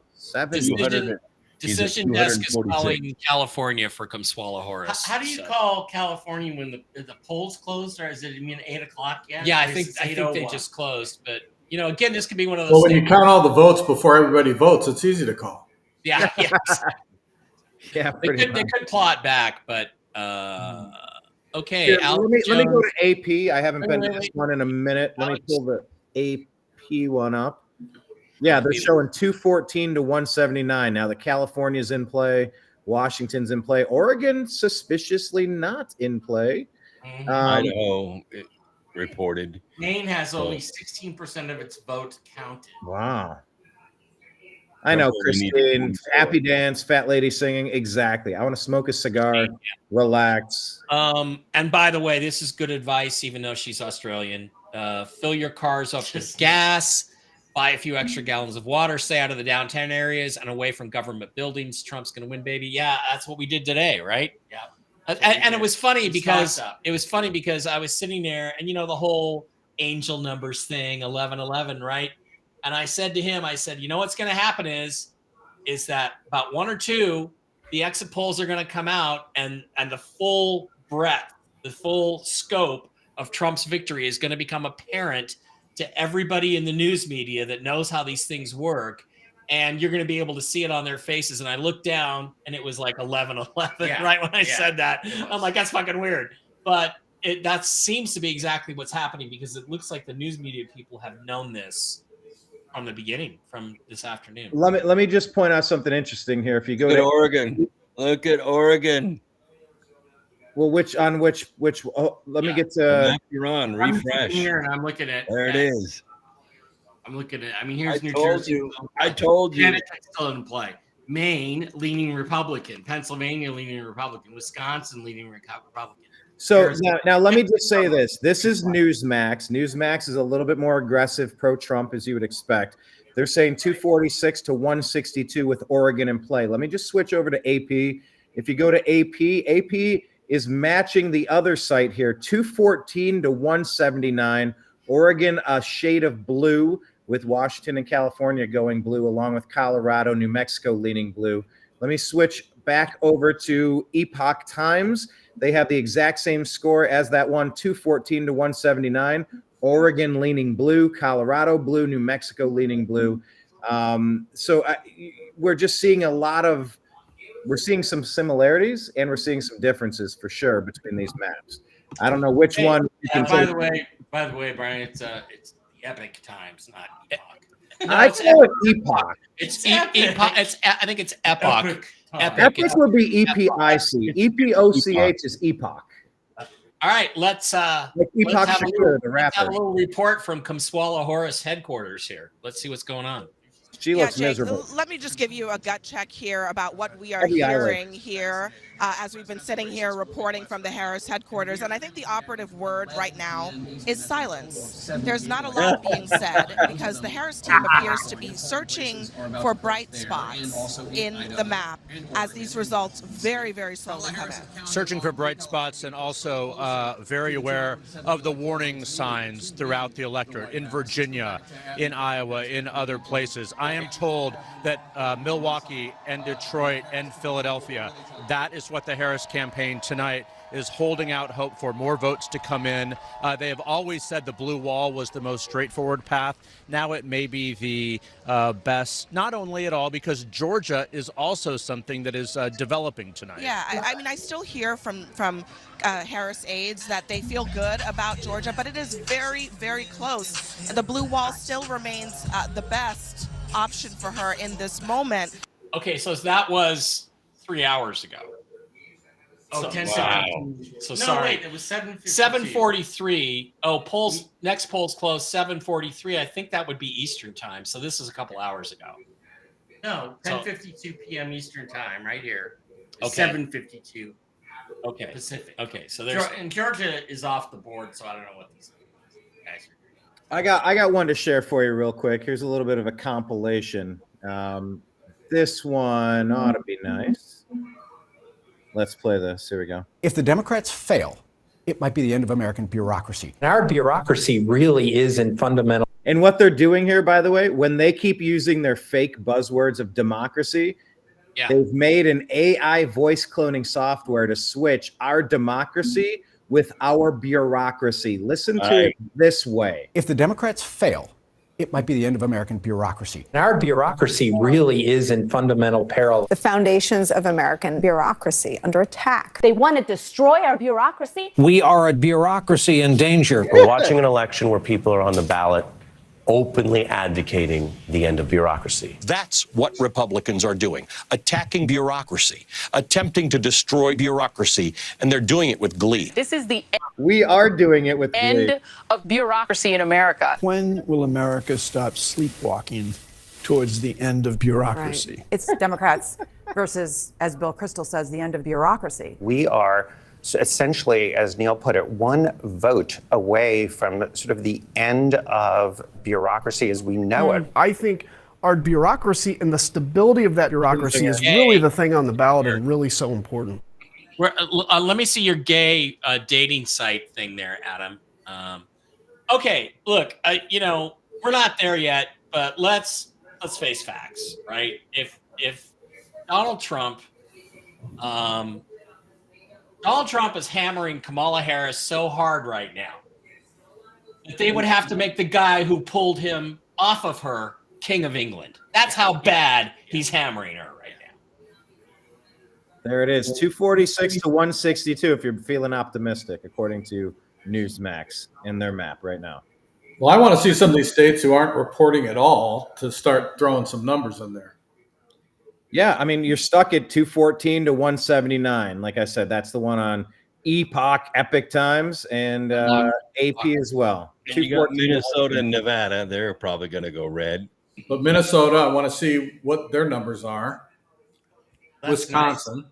nice. The yuan, the Chinese yuan is slumping. It's crashing. No, it's it's cratering.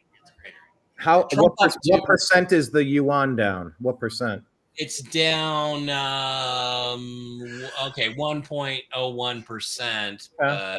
Yeah, which is we should set an alarm, like an egg timer, 60 minutes, and we'll check the yuan every hour. It's only like at 15 cents. So You had something to say. I gave you the screen. Nope. Popcorn husk. Oh, there you go. There you go. All right. So there you have it. You heard it here first, folks. Brooks Agnew eats popcorn. Yeah. I popped my own popcorn and All I ate right. it all. See? All right. But here's a legitimate question. What do you do with all the unpopped kernels? Do you lightly toast them again to try to get them to pop?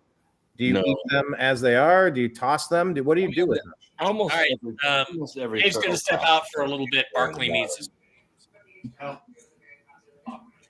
Dave's going to step out for a little bit. Barkley needs his walk. Supervisor is going to go give Barkley his walk. So the literal shit show supervisor at this point. Make sure you take a bag. Go leave a steamer. Hey, take a picture while you're at it. We'll put it up. Awesome job, Dave. As a substitute for the thumbnail for the Kamala Harris campaign. Why not? Hot steamer. We'll take it. All right, Blake, welcome back. So what do we got in the popcorn, Brooke? What's the secret recipe? We got Parmesan or any kind of special seasoning? No, just Morton salt. I have some gourmet popcorn. Nice. Pretty good. Morton salt is kind of one of the nicest blends you're ever going to find. Yep. All right, I'm going to fire some Orville Redenbacher after this, assuming we win. That'll be great. Good. Yeah. Yeah. I was at Costco today, right?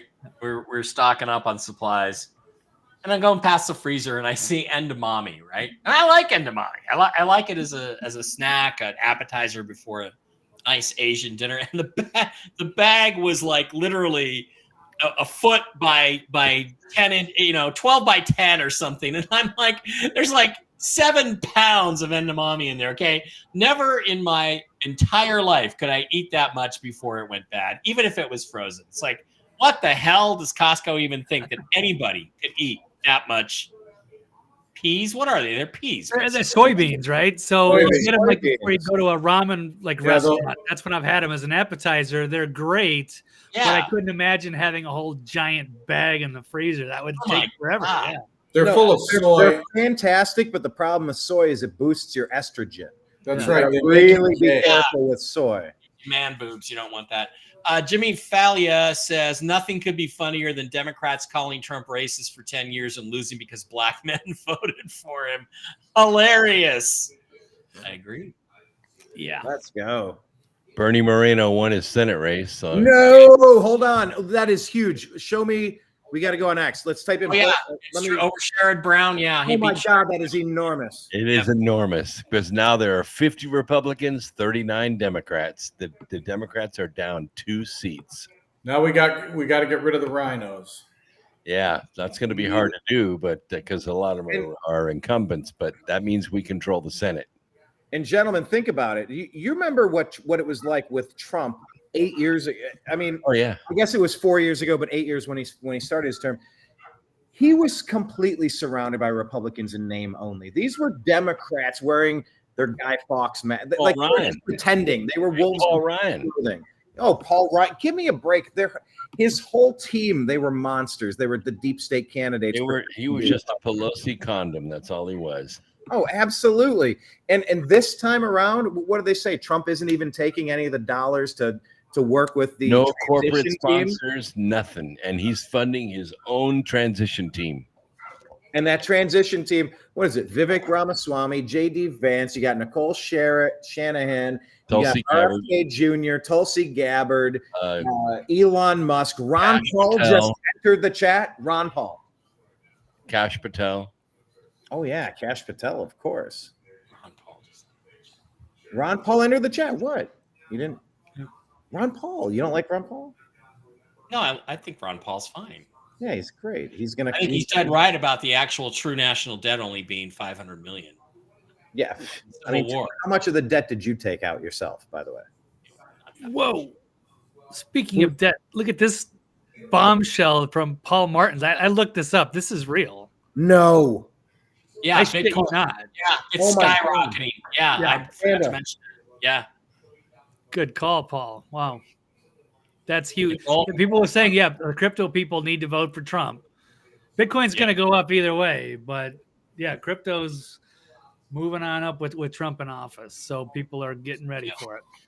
Wow. Nicole says Donald Trump now leads in Pennsylvania by 120,000. That is correct. Wow. That is correct. I will be right back. I'm going to go get some more ice water. I'm going to I got some champagne in there. Maybe I'll crack that later. What do you think? Should we crack some champagne later? By the way, that's exactly what I have right here. Oh, where do we go? Oh, yep. What do we got up? There you go. This is he's got the champagne going. All right.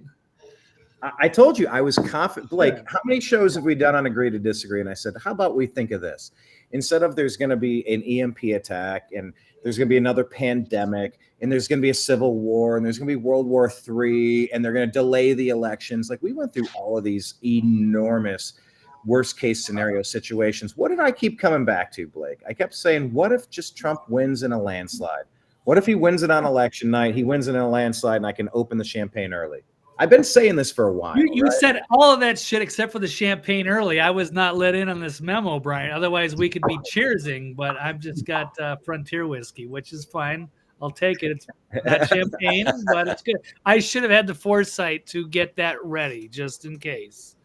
And if something not, I could have saved it. I had this for 2024 for Trump, but now I have to drink it in 2028 or whatever. But it's all good. All right. I can't believe Washington State is going red. Wait, what? Wait, hold on. Yeah, Washington State is leaning to Trump. All right, hold on. I'm not seeing this on the map that I have. Let me switch out to another one. Twitter Newsmax. Look at that. Holy shit! Newsmax has Washington red. That's with. Oh, that's only 2% in. So we'll give it a. But that's. I'll take it. I want all these to be red. So Communist Fox News is saying. Why would we look at is going to take Washington State, Oregon, and Nevada? That's bullshit. I know, but I'm just telling you, that's what they're saying. That's their prediction. Yeah, well, they can be crying with Cenk Uygur, who's probably drinking straight bourbon right now. Which reminds me, I need to go get some more refreshment. I'll be right back. I think I'm going to get some Jack Daniels. Yes, go get some Jack Daniels. I'll be right back. All right, Blake, talk about the times we've met Cenk Uygur. We've met him a few times. You filmed him in 2016. I'll be right back. Tell that story. That was fun. Oh, everyone's just going to abandon me so I can tell stories. Yeah, no, it's all good. It's great to be here. So hello, everybody. Yeah, so we did run into Cenk Uygur a couple of times. I know once is in 2016 at the RNC. That was the big one, of course. That was when they almost had the scuffle there with Alex Jones. And then we ran into him at another event. I want to say it was one of the Politicon types. And, I actually was a fan of Cenk Uygur when he was with MSNBC. They actually had good people on MSNBC and CNN. I know it sounds hard to believe, but before the Obama years, they had some interesting characters on there, whether it was I'm trying to think of it, Lou Dobbs, or whether it was Donahue. They had even Jesse Ventura, Cenk Uygur, and this is going to be shock some people. Keith Olbermann was actually fairly sane back then, but yeah, things have changed. He's an interesting character, but it seems like he was bought off along the way. And Jimmy Dore, one of his former workers, is kind of blew the whistle on that. We knew Cenk got a lot of big money, kind of influenced his opinion. It seems to be a little divide with him and Anna Kasparian. But yeah, it's been interesting to see that evolution, if you want to call it that. And sometimes he's actually fairly balanced, but a lot of times he's unhinged, and he had his moments, certainly melting down when Trump was winning back in 2016. And that was that'll live on. That'll be in the Hall of Fame, right? By the way, I was going to say, I heard you guys talking while I was out. I just took a pee. Being macho. Yeah, I was being masculine. While you guys were talking, yeah, I have a friend, Anna Persia, in Washington, and she texted me earlier today, and she said,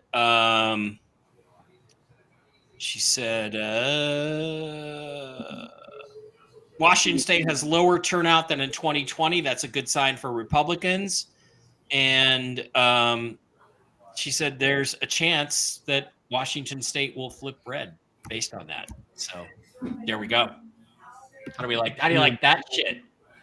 Yeah, Washington and perhaps Minnesota still in play. New Mexico. Yeah, there could be some surprises going in Trump's favor, and I'm all for that. What is this? Fox News reporting that Kamala Harris campaign is no longer responding to requests for comment. Oh, I did hear that when I was out of the office, so to speak. That's what or was that here? Now I'm confused. But yeah, it's been a while. Nobody's been talking to her. I think that was on here. Now, Brian, I know that. Yes, I did play a little clip where they were not responding to people. Yes. Right. So that is very interesting. So maybe this is the first time we won't see a concession speech, or are they planning to try to let everyone go to bed thinking Trump won, and then in the morning it's going to be. Well, yeah, that's the thing. Hillary didn't do that either. Remember, she refused to talk to people. She was wasted. She was throwing bottles at people, and they just let her be. until she could sober up and deal with it. Like, she didn't really come out and concede. Remember Hillary? 2016? Yeah, that was the kind of the word back then, is that, yeah, she was like drunk and inconsolable and unreasonable, and everyone's just like, okay, just we'll stop talking to her. There you go. And she conceived the next day. I can't remember, or was it recording? I don't know. News is reporting that Kamala Harris is preparing a concession speech. Wow. Already? Wow. Donald Trump in Washington State, 128.6% in. Trump leads 128,272 to 101,053. 54. That. What you got there, Brooks? Whiskey, Jack Daniels. There you go. Washington. Sorry. Gentlemen, can we hit reset? What are we all sipping on this evening? What do you got? I have some of the finest Trader Joe's bourbon you will ever find. The top shelf at Trader Joe's. Yes, Aldi's. Right. I'm drinking ice water, but I'm going to go get myself some. I'm going to go get myself the champagne out of the fridge. There we go. As soon as we hear that she's coming to the hall for her concession speech, I'm going to go crack that champagne. I don't have any nice champagne glasses. I got to get some nice champagne glasses. But all right, Blake, you're a bartender as well. What are you sipping on again? I'm drinking some Bullet bourbon, little Frontier whiskey. Yeah, I mean, one of the good advantages of being in Vegas is that, like, I could say, hey, I'll be right back, guys, and I could run to the grocery store and actually buy some champagne. I can't do that because it's past 10 o'clock. But no, Vegas has its perks. And I'm sad. I should have thought about this and had the champagne ready. Shame on me, but I still got some whiskey. So cheers. Cheers to Trump. The Bernie Moreno win means Republicans will control the Senate. Yep. So we can get to work. Yep. Yeah. Roseanne, it was never Trump versus Kamala. It was Trump versus cheating. Yep. That's been said a few times. Trump's up almost 200,000 in Pennsylvania with 75% reporting, and Cambria County has not even called in yet. Yeah. By the way, Rich Riff is saying, I wouldn't be certain Kamala will concede. Maybe declare martial law instead. Yeah, I doubt that. Bob is saying he's sipping on Evan Williams here in California. Bob, let me just say real quick, I appreciate you being in California. Blake and I used to live in California. I will always consider myself a partial Californian. I pray that state can get things turned around. Is that the gay part? Going to be part of California? That doesn't really narrow it down. The gay piece right there. That doesn't really narrow it down. Blake, what part were you in? I don't know. That's what Steve said, but maybe it's whiskey talking. I don't know. When I moved to California in 2003, it was paradise. It was such a paradise. I couldn't wait to get divorced so I could start, having fun. And now it's a shithole. And so when it came time to relocate, Vegas was a much better choice. To be fair, Brian, I used to go out there and work starting in the 1980s up until the early 2000s. And I always appreciated the history. It was beautiful. It was clean. The last time I was at Gower Studios working, I think that was 2017. I never went back. It was so horrible. Hold on. You were working at Gower Studios. I was on a game show with Carlton from Fresh Prince of Bel-Air at the Gower Studios. Yeah. It's a cool place. Very cool place. What's the coolest thing about Gower Studios? The fact that I won $6,000 in one day hanging out. Negative. The Three Stooges were filmed there. In fact, at the backside of the studio, they had bungalows back there where they used to relax in between takes, in between shots, and they had a barbecue set up and all that kind of stuff. And they have one of them that's still set up like the Stooges had it before they left the studios. Wow. So I actually got to sit in the chairs and lay on the beds I'm sure they're replaced by now, but that the Stooges used to use. No, that's cool. We used to go to the Culver Hotel, and that was where they filmed, what was it? Wizard of Oz and all the Munchkin, and there were like underground tunnels to the different It's got a wacky history. But I mean, California has a phenomenal history. It's a beautiful, beautiful place, but they've destroyed it. They've completely freaking destroyed it. Absolutely, they have. Kathleen is saying she has her Costco Prosecco ready. That's a nice phrase to say really fast. Costco Prosecco. Christian is gonna open his Sicilian Red. He's got to bust it open. Kathy's saying California. Some of us have stayed to be salt and light and believe God for it to be restored. Bless you, Kathy. I had to give up, man. There were too many crazy people around me, and it was draining my energy. I just hope after the lockdown, God doesn't break it off and send it to the ocean with still good people living there. Oh yeah, Maynard James Keenan wrote the song "Anima" about that. What were you saying, Blake? Oh, Arizona Bay to that point. No, I forgot what I said before. Yeah, well, I was going to say Trump now plus 2.1 in Michigan, and I have breaking news. Absolutely breaking news right here. Harry Sisson is still a fag.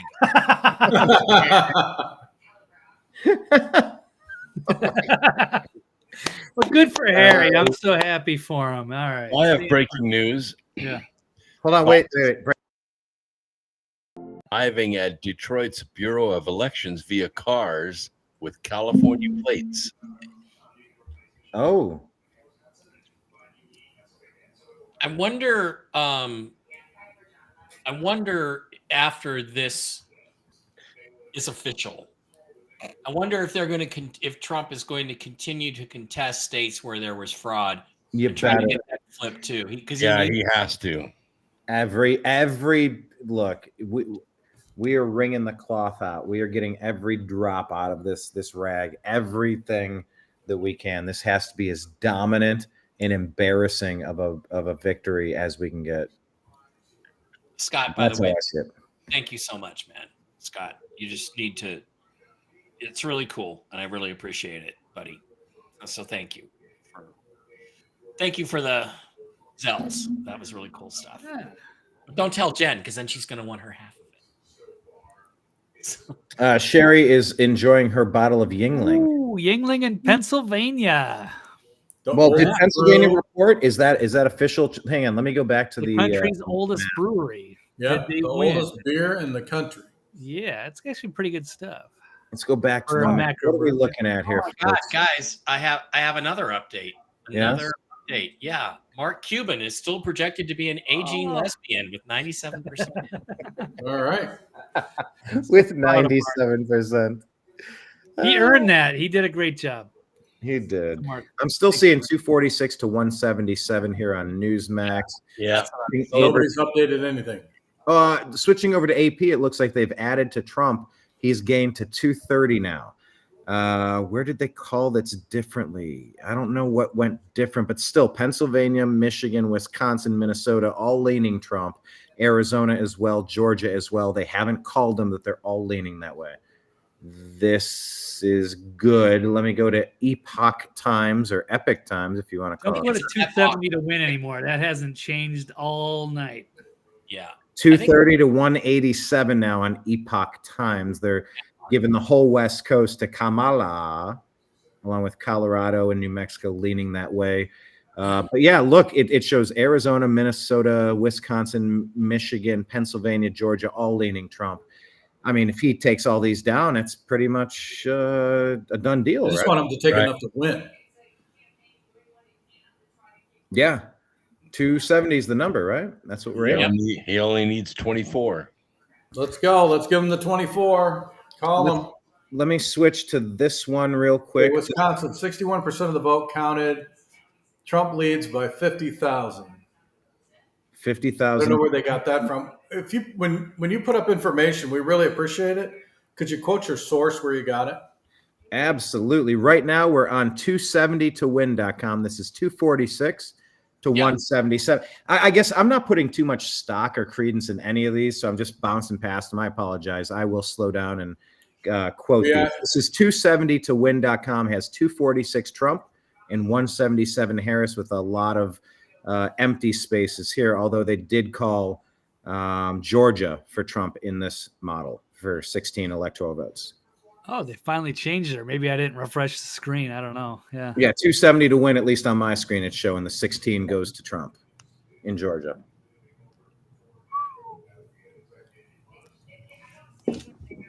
Very nice.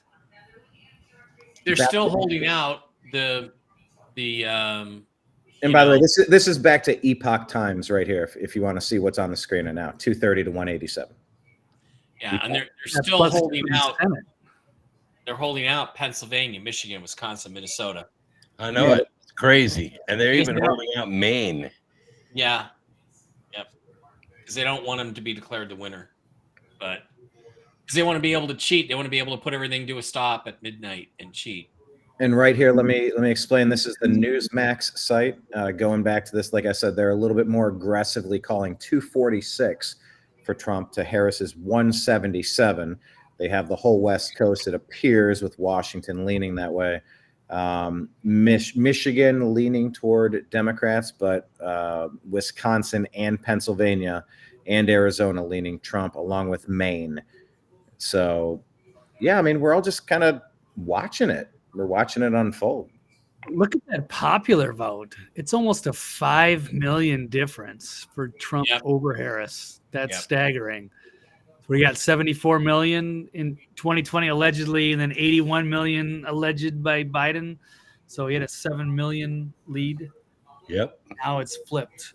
So that could be very big. Come swallow. Rosemary. I came up with that. Come swallow Horace. That was my nickname. Come on. Attendees are seen leaving the Harris party early. Oh, okay. As they should be. The Hey, balloons shout out are to- still Yes, in Nick the with net, all up in the ceiling. Yeah. You remember when Hillary had all the balloons up in the ceiling and they never dropped? Yeah. Oh, yes. Remember when she had that kind of like seizure when she was looking at it? Like, wow. Yeah. Wait, Blake, what was she like again? Show us again. Oh, remember that weird look where it was like, Yeah, that was weird. That was really weird. She had a few like little mini strokes or something Like going on, and they would weird. never say anything about her health. But we saw it on 9/11, and we saw it at that ceremony when the balloons fell. Like she snapped, and with the reporter, where her head was like bobbing a few times, like, and they would keep saying, "Oh, it's just a conspiracy theory." No, there was something very wrong with that. Yeah. All right, gentlemen, let me put this up here. By the way, Freddie Robinson saying a fifth of Jack is what he's. I'm sorry, Jaeger. I apologize. Jaeger is what he's sipping on. That's Here's a hardcore. good question, though, from Pied Piper. Who will carry the MAGA torch in 4 years? Let's not think past the sale, but either way, Trump is essentially done. He's not going to run for another term, or he's going to win and he'll serve 4 years. What are we even looking at 4 years from now? Do you think JD will carry the torch? Yes, sir. We are looking at JD Vance carrying the MAGA torch. Yep. And how do you grade Trump's decision to pick JD? I heard that it was his children that really leaned and steered him toward JD Vance. Maybe Trump himself was thinking about some other more bland or risky candidates, but the kids were really aggressively pushing for JD Vance. Well, here's the thing. JD Vance is going to be 4 years in training. Okay, 4 years in training how to play 5D chess. He's going to be briefed on all the international games that Trump is very good at. And in 4 years, Vance will be still young, fully trained, have all the MAGA momentum behind him, and he's smart, very smart, and he hasn't made any stupid mistakes in his life. So, well, he's made a couple of stupid mistakes. One was bad-mouthing Trump. Yeah, but he changed. I'm not totally on board with JD. So no, that's what he said a lot of things that are But Mark Levin did ridiculous. Glenn Beck did it. I mean, Glenn Beck was a rabid anti-Trumper, and he came around. Well, let me just ask this, because that was a question, and that was probably one of my biggest concerns with the selection of JD Vance. It was, how could you be so directionally incorrect that you, like, your gut instinct would be to oppose Trump and hate Trump and think he's all the worst things imaginable? I sincerely question the judgment of somebody who could look at the past 4 to 8 to 12 years and think that Trump is the problem here and not see that he's the obvious victim of a whole bunch of assassination attempts. Exactly. So 100%. I had the same concerns about JD Vance, but either he's an idiot or he was paid off. Well, my thought on JD Vance was that was my biggest concern right off the bat. But as I've listened to him more, and he explained himself, he says, I watched the news. I was new. I served a little bit. I didn't have a favorable opinion of Trump, and I wasn't a fan. He goes, as I kept talking to the smartest people and understanding what's going on, he goes, I realized the media was lying to me, and I teamed up with them. Well, what I know that gives me a little bit of person. What kind of a free-thinking person listens to the news media to get their information on an individual? Exactly. That's bullshit. That's 100% bullshit. Exactly. He's full of shit. He was either paid off, he was told by the Rhino constituents to say that. I mean, it's just total bullshit. I don't trust the guy. I'm sorry. He's going to have to prove himself to me over and over and over again. I will not automatically say that he's going to pick up the magma torch, and I will not ever vote for the guy unless I personally see a huge change in the way he's done business in the past. And his excuse is 100% bullshit. What would it take for you to see to kind of get on? He's gonna have to make some bold decisions. He's gonna have to go after. He's gonna have to be a fierce fighter for Trump. He's gonna have to fiercely go after these people who have betrayed this country, and go after them with malice, and not turn back in one little bit or change his mind and, well, maybe they watched the news and got it wrong. What the hell is that all about? Right. I want to watch him fight and not back down one little bit. And even if Trump wants to back down on some of these traitors, I want to see him move forward and say, nope, we have to go after him. We have to get rid of him. And I want to see him go after the rhinos that are in the Republican Party that should not be there. Mm-hmm. My problem, guys, is I don't trust anybody but Trump. I don't trust anybody. They all have agendas. They all are compromised in some way. The only person I trust as much as Trump is me. Okay, that's really it. That's pretty much true. And me. As far as it goes with politicians, that's about it, because Trump's outside the system. And that's, like I said, he speaks his mind. He's outside the system. He doesn't play the games. He's not a politician in the pure sense. And so that's what I like about the guy. And it's like all these other people, I've been there. I've sat there. I've testified before Congress, and they love me in the morning, and I'm a national hero. And then by afternoon, I'm the Antichrist, because somebody cut him a deal to say, hey, you can't side with that guy. You got to make him look bad. We want you to destroy him in the next hour. So they come back and they try to destroy you. So it's only people, and I'm not even giving myself credit, but people like me who stand up to those assholes and will not be bullied and will not back down, that make a difference. These guys that, change with the wind, I got no use for them. Like Bob Alinsky. Bob Alinsky's a sharp guy, and he never backed down. Yep. He put it right to them, and he never backed down. Exactly. I've even got more respect for Democrats. I mean, if a Democrat literally believes that rhetoric and he sticks with it and he backs it and he doesn't vacillate, he's got more of my respect than somebody who goes back and forth and rides the fence. Because at least he's showing that he believes what he's supporting. Where these other people, you don't know where they stand, because every other week they're changing. Yep. Right. Let me jump in. Where the money's coming from. Yep, exactly. Let me jump in couple of quick points. Yes, Bitcoin in the past week went from 66 grand to 75 grand right now. It looks like the crypto markets are a big fan of what's happening right now. Want to quote what Gina Skinner is saying. She's saying Minnesota just dumped votes. 46% Trump, 72% Harris, 50%. Minnesota.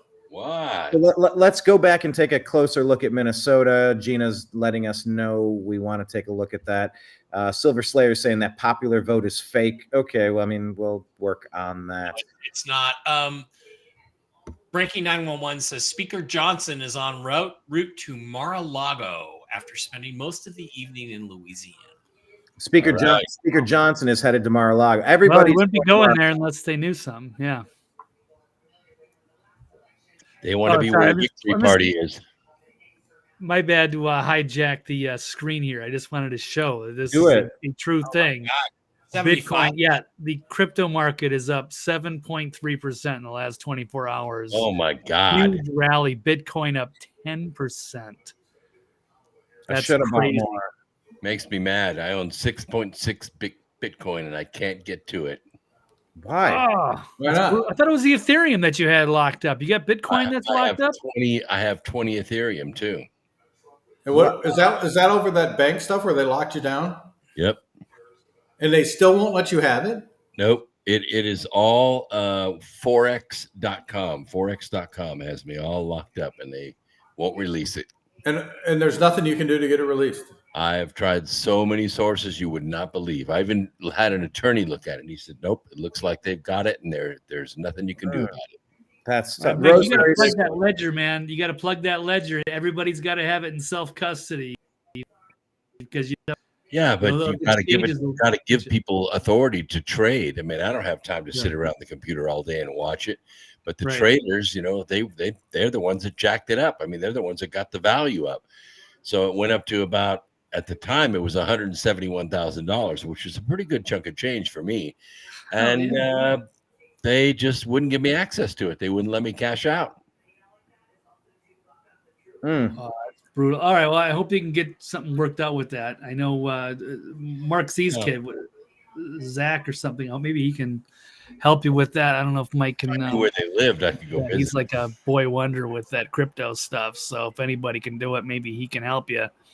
Let me jump in here. Rosemary is saying that Kamswala just got Oregon. They're giving her the 8, at least on this site, which is 270 to win. Okay. Steve, they're showing 246 to 189. Go ahead, Mike. I'm going to tell you, Kamswala is not conceding. I have a email she just sent to her team. So let's go read that. Okay. Subject, what we're seeing so far. I'm echoing somewhere. As polls close across the country, I wanted to give everyone an update on what we're seeing. We have known all along this is a razor-thin race. No, it's not. Thanks to this amazing team, we've seen incredible turnout across the battleground states, and the closest of the race is exactly what we prepared for. In other words, we're prepared to cheat if we can keep it close enough, right? While we continue to see data trickle in from the Sunbelt states, we've known all along that our clearest path to 270 electoral votes lies through the blue wall states, and we feel good about what we're seeing. This is why Fox has not called North Carolina and Georgia and Pennsylvania and states like that yet. In Pennsylvania, we overperformed turnout expectations in Philadelphia. That's an outright lie. And overperformed in our early vote expectations in Bucks County. We don't have election day results from Philadelphia, but we do know that we overperformed turnout expectations there and have seen this is all a lie. None of this is true.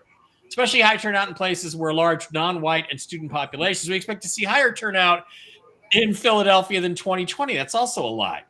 Outside of Philadelphia, we have limited data on turnout and support right now. But what we do have is tracking with our expectations. In other words, our expectations to cheat. We are awaiting more results like everyone else and hope to get a closer read in the coming hours. This was obviously a couple hours ago. In Michigan, we are awaiting a significant amount of votes to come in. The city of Detroit won't be reported out from California until roughly midnight. But we have seen strong turnout throughout early vote on election day there. Other results in Michigan are harder to parse since results are coming in more piecemeal than elsewhere. In Wisconsin, we know there is a significant amount of vote remaining in Dane and Milwaukee counties, and we are seeing signs of strong performance in the WOW counties where we have partial data. We don't expect complete results from Wisconsin until tomorrow morning between 3 and 5 a.m. They are trying to pull the exact same shit they pulled in 2020. Polls just closed in Nevada and Arizona. So as expected, it will be a while before we have more information from both states. We've been saying for weeks that this race might not be called tonight. Those of you who were around in 2020 know this well. It takes time for all the votes to be manufactured. No, it doesn't. All the votes will be counted. That's how our system works. What we do know is this No, fraud. Throw it out. If you can't deliver the results tonight, it's fraud. They are still trying to pull it out, and we haven't clinched this yet. I got to be honest. We haven't clinched Hey, it. guys, real quick question. Lisa's asking, remember when Trump said that there was a secret that they would tell once they won the election? I don't know if it was with Speaker Johnson, but he brought it out last week. He said they had a secret. Do you guys know what I'm talking about here? I remember that. Yeah, I've got a little secret, or I've got a secret to tell you right after, the election. I do remember that. I don't know what it could be. I don't really know what it is. What is this? Donald Trump won Starr County, Texas. The last time a Republican won this county, 1892. Whoa. Starr County must be liberal as fork. Okay, interesting. Awesome. JJ. Oh, JJ. Blake, it's JJ. Yeah. Jocelyn. No. We love Jocelyn. Hope you're doing well, Jocelyn. We miss you. She says her friend in Maricopa County tells her that they are still standing in line in Arizona. Oh, God. Wouldn't surprise me. That's exactly what they did a couple of years ago with Katie Hobbs, governor, and Carrie Lake was up by 11 points, expected to win. And the media was even making fun of Katie Hobbs because she wouldn't go on the debate stage or anything. So, nobody should trust Maricopa County. Agreed. But good. I'm glad those people are still standing in line. Don't let them deter you. Do not go anywhere. Oh, the ballots are the wrong size. Sorry, guys. You might have to wait. And some people were like, all right, forget this. I'm out. Well, we can't do that this time around. Cartel No doesn't dirty call her Agreed. the white spider. Brooks, real quick, I want to hear what you have to say. I just want to say what Just Nick is saying. The secret that Trump was talking about was regarding with Matt Gaetz. It was a Matt Gaetz secret. Oh, really? Go ahead, Brooks. What were you starting to say? Well, that's why the secret is the what? Matt Gaetz. Oh, Matt Gaetz. Yes. Yeah, the Sinaloa cartel calls Katie Hobbs the white spider. Oh, good grief. Let's call her unemployed, shall we? JJ says, love you guys too. I'm just watching with popcorn. Popcorn and champagne. We shall see how it goes. Brooks has started another trend. Yep. Who else puts Parmesan on their popcorn besides me? No, right there here. You go. You got to put the Parmesan. There you go. All right, I like it. No, but Brooks is traditional. I respect that, Brooks. I actually pop mine in bacon grease. Oh, yeah. Better. All right. That's good. Okay, the AP is saying about masculine, the rest of us here on the panel. The AP is saying that Kamswala has won Virginia, which I do not. No. They're saying that. So, again, we haven't flipped. Well, I mean, how did we get from Oregon was going red to flipped out to blue already? Yeah, well, they called it for. By the way, here's Virginia. There's on the AP, they're showing 13 electoral votes, 83% in. They're showing Kamala has been declared the winner with 1.967 ahead of Trump's 1.814. So that's 153,000 or something like that. 51 to 47. Look at all these people in Virginia. I know people in Virginia that voted for a goofy other candidate instead of Trump. Would 60,000 have made a difference? It wouldn't have made enough, but I just don't understand sitting this election out by voting for third party here. If Virginia really went for Kamala, this is awful. I'm not a big fan of it. If Georgia, Pennsylvania, Michigan, and Wisconsin all go Trump, we'll get over it. But Virginia should have been a Trump state. I'm having a hard time following that one. Yeah, because Youngkin is a great governor, and everything is going their way. Yes. Let me switch over to this one. This is Newsmax. Michigan just flipped back pink. Up on the big screen, according to Newsmax, they're showing 247 Trump to 204 Harris. This looks like Georgia's been called. North Carolina's been called for Trump. And then it has Pennsylvania, Michigan, and Wisconsin, and Maine, and Arizona all leaning toward Trump. Of course, with Kamala getting Washington, Oregon, California, Colorado, leaning Kamala in New Mexico. With Minnesota. Nevada's going to go Trump. What's that? Nevada's going to go Trump. Yeah. Because of no tax on tips? I live here. And no tax on Social Security. Yeah. And no tax on overtime? How about let's just get rid of the IRS? No tax on Mike, because Mike lives in Nevada. No tax on Mike. There you go. We'll do that one. How about that? The thing is, guys, is that this isn't over yet. Until we break through one of the states, It's not over, and they are definitely going. Is she in bed? Maybe she is. They are definitely planning on stealing overnight again, just like they did last time. Yeah. So what's gonna are any of the networks going to call this for Trump tonight, no matter what the data is? If they do, the smart one should. If they do, no fucking way. Yeah. If they do, it they're going to be in big trouble. So Kamala, I mean, they are all in on the fix. So, wow, 232.05. Okay, now it's getting weird. Yeah, let me full screen this one. This one here, as Steve asked me to say every time. New Mexico flipped back to Democrats. I mean, yeah, they're showing this is the Epoch Times right here, 230 to 205. New Mexico and Colorado, along with California, Oregon. Georgia in play. Yeah, they still have Georgia in play. That doesn't, along with Pennsylvania, Michigan, and Wisconsin, and Arizona. If all those swing, I think that's it, right? I think all of these. What is it? Georgia. Yeah. Those 5 go fully red. Go for guys. Trump. Do the math real quick. 16 plus 19. What is 25. that? 35. 25. Michigan is 15. 40. 51. Wisconsin's 10. 50. Arizona's 11. 61. If you had 61 to 230, what do you have? 291? 291.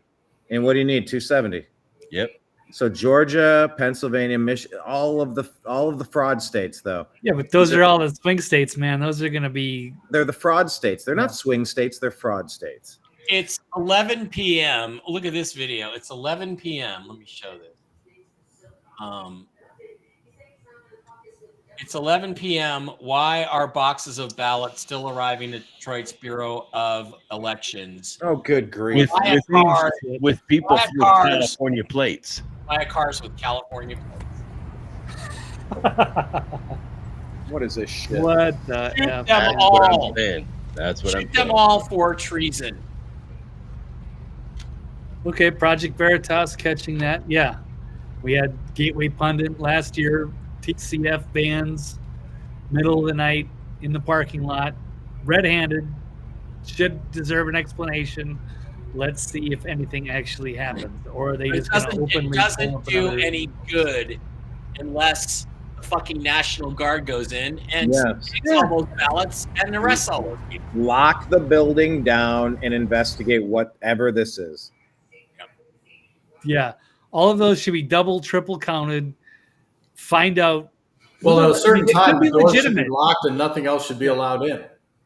Yeah. Yeah, that's it. it. Could be legitimate. The deadline is over. Yeah. But they better investigate every single signature and make sure and do some sort of canvassing and reach out to those people. You cannot just count those that just came in because they did. They have to be audited in some way. Just even if it's those votes. We know Michigan's going to pull some shit with people that they have overseas. We knew that from the beginning. Right. Jacqueline Ann is saying exactly, Mike. This election is 2020 all over again. The same damn playbook. So the question is, will the military step in or stand on the sidelines with their thumbs in their asses? Trust the plan. Trust the plan, right? Trust the plan. I don't think they're going to do anything. Who do you think came up with the plan? Yeah. Ugh. But there's no way our military is backing all these nonsensical things that Harris and Biden, Obama are up to, right? Who's going to stand up? You need a leader to stand up within that military and take over. Is there nobody that could out there as a resistance and say something? But I don't think that's going to happen. This is an interesting tweet. Guy named The Last Refuge says, folks, understand the nature of the enemy. The election is over. The entire system is now operating for one presumptive purpose: to stop President-elect Trump from giving a victory speech right now. That's it. That's the system motive. Sides. Let's break through. Let's get this. Yep. All right, gentlemen, as much as I love you all, I have a 12-hour drive tomorrow. What? Wow. From where to where? Where are you at? Texas to Arkansas. Or I got to go to another place in Texas and then back home to Arkansas. Wow. Okay. All right, buddy. Any final words, Steve? I'm going to take a nap because I got to get up in a few hours, and I hope when I wake up, it's victory. Exactly. Steve, any final words for us? Any words of encouragement or a nice quote or insight? Any final thoughts? Well, I just hope that, that if there's any shenanigans, that God reveals it, gets rid of it, and the rightful president takes place in the morning. Right on. Agreed. Sounds good. Thanks, With guys. that. Bye. All right, take care, Steve. Bye, Steve. I'll Good be night. seeing you soon. I'm going to come to your place because you're not far from my place. That's right. We're with all your booze. Absolutely. I'm going to drink all my whiskey. I'm going to hide it. All right. Bye. Drive safe. All right. All right. Well, I hope the momentum hasn't turned, but they're trying to switch things up. It's pretty somber in Democratic circles, but this is where it gets interesting. Throw a few curveballs at the end here, and it's already 11 o'clock. We should already have these results in. Yeah, it should be done. Should already be in, guys. What are they doing? Got 5 states there. Trump could close. If they would just close their polls and be done, it would be over.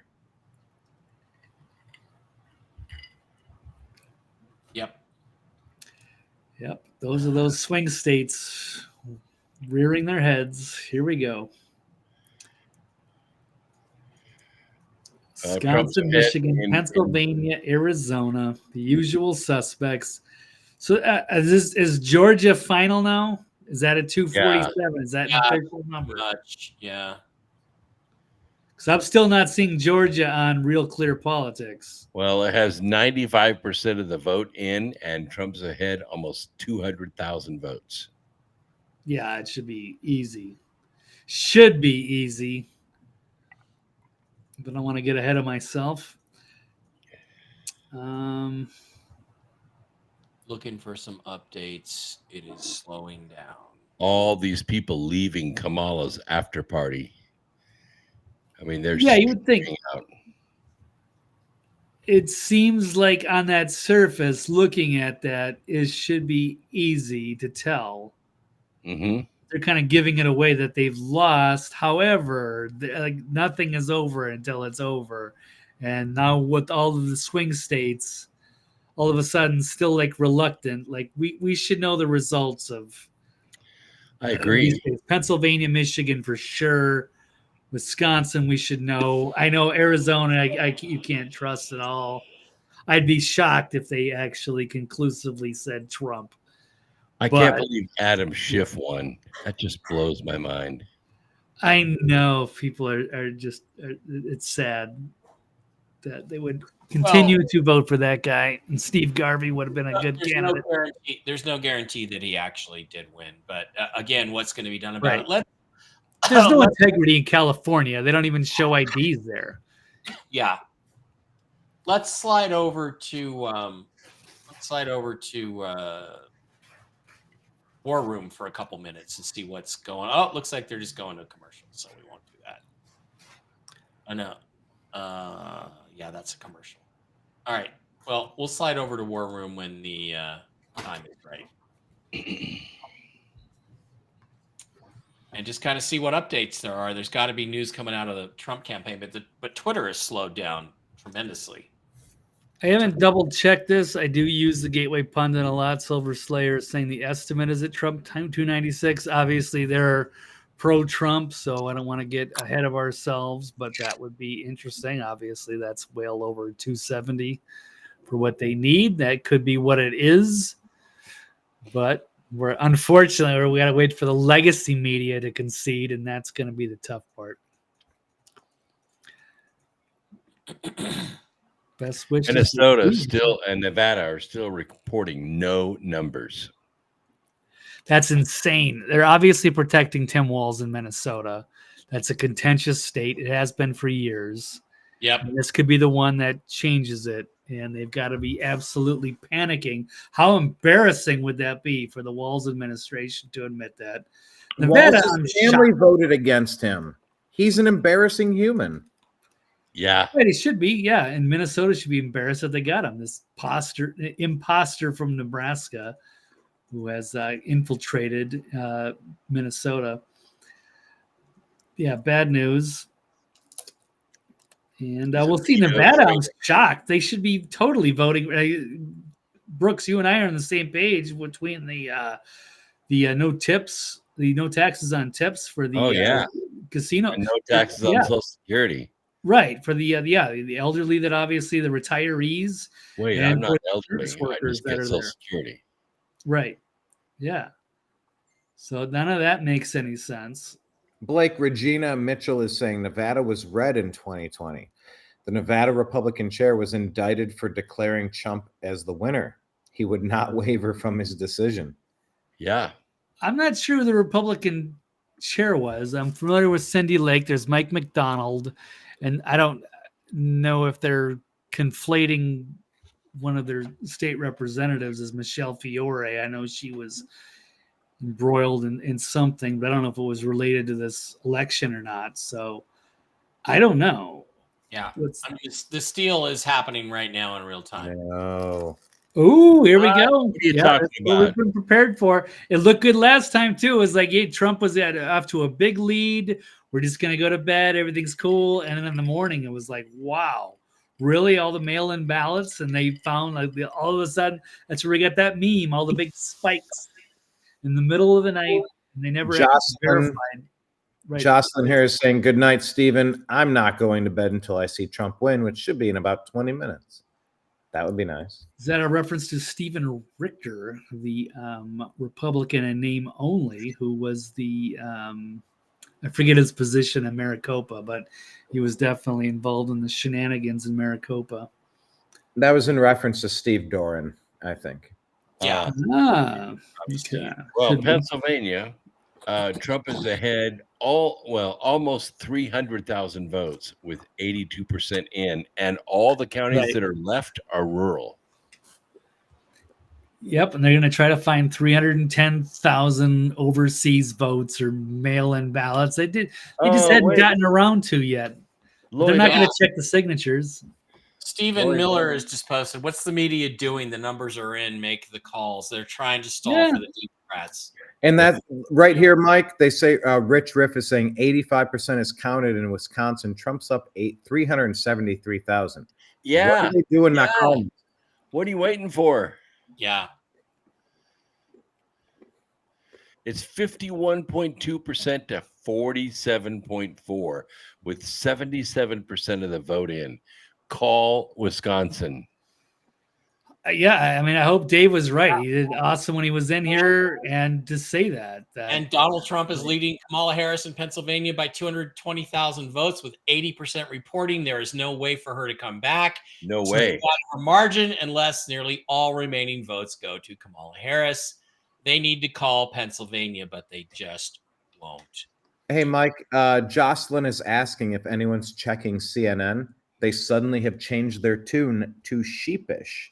I don't know if you can find anything interesting on CNN, but if they're losing their bravado, oh my load. That's a good thing. Yeah, it seemed like they were freaking out, and hopefully, they're just trying to cover this up and keeping the ratings flowing. They already know the internal score. It's the Super Bowl. It's 42-17, but the people that are tuning in don't know when they're just trying to see what's happening, and they're holding it back from us. But we shall see. This is no reason for these results not to be out in some of these states, especially when they're on Eastern or Central time zone. It's 3rd and 18. Yeah. The Republicans have taken the Senate. That would be good. They're at least +2. As far as I can see. Hold on, pause. What's Steven saying? He says Pennsylvania. Just took Pennsylvania. Let me pull up. Elaborate on that. Yes. Let me pull it up here. It's still showing leaning. This is on Newsmax. Let me refresh. I'm going to refresh, make sure we're getting the act. It's still leaning. What is this? 83% in. Trump up 50.9 to 48.1. Mm-hmm.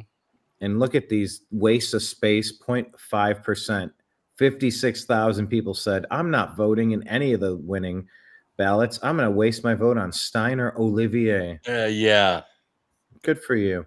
I called him Olivier. I'm going to call him Olivier from now on. It's not Oliver. It's Olivier. Let's check Epoch Times. Epoch Times still is showing the same stuff, 230 to now 209. They have called New Mexico for Kamala Harris. 51.46%. I don't know how anybody could vote for Harris, but whatever.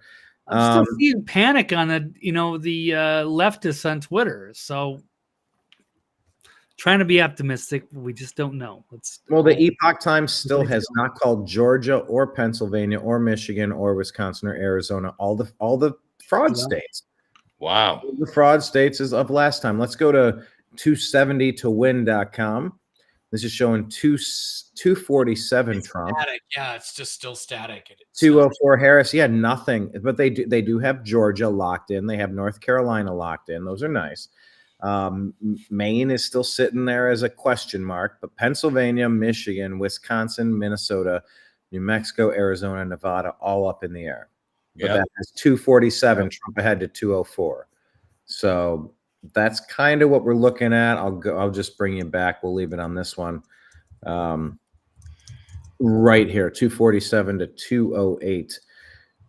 Gentlemen. Okay, the Batman is saying Michigan Senate, Mike Rogers is up 90,000. Is Mike Rogers going to win? You guys following what's happening in Michigan at all? No. Okay. Not at all. Oh, wow. Look at this. Polymarket saying 97% Trump, folks. Wow. That's like a done deal. Nobody's going to bet on a loser. No, especially not at this stage of the game on a long shot. Ron S. is saying Newsmax has Wisconsin 79% reporting with 100,000 vote lead. Yeah, I've been to this movie before. 4 years ago, we won Wisconsin too. Yep. I've done this before. So I'm not going to get too super excited about it. JJ, Jocelyn, glad to see you. Jocelyn, I love your commentary. I miss you so much. I hope you can join our shows again as soon as you're feeling up to it. You make the shows 100 times better. But anyway, Jocelyn says, what do you think is the most surprising thing so far about this election? I think it's how slow they are to call the election. Sure. What do you say?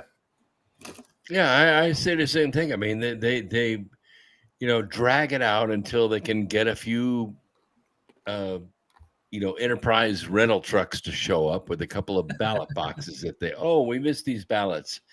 And all of a sudden it comes back in line. I mean, this is what we saw happen in 2020, or we saw this, hockey stick at 3:00 in the morning. Trump went to bed and he was ahead by a lot in Pennsylvania. And then all of a sudden he wakes up in the morning and he's lost. Same thing in Arizona. It was just like a nightmare. Over here on InfoWars, Krasenstein just sent out a tweet. Your buddy, Brian, you're your favorite. You like Brian. You love a big fan of Brian Krasenstein. I know you like their I'm a big commentary. fan. You enjoy their tweets. I'm such a big fan. Such a big fan. But that tweet just said Elon Musk won this election for Donald Trump. That's the tweet. I mean, like there's a panic. Yeah, there is a panic going on amongst the leftists. They should. I don't want to get too optimistic, but I'm just saying that's the reality that I'm seeing here on Twitter. I'm not trying to be and maybe Joe Rogan too, because I mean the guy gets 23 million views. The interview with Donald Trump got 35 million views, and then Rogan endorsed Trump. That was huge in the let's call it the small screen news media. Yeah, certainly. All right, Brian. So I don't know what are they saying there on InfoWars. Newsmax went to 85 to 79. Wisconsin playing games. Yeah, I think they're reluctant to call it for what it is.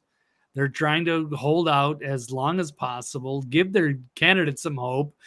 Maybe this is a play for some ratings as well. Otherwise, people are just going to tune out. Well, Trump won. I guess we can go to bed.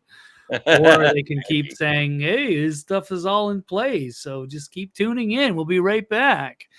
So we shall see what happens, but we're going to continue to be here. And yeah, I'm looking forward to this historic 2024, deciding the future of America. The stakes have never been higher. Let me switch to this and play you what CNN is up to right about now. There we go. Abby, you and Jeff have been talking to people inside the Harris campaign. What are they telling you? By the way, hold on. You never need to wait to hear what they're saying. Look at the faces. Okay. Yeah. Look at that morose face right there.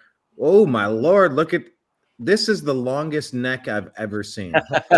Hold on a second. Wait a second. This is like a Pez dispenser. This is not real life. Yep. Something is wrong here. That's a okay. Anyway, let's just play this. Wow, that's a handsome young woman. That's just your type, isn't it, Brian? Yeah. Yeah. Big eyebrows. We need to call her a Pez dispenser from now on. Yeah, look big at eyebrows. that neck. That is such a weird optical illusion. It might be the worst thing I've ever seen on television. Okay, I let's know. hear it. Your mama got a mouth on the back of her neck and she chewed like this. Poor Caitlin. All right, here we go. Let's listen to CNN Meltdown. Play. Jeff have been talking to people inside the Harris campaign. What are they telling you? Yeah, Jake, let me just give you a gut check here about what we are hearing here. By the way, a gut check here about what we're hearing here. She said the word here 3 times in 4 seconds. She said the phrase gut check. This is not going well. I don't know how they could try to spin this. This is bad. Yeah, those are menstrual cramps.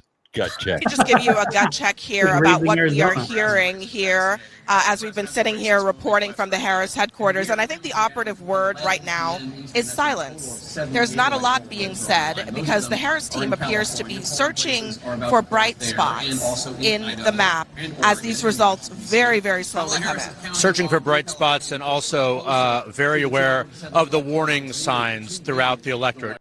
By the way, crucial battlegrounds: Arizona, Georgia, Michigan, North Carolina, Nevada, Pennsylvania, Wisconsin. Too early to call. Those are all the cheating states. Those are all the fraud states. Yeah. Just by the way, we're not doing this again. If they're up to shenanigans, you throw these out. They don't count. We're not playing this game again. I will not play this game again. Let's continue. In Virginia, in Iowa, in other places, I am told that Milwaukee and Detroit and Philadelphia, that is what the Harris campaign tonight is holding out hope for, more votes to come in. They have always said the blue wall was the most. Hold on. Holding out. Blue wall. What the fuck is the blue wall? For more votes to come in these places where they can have someone magically deliver them. They can't come in there like it's illegal. No, they all have to be there. But yes, they're saying the quiet part out loud. We're right? Waiting for more votes to be printed out and come in. Yep. That's what they're doing. Say, Brooks, what are you thinking? Well, this is more of what we saw in 2020. I mean, we're seeing this fraud organization that's counterfeiting ballots, sneaking them into the counting station and getting them into the scanners. This is what we're seeing. Now, fortunately, in states like Pennsylvania and Arizona, people are still in line. They're trying to scare them out of the line. Those people are saying, no, we're going to stay in the line. We're going to keep voting. Those are the legitimate votes, but the ones that are carried in by cars with California plates, like is happening in Detroit, those are the fake ballots. Those need to be seized, stopped, scanned, examined, because those are the counterfeit ballots. Right. Just Nick is saying NBC just reported Trump won the home county in Minnesota of what? Okay, that would be awesome. Well, Blake, go on. Look, or see if you can find I know Just Nick is in Australia. That is not any disrespect towards the media in Australia, because some of it's actually really good because they can I love some of it. Perspective. Some of it is good. So I hope that they're right, because that would be huge, because as a Minnesotan, I'm well aware that the only they have voted for even Mondale back in '84. Like Minnesota, I don't know if they voted Democrat or for Republican since maybe it's 1968. Did they vote for Nixon over McGovern? I'm guessing. Outside of that, I mean, Minnesota is like notorious for like voting Democrat in every election, probably since Lincoln. So that would be a huge win. So I hope Minnesota wins, and I'm going to get some more ice cubes because I'm going to finish this bottle of whiskey as long as we're hanging here. So I'm this close, man. I'm this close. Let's do it. I got my disappearing glass right here. Cheers, everybody. Brooks is already done. Okay, I have an update from the war room. Let's go over. Do we have a stinger? Do you have a stinger here that can go dun dun dun dun dun dun dun dun dun? No. Blake, you got to give him stingers. What are you doing? Oh, do we have we need stingers? Yeah. Blake, can you find a stinger for Mike real quick? Let's listen in on what Bannon is saying on the war room. Okay, welcome back. We're on top of the Willard Hotel, the historic Willard Hotel in the heart of the imperial capital, right across the street from the Treasury Department, right across the street from the White House, the Ellipse, where the famous speech of President Trump on January 6th was given. Also, Kamala Harris, I think symbolically decided to end her campaign, or what they called her closing argument, in front of 75,000, 100,000 people about a week ago.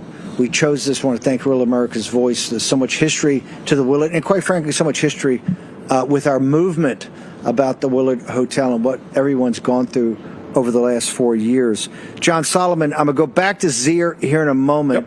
Yep. The great David Zier is at the Republican headquarters in North Carolina.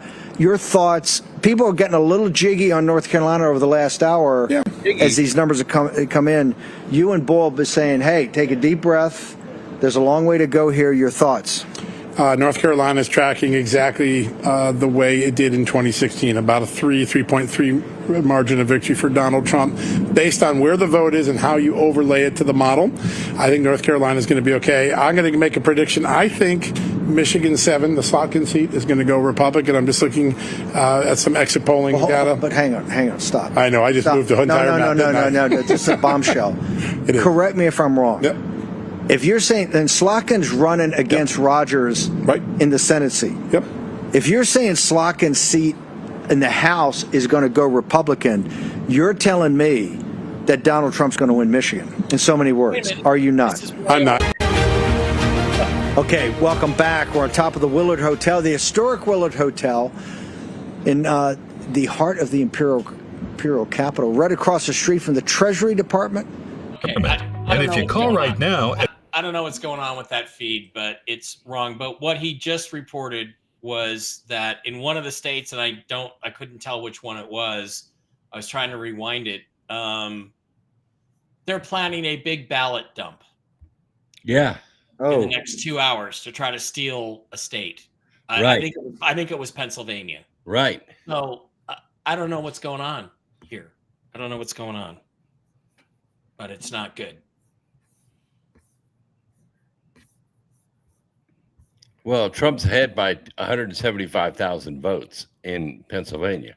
In 2016 or 2020, he was ahead by 300,000 votes at this time, and the Democrats stepped in and stole that election. Yeah. Hey, Buck Sexton is saying this, and maybe we could take his advice here. I'm telling you, when things start to fall apart for Democrats tonight, stop whatever you're doing and turn on MSNBC. Nothing is more entertaining than watching a bunch of emotionally unstable, overpaid communists melt into pools of self-pity and rage on live TV. Yeah. It's glorious. So, maybe we got to keep our eyes really. Let's see what Luke is pointing out here. He says, oh, man, they're losing it. Is this the quote? This might be the video that I had. Are you guys seeing this? All right, let me press play here. Whatever screen I ended up on. Where did I go? There we go. All right, here we go. Yeah, Jake, let me just give you a gut check here about what we Oh are yeah, I hearing stopped this segment here halfway through. as we've been sitting here reporting from the Harris headquarters. And I think the operative word right now is silence. There's not a lot being said because the Harris team appears to be searching for bright spots in the map as these results very, very slowly come in. Searching for bright spots and also very aware of the warning signs throughout the electorate in Virginia, in Iowa, in other places. I am told that Milwaukee and Detroit and Philadelphia, that is what the Harris campaign tonight is holding out hope for, more votes to come in. Yeah, they have always said the blue wall was the most straightforward path. Now it may be the best, not only at all, because Georgia is also something that is developing tonight. Yeah, I mean, I still hear from Harris aides that they feel good about Georgia, but it is very, very close. The blue wall still remains the best option for her in this moment. Yeah. Yeah, so I don't know if we believe that, but even CNN is showing 207 to 91 at this point. Roughly 2.5 time advantage for the Trump campaign. So I don't know. What are we waiting to come in next? What else? There shouldn't be any more ballots coming in anywhere. That's it. They should all be in and being counted. I did just see a post. Let me share that. Just Nick is saying, please don't go to sleep, America. Michigan, Wisconsin, and Pennsylvania, you can already see them aiming for the 3 a.m. steal there. Yep. Yeah, go to that's sleep. That's easy for you to say. It's like 11 o'clock in the morning tomorrow. There. What is today? October. Yeah. But let me Billy share Madison. this. Let me share this tweet. This is a breaking 911 tweet from about a minute ago. The Harris campaign, her path is so narrow and she is not doing what she needs to do. And there's another tweet from Jackie Heinrich, whoever that is, says 3 sources close to Harris are expressing concern that Harris's path to victory may be too narrow to overcome. One source at the Harris Friends and Family Party says her path is so narrow and she's not doing what she needs to do in Pennsylvania, Michigan, Wisconsin.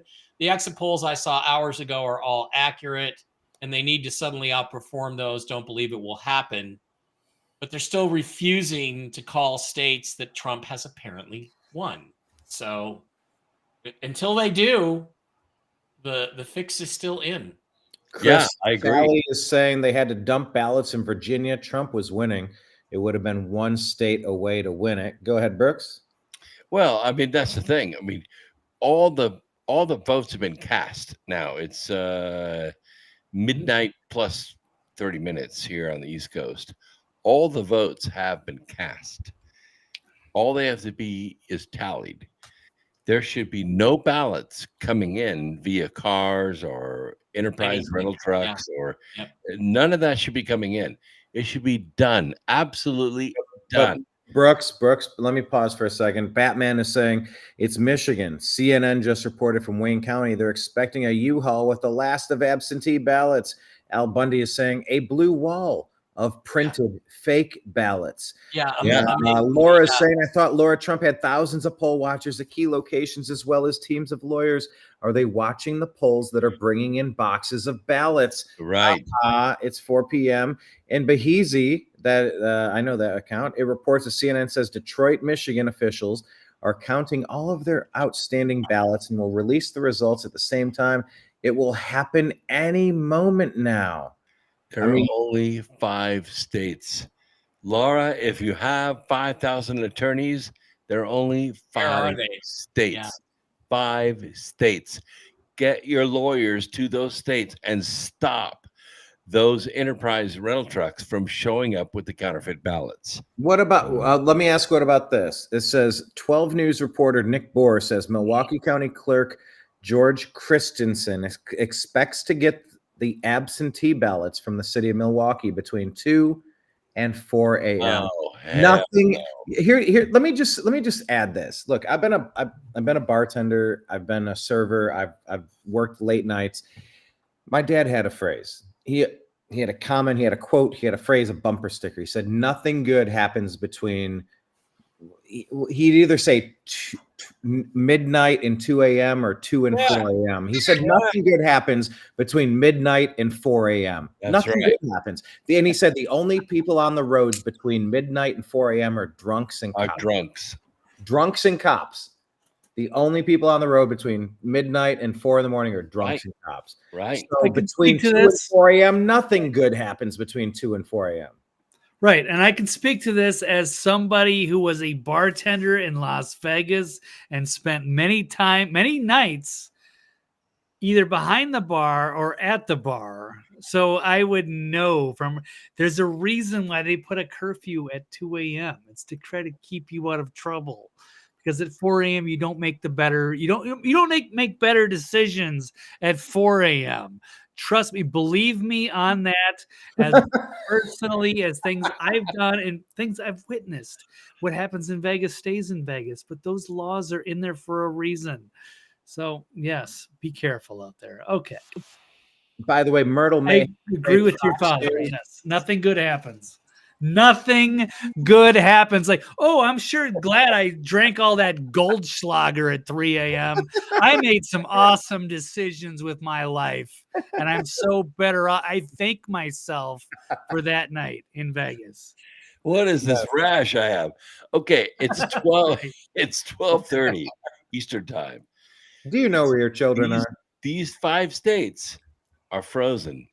The fraud states. The fraud states from 4 years ago. That's right. Nothing is happening. Bullshit. I'm not accepting it. Law enforcement needs to move in and say, wrap it up, folks. Wrap it up. Right now. Myrtle Mayhem is saying Fox News has the electoral votes at 216 for Kamala and 232 for Trump. That's what Fox News is saying. Yeah, fuck Fox News, by the way. Yeah, fuck Fox News. Regina saying Vegas doesn't have a curfew. Come on, you know that. JJ is saying, did anyone call the sheriff when all those ballots were brought in Detroit, or did they just video it? Good question. That's it. What's up? I mean, that's it. I mean, I remember in the Arizona election, citizen journalists caught the white vans going back and forth between the printing operation and the counting operation. They caught them, caught their license plates, filmed them, and called 911. You could hear them on the phone. Yep. And the cops refused to pull those vans over and catch those counterfeit ballots. They refused to do it. Yeah, that's how Runback, that company over there that runs their election system, and there was no chain of custody on a lot of that. So no, it's ridiculous. No. We just put the ballots in the box, and then we just drive it over to Runback, and then they count it, and everything's great. Yeah, sure. they were printing the ballots all pre-voted out of the printer and driving them across town and running through the scanner until Katie Hobbs won. Yeah. Chris Sally is saying RSBN is called Georgia for Trump. I know we're kind of calling it, we're pseudo calling it, we're slow calling it. Oh, I'm looking up on the screen here, and the energy at this Kamala rally is the most miserable thing you might have ever seen. They are not super excited. I can't share the screen. I'm watching InfoWars over there. I'm navigating 10 different channels over here. But the energy there is negative energy, if you could describe it. There's like 6 people that are actually dancing. The whole place is just dead. It is just destruction. Let's see here. Rosemary's asking Blake. Blake, are you getting sloshed tonight? Are you getting sloshed? I may be a little bit. The show is going on a lot longer, and I usually only drink like once a week, and I have a couple of shots. But since what are we on, like 5.5 hours? And I actually am finishing my bottle of whiskey while I'm quietly vaping some Delta 8. So yeah, it's been a good combo, but I'm here for it. This is history, so let's do it.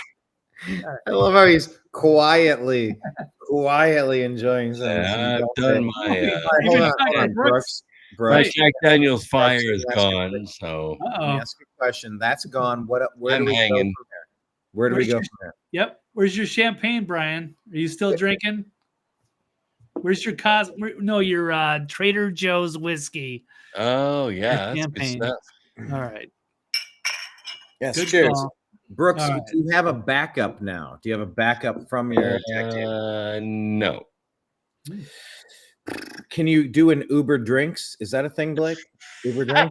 There is like a drizzly, but I don't know if that's only available in certain states, probably. And I wouldn't assume that was going to be maybe in Vegas because it's 24 hours. Well, I have a fridge out in the man cave, but there you go. Yeah, I'm not going to access it unless one of these 5 states flips red. Yes, then we'll celebrate. Patriot Hero is saying nothing good happens after 11 p.m. out on the road. I always told my kids that. It's true. I mean, it's great advice, and I've been on that road a long time after those hours for sure. Just Nick has a great idea here. What do you think about this? Should Trump just announce his victory? I mean, why not head him off at the pass? What do you have to lose at this point? Go, I'm up in all of the swing states. 100,000 in Wisconsin. Everybody can 150,000 in everyone agrees. It's the biggest win I've ever had. And trust me, I've had plenty of big wins. And I'm going to have the biggest 250th birthday party for America you've ever seen. I'm so glad I won. Do you think you should just declare a victory? Yeah, I do. I mean, like, hey, these 5 states are the fraud states. We won them all. We're ahead by 500,000 votes across the board. We've won. And that's it. We're declaring victory. We expect Kamala Harris's concession speech within the hour. And we are dropping the balloons, baby. Come and join us. Come and join us. Blake, what do you say? I'm hoping that we're here for the celebration, and we were so close. Yes. And now they're pulling out the shit, and it's all the They're same stalling the counts so that they can bring in more fraud votes. I mean, that's what they're doing. But it's odd. I'm looking on Twitter X, and the Kamala Harris victory party pictures are being released. Yeah. That's hilarious. But I mean, you go back up through the feed, and Wisconsin has 95% of the votes in, and Trump is up 56-43. How can that state not be called? If it was called, it would be over and everybody would go to bed. That's right. Mike Davis says it's not too early to call. Let's stop pretending. Trump is up over 200,000 votes in Pennsylvania with 83% reporting. It's all there for hours, though. Trump won handily. But okay, but until it's like made official and those results are released, it doesn't count, right? You don't have a victory. So it's like, well, we were just got to wait on legacy media to confirm the results. Like, why are we waiting on them? But let's head let's head them off at the pass. Let's just declare victory and let them fight us to undo things that will never get undone. We did it the other way the other time around 4 years ago. How about we reverse course and just declare victory, call it a day? We know what happened.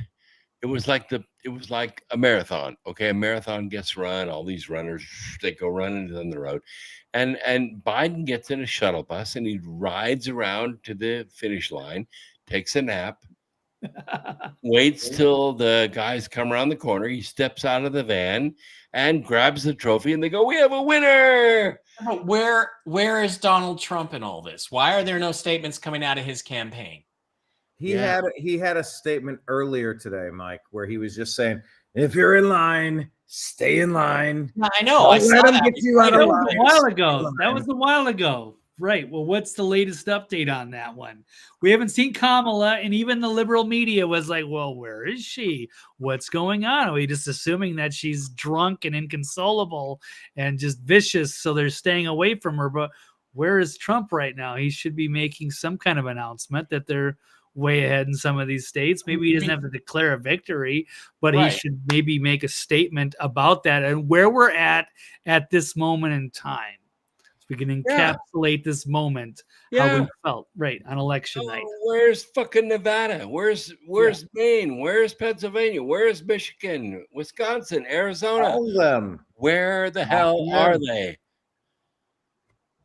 Yeah, okay, so Posobiec says, I'm hearing Kamala is hitting the wine bottle. Okay, so What, yeah, like every day. What you have? What's going on inside the Trump campaign? What are they doing? You know, why aren't they saying anything about this ridiculous situation? And by the way, let me just add to Rick Norman. He says, I wouldn't laugh, guys. Look, we're not laughing. We're just like, this is absurd. You got one job, count your votes, submit the votes. You're 2 hours too late. If you can't get your votes in by 10 p.m. the night of your own vote, we don't take you seriously and you're a fraud state. We are ready to disqualify you. Period. Come on. He's Period. right. If you can't get your fucking votes in, why do you expect that we're gonna accept whatever you come up with? Oh, look, we had a massive spike in the middle of the night. 3 a.m. voter drops. We're not doing this again. Exactly. We're not doing it. Why doesn't your number not changed in 2 hours? Yeah, because they're stalling. They are stalling so they can bring in more fraud votes and flip it. That's exactly. It's exactly what's going on. What's this here, Mike? This is inside Mar-a-Lago. Oh, but nice. it's Republicans gain control of the Senate. The president is world power.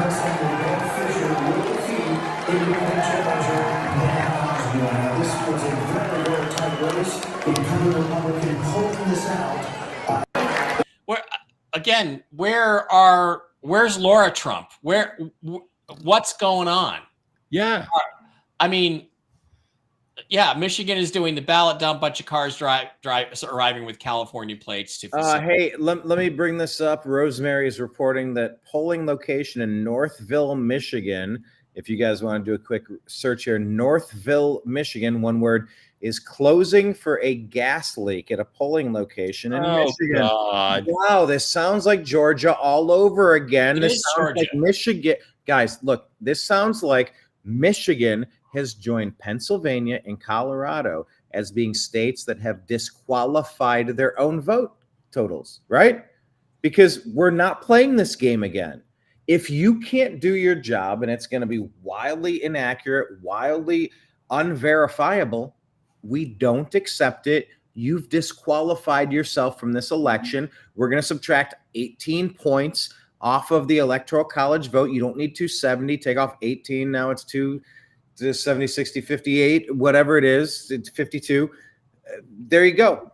We'll need a Supreme Court ruling on this. But if Colorado, Pennsylvania, Michigan, these states are playing their games, kick them out of the union and say, come back and find us in 4 years when you can get your shit together. I'm not playing this game where the same 6 fraud states get to install a puppet called Joe Biden to ruin this country and let us just sit through 4 years of hell. I'm not doing it. Okay, so Nicole, you were like my guardian angel tonight. Of course, I told you that earlier. Bannon, you're doing a great job, Nicole. Just want to say thank you all the way in Australia. After this is over and after certain other things happen, come back to Vegas. Let's go out. Let's have some fun. I'll take you to some nice places. Bannon is saying the networks are going to call one of the swing states for Trump, and he's expected to make remarks shortly thereafter. That would be a victory speech, Nicole. It would if they call Pennsylvania or Wisconsin, Trump's going to win. But, that's good news. But why are we not seeing? I mean, I'm looking at Twitter and it's just dead. Yeah. It's weird. Everything just the time stopped. Trump can't announce his victory without somebody else, like in the media, saying yes, he's won. Even though it's bullshit. Mike, why not? Just do it. What are you going to do to him? Shoot at him? Like, what could you do to Trump that hasn't already happened to him? Go for it. Declare victory. Try it. Yeah. Well, it would be easier if one of the networks said Donald Trump has won Pennsylvania.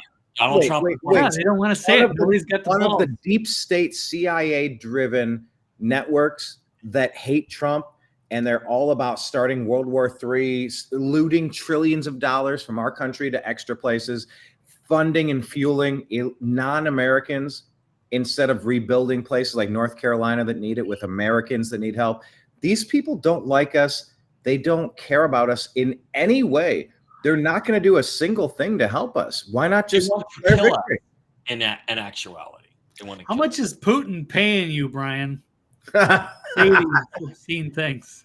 Are you saying that I pushed a bomb threat over in Georgia earlier this evening? Is that what's happening? No, it wasn't. Well, I mean, look at Maine. All right, Maine was one of the first. So they're now saying, I mean, Marjorie Taylor Greene just tweeted out that Trump has won Georgia. Trump won Georgia 2 or 3 hours ago. Yeah. Why are we not talking about why Pennsylvania's not finished and why Michigan's not finished? Why Wisconsin's not finished? I mean, look at Maine. Maine was one of the first voting markets that closed, and yet only 37% of the vote has reported, and they're still showing it pink. God damn it. Declare it for Trump and let's move on. And Jocelyn here, she's saying that Arizona, where she lives, the vote count hasn't changed in 2 hours. Yeah. Declare victory and move on. Yeah. We are not dicking around with the fraud states anymore. They're not swing states. They are fraud states. We are not trusting a ballot that comes in after 10 p.m. on election day. Piss off. We did this for 4 years. We are never letting our country get absorbed, taken over by the deep state Democrats ever Right again. on. We are having an update from Mar-a-Lago. Let's see what Oh, look at that. Look at Esnack over from here. sources that Donald Trump is making plans to come over here. Obviously, they have to prepare the motorcade for him to get in to take about a 10-minute drive over here where the convention center is. But, Jake, that is a sign of how good the Trump campaign is feeling based on the numbers that John King just read there, that Donald Trump is preparing to come over here. He said earlier he had no speech planned. We'll see what he says when he's here. Kristen Holmes, we've been watching. But we are now hearing from sources that Donald Trump is making plans. Look, here's the whole thing. I think she's hot, but I hate her guts. You know, one of the things I really enjoy with a lady is kissing her neck. You know, I'm really good at it. I'm really good at it. I have never had a woman complain about the way I kissed her neck. Right? You're gonna run out of lips on that one. That just goes all the way down, man. Hold on, wait. That goes down to Australia. Our viewers goes all the way down under. I do not have enough in me to like work that neck. That is a neck that was made for Long John Silver or something. I mean, that is wow. Hell, that's a neck that just won't quit. That is too much neck food for me. They call me the necromaster. Okay, the necromancer. That's me. You're getting too close to the Hillary. That's funny. I couldn't get too close to the Hillary laptop thing. Okay. I'll be right back, guys. I got to get something else to drink. What the hell? I'll be right back. You guys can live without me for 5 minutes. Kathleen is saying, "Okay, easy on the booze, guys." Hey, Kathleen? What are you talking about? It's election. Hold on, wait. Let's give Kathleen the show link. Can somebody post the show link? We want Kathleen to come in. Can you run it for 6 hours real quick while I catch my breath? Because you're gonna bail on me. Okay, yeah, it's all good, Brian. You can take off. Kathleen, yes, that's been great, and I think she's from Minnesota, so she's been giving us a lot of good insider info from Minnesota. So I respect that. And yeah, I've been on the air. I don't drink that much, so it's pretty much just once a week for this show. But yeah, we're on like 5.5 hours. I usually start climbing the walls after like 90 minutes. I'm an introvert. I don't really love being on air. I try to have some fun while I'm here, but yeah, I know we're getting a little too carried away, but we're having fun. This is a historical night. So let me make one more point. You cut me off, right? Blake did an hour and a half on the Agree to Disagree show on the New American. Right, that's earlier today, on top of 5 hours. So I was 100% sober for that show. To be, are you? I'm always sober for the afternoon shows. But Toxically Masculine, I'm generally buzzed, and then I get more buzzed. It's just the nature of the show. Exactly. It's all in good fun. So, all right, but I'm normally not what I do. But Lisa's laughing that I called her Peznek. She's just teasing us. It's all good. All right, I hope I'm not getting over the line here. All right, right? Peznek. I don't know, right? You never know. Rick, what did Rick Norman say? Rick Norman said it's Dracula's playground. Whatever. I mean, look, I'm Scottish. I can take twice this. All right, we drain this. We could drain it by the time this is over. the thing is, we are being taken advantage of. We're watching this election stolen from us right before our eyes. Yep.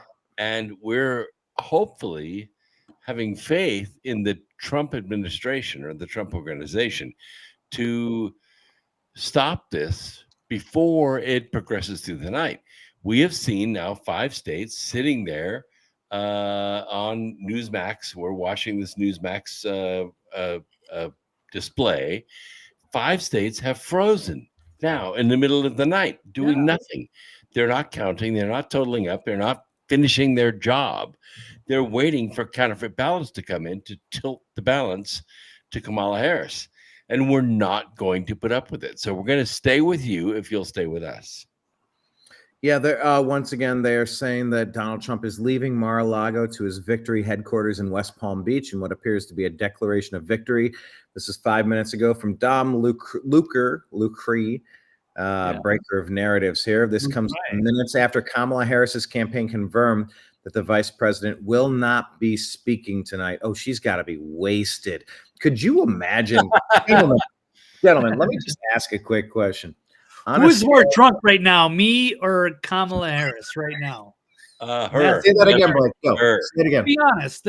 Just be intellectually honest. And Blake, he's a little, he's a little inebriated. It's all good. But do you think Kamala is more messed up than I am? Oh yeah. Yeah. By the way, this is so funny. Moverling5 says, I may have to down some shots just to understand your intoxicated dialect. Who's slurring their words the word? I'm not. We are enunciating perfectly, folks. Okay, gentlemen. Enunciating our syllables. I'm not used to going 5.5, 6 hours a show. Just all right. Hey, no, Blake. Once again, you were 5 hours here and an hour and a half earlier. You're on 6.5. That's exactly, Brian. So I have an excuse for this. Right. You guys are Call fucking it like it is. Guys, I have Brian, Mike's got some big information here. Here we go. I have some pieces that I put together. Yes. Take the screen, sir. I just threw up 248 Trump, 213 Harris, and that's according to the Newsmax poll. All right, guys, let's put a few things together. Okay, first of all, Trump, or not Trump, but a Kamala Harris surrogate just came out to her party and announced that they, we're not going to have anything to say. What is going on? Can I just please? No, I don't want that. So no concession? She's not speaking tonight, is what I've read. He basically said, sorry, I'm trying to get this. I don't want to just be solo, but okay. See if this works. Not really what I wanted. Okay, but look, let me just fill you in. It is eerily bizarre to me how much this is paralleling 2016. Deja vu. The exact same situation, waiting on the same states that Donald Trump has won, and they are refusing to call them. The difference is that we do have evidence that they're pumping in fraud votes. Yeah. Okay. So Kamala Harris sent a surrogate out to talk to the people at their party and tell them we aren't going to have anything to say tonight. Blah, blah. It was literally exactly the same thing as John Pedo Podesta getting up there and saying the same thing in 2016. It's like literally the exact same script. And what's even more interesting that we kind of missed here in the last couple of segments is this. We just got a tweet that said that Trump is waiting on a network or one of the networks or the networks to call one of the swing states, meaning one of the blue wall swing states. I'm pretty sure that's what it means. Let's go. And when that happens, he is going to go make his speech. Yes. What just happened? We just saw the report before I took my break. He has left Mar-a-Lago to come to his campaign headquarters to make his speech. So what does that mean? That means that a network is now prepared to call one of the swing states, if not more than one, for Donald Trump and declare him the winner of the election. Or Trump lived through this nightmare once before, and he's not going to let them get the upper hand on him. He's going to do it first. Except that we had the report that said he would wait until one of the networks called it, and then he would go. And that's kind of now. And then we get the word he's on his way. So I'm optimistic it means they are finally going to call Pennsylvania or Pennsylvania or Michigan or one of those states for Donald Trump. Steve is saying that it's being shown on TG that trucks are delivering ballots into the polls in Pittsburgh. Yeah, that's what we saw earlier, I think. Yeah, that would be tough for sure. Steven loves Blake. Yeah, Al saying that she's wasted and hopes they might steal it for her overnight. We'll see how it goes. Oh, by the way, Fox, look at this. Thank you, Keith. Pied Piper saying Fox has finally called Georgia. Yeah, Fuck you, they didn't Fox. want to. Fuck you, Fox. Fuck you, Fox. Fuck you. Fox. Fuck you, Brett Baer. Fuck I've been you, done with you for 4 years straight. Charlie Gasparino. Brett Fuck all is of the you. least of my problems. When Chris Wallace repeated the fine people hoax in the 2020 debates against Biden, I was done with Fox forever. I like Gutfeld. I like Tucker, but fuck Fox. I'm done. Fuck Fox in the neck, dude. Fuck Fox. Fuck you in the neck, Brett Baer. So let me get back to Twitter and see if we can catch any updates on that. So if Trump is on his way, that must mean that it's been called. They just haven't announced it yet. So we'll see. Yeah, Fox finally calling Georgia. All right. Like what? Almost 1 o'clock on Georgia time. Nevada hasn't reported any numbers at all.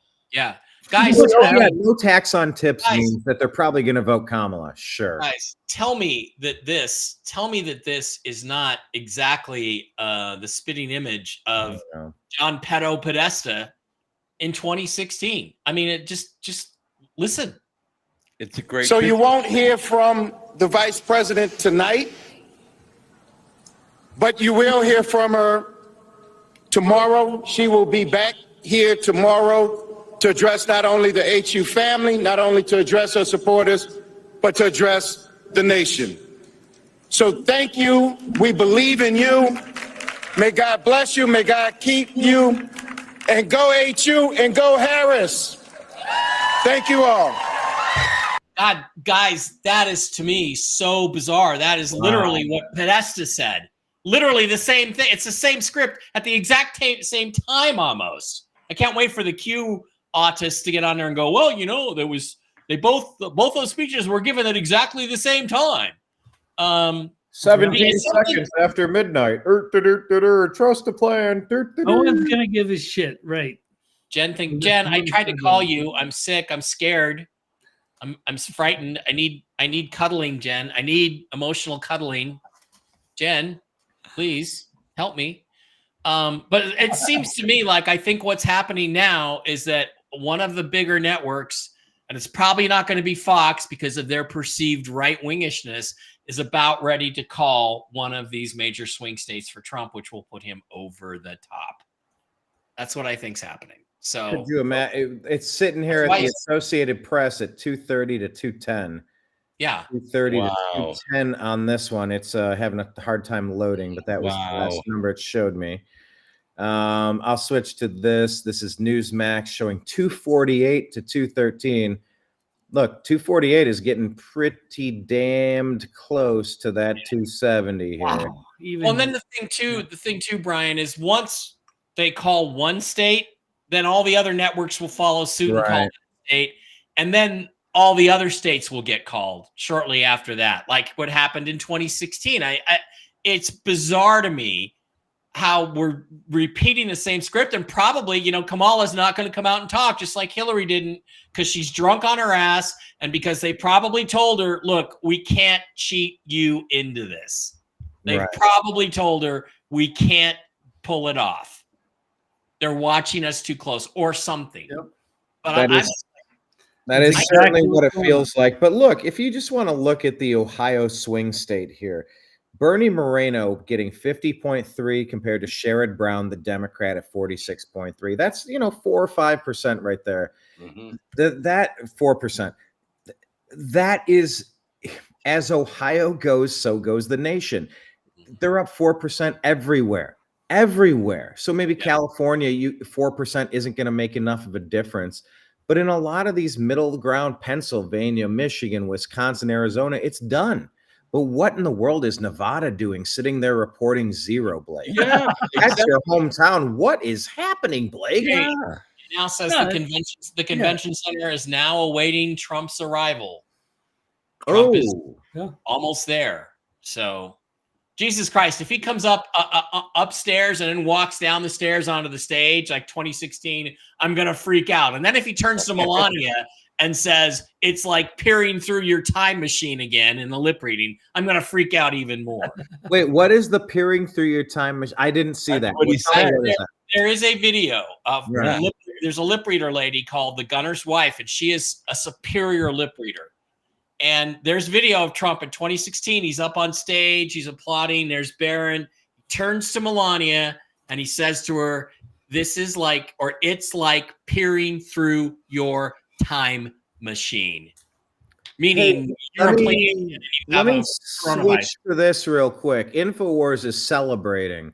Yeah. They are having a big celebration here. Because they've probably heard through back channels that CNN or somebody's about to call the race for Trump. That's probably what, Where's Rob Do? Is Rob in here? Is that Rob? Maybe on the far right. I was looking at the left. Is that I think that's Rob in the pink, and that's what's his face? That's his guy, that guy. I don't know the new girl's name. They're excited. I don't know. The pink, shirt right there. Yeah, with the champagne. I don't know. They've been through some shit. So let's let them celebrate for whatever reason. But let's see, is that Leanne McAdoo on the far left? No. I don't think it is. No. Here? No. Trump is still 5 million up in the popular vote. 5 million. Insane. And it's 58 to 63. What the hell? We did this all night and things were progressing, and then all of a sudden, like, just everything hit pause. And now it's almost 1 o'clock Eastern time. Declare the fucking victory. In the last 2 hours, everything's on pause. They seem to be waiting here. They're not going to concede. They're waiting on, like, we're all waiting on legacy media as like there's something, and then we can all make it official, even though we know something is up. There's got to be some internal turmoil going on, and they weren't sure how this thing was going to be game planned and how it was going to work. But now that they do, what is the next part of their game plan, and when are they going to announce what? Are they going to wait till tomorrow and pull the same bullshit they did? Sure. Dan Scavino just tweeted, "It's happening" 5 minutes ago. It's happening. So what did Scavino say? Scavino's always on top of it. What did he say? He said it's happening. What he tweeted. The steel is on. Counterfeit ballots to be delivered. If Trump is, guys, let's just keep in mind what's at stake here. If Trump doesn't win, they will kidnap him, throw him in a cage, and Epstein him. Sure. You can dislike Republican policies and think lower taxes for people in energy and abortion and World War III. You could take the top 50 issues and you could tweak it and say, I don't like this and I don't like that and I have a different opinion. They will kill him if he loses this. He put every chip that he had, like a James Bond movie, and just pushed it in the middle, like Casino Royale. I'm all in, motherfuckers. Let's go. He got Elon Musk to jump in. He got the Kennedys. He got RFK to jump in, Tulsi to jump in. He got Joe Rogan to jump in. He got Megyn Kelly. Only Rosie O'Donnell. Okay. Only Rosie O'Donnell. Only Rosie O'Donnell. That's the only one I on. Like, this dude has run the perfect campaign, and if he loses, he's fucking dead. Yeah, that is what we're facing here. New York Times ticker now at 95% for Trump to win the presidency. How's Bitcoin doing? Let's check in on Bitcoin. How many of you guys got your Bitcoin? Let me go to Coin. Double check. Was it Coin Market Cap or Coin Gecko? Either one of those. Market Cap, yeah. Yeah, but Trump is headed to the Palm Beach Convention Center. He's getting ready for his He's getting ready, guys. We might be getting close to this moment. It seems like we're that close. We're right there. We're right. 74,846 is Bitcoin right now. It's gone up 12,000, 14,000. That's all-time high. It's got to be, right? I think the all-time high was like 73. Yeah, it's an all-time high, and it's about a 10% value increase in just a few hours. So, yeah, in 24 hours, it's been a 10% increase. That's staggering. Well, I mean, the point is that Pennsylvania has not changed 1% in 2 hours. Michigan, Wisconsin, Arizona, Nevada isn't reporting anything. Yeah, Pennsylvania's stuck on 88%, even though every county has now fully reported, they're saying. They are waiting for the counterfeit ballots to show up. Yep. Sorry, I accidentally clicked on that. Didn't we have Tiffany Hayes up there at the camel toe comment? Yeah. Yeah. But they're playing the same script out as 2016. Yeah. Literally exactly. Well, it's a good business plan. It worked for them last time. It needs to be stopped right now. Yep. Mm-hmm. Yep. We all know she's drunk and she's in hiding, and she's just waiting to appear tomorrow once all the extra ballots come in the middle of the night when nobody was watching. Oh, look, now she's in the lead again. We're watching. We're watching. Oh, secure and secure election ever, Brian. Are you daring to question the integrity of this election? Have you checked CIS? Yeah, exactly. I'm watching the Kamala misinformation. rally. You are Putin's puppets, and you are on the payroll of the Kremlin. Maybe. I'm watching Kamala's rally on the big screen over there on InfoWars, and there is no energy there. They are sapped. They're drained. They are lacking energy. And the InfoWars crew, they're all drinking booze. They're all drinking champagne. We'll see what it matters. But, yeah, still showing 248 to 213, the 2024 presidential results. Yep. All it takes is one big put a hold on everything until he shows up. Sorry, go ahead. I said all it takes is one big line of cocaine, and they're back in the game. Jocelyn is saying CNN is already having a meltdown and I am at peace.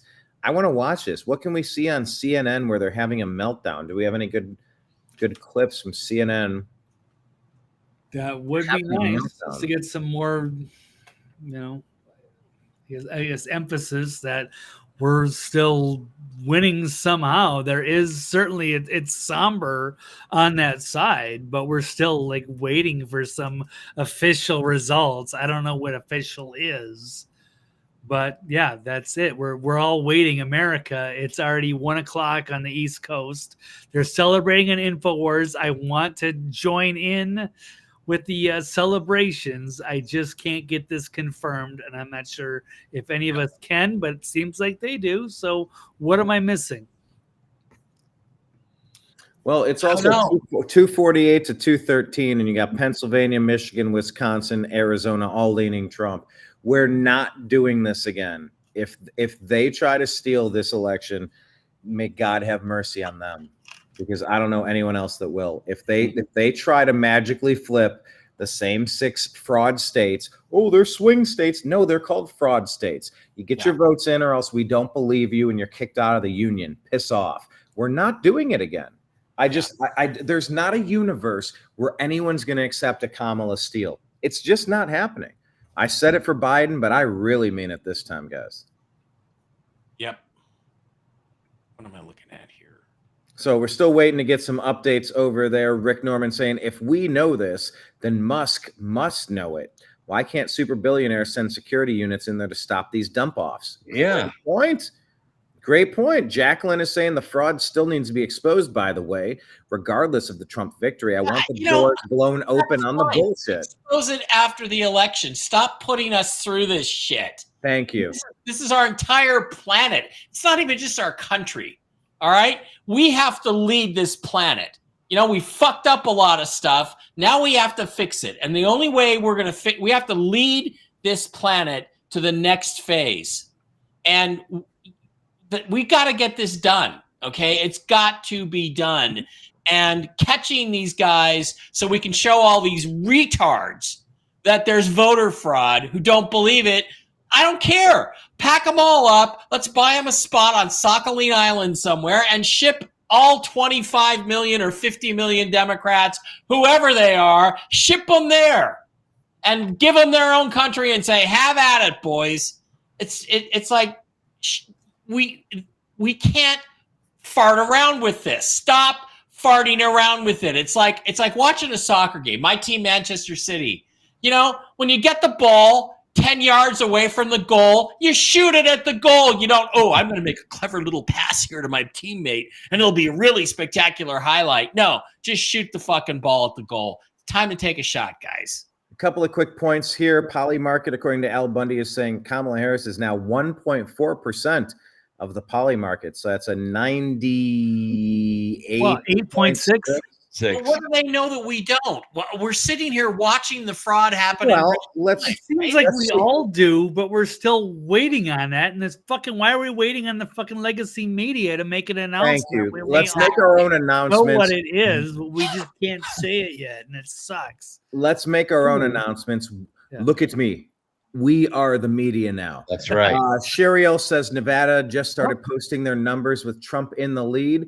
But Pied Piper says, how the hell did Nevada suddenly report 78% of their vote? Very interesting. Steve is saying the whole world is counting on this election. Exactly. Trump told Harris that we caught you cheating and the game is over. Checkmate. Yeah. JJ saying still no update for Arizona, likely because Trump has the Hispanic vote.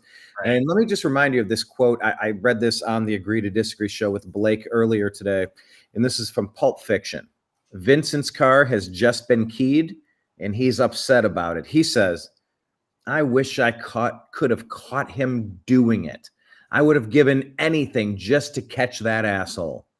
It'd have been worth him doing it just so I could have caught him. Oh, wow.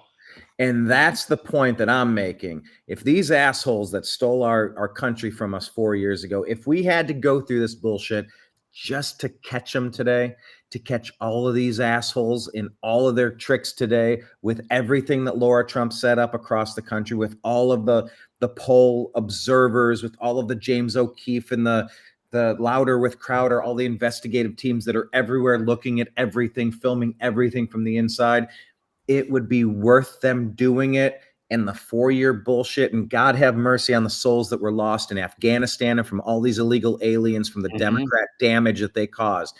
But it would be worth them doing it just to catch them doing it. So I don't know if we're going to catch them doing it, but my God, I am so ready to put all these people behind bars. That's for sure. Me too. Me too. I have a Fox News clip update. Dun, dun, dun, dun. Blake, do you have a stinger? Let's watch that. Yeah. Oh, look at that eye. Woo! Look at that. Laura Ingraham, very serious. Tomorrow. Hold on, before you press play. If Trump winning 23. Okay. I was just going to ask a quick question. If Laura's giving you this look, what do you do next, Mike? Run away, because she obviously lives on the blood, bathes in the blood of virgins. I mean, tomorrow. AP Vodcast has Trump winning 23% of black men. That's staggering. What's it? Nationwide. I'm sorry to hear what you said. Staggering. Where's that from? AP Vodcast. And that has to be a complete defeat for the mainstream media, who's just destroyed Donald Trump as a racist for all these years. And if you double the support with black people, and then you go up double digits with your support with Hispanics at the same time, and then run up the numbers with Jewish Americans here in the Northeast, that's a complete rejection of everything that they've been telling us about Donald Trump, and would explain why he's very competitive in the popular vote. The news cycle for how long? Tomorrow. Okay, so that's the update on that. So 23% of more speculation. I want to see these 5 states go red, because they are. Right now, Dave, what's your report? Right. First numbers out of Nevada, Trump is at 51%. Harris is at 47%. Yeah, InfoWars is celebrating. Luke Radowski is celebrating. Okay.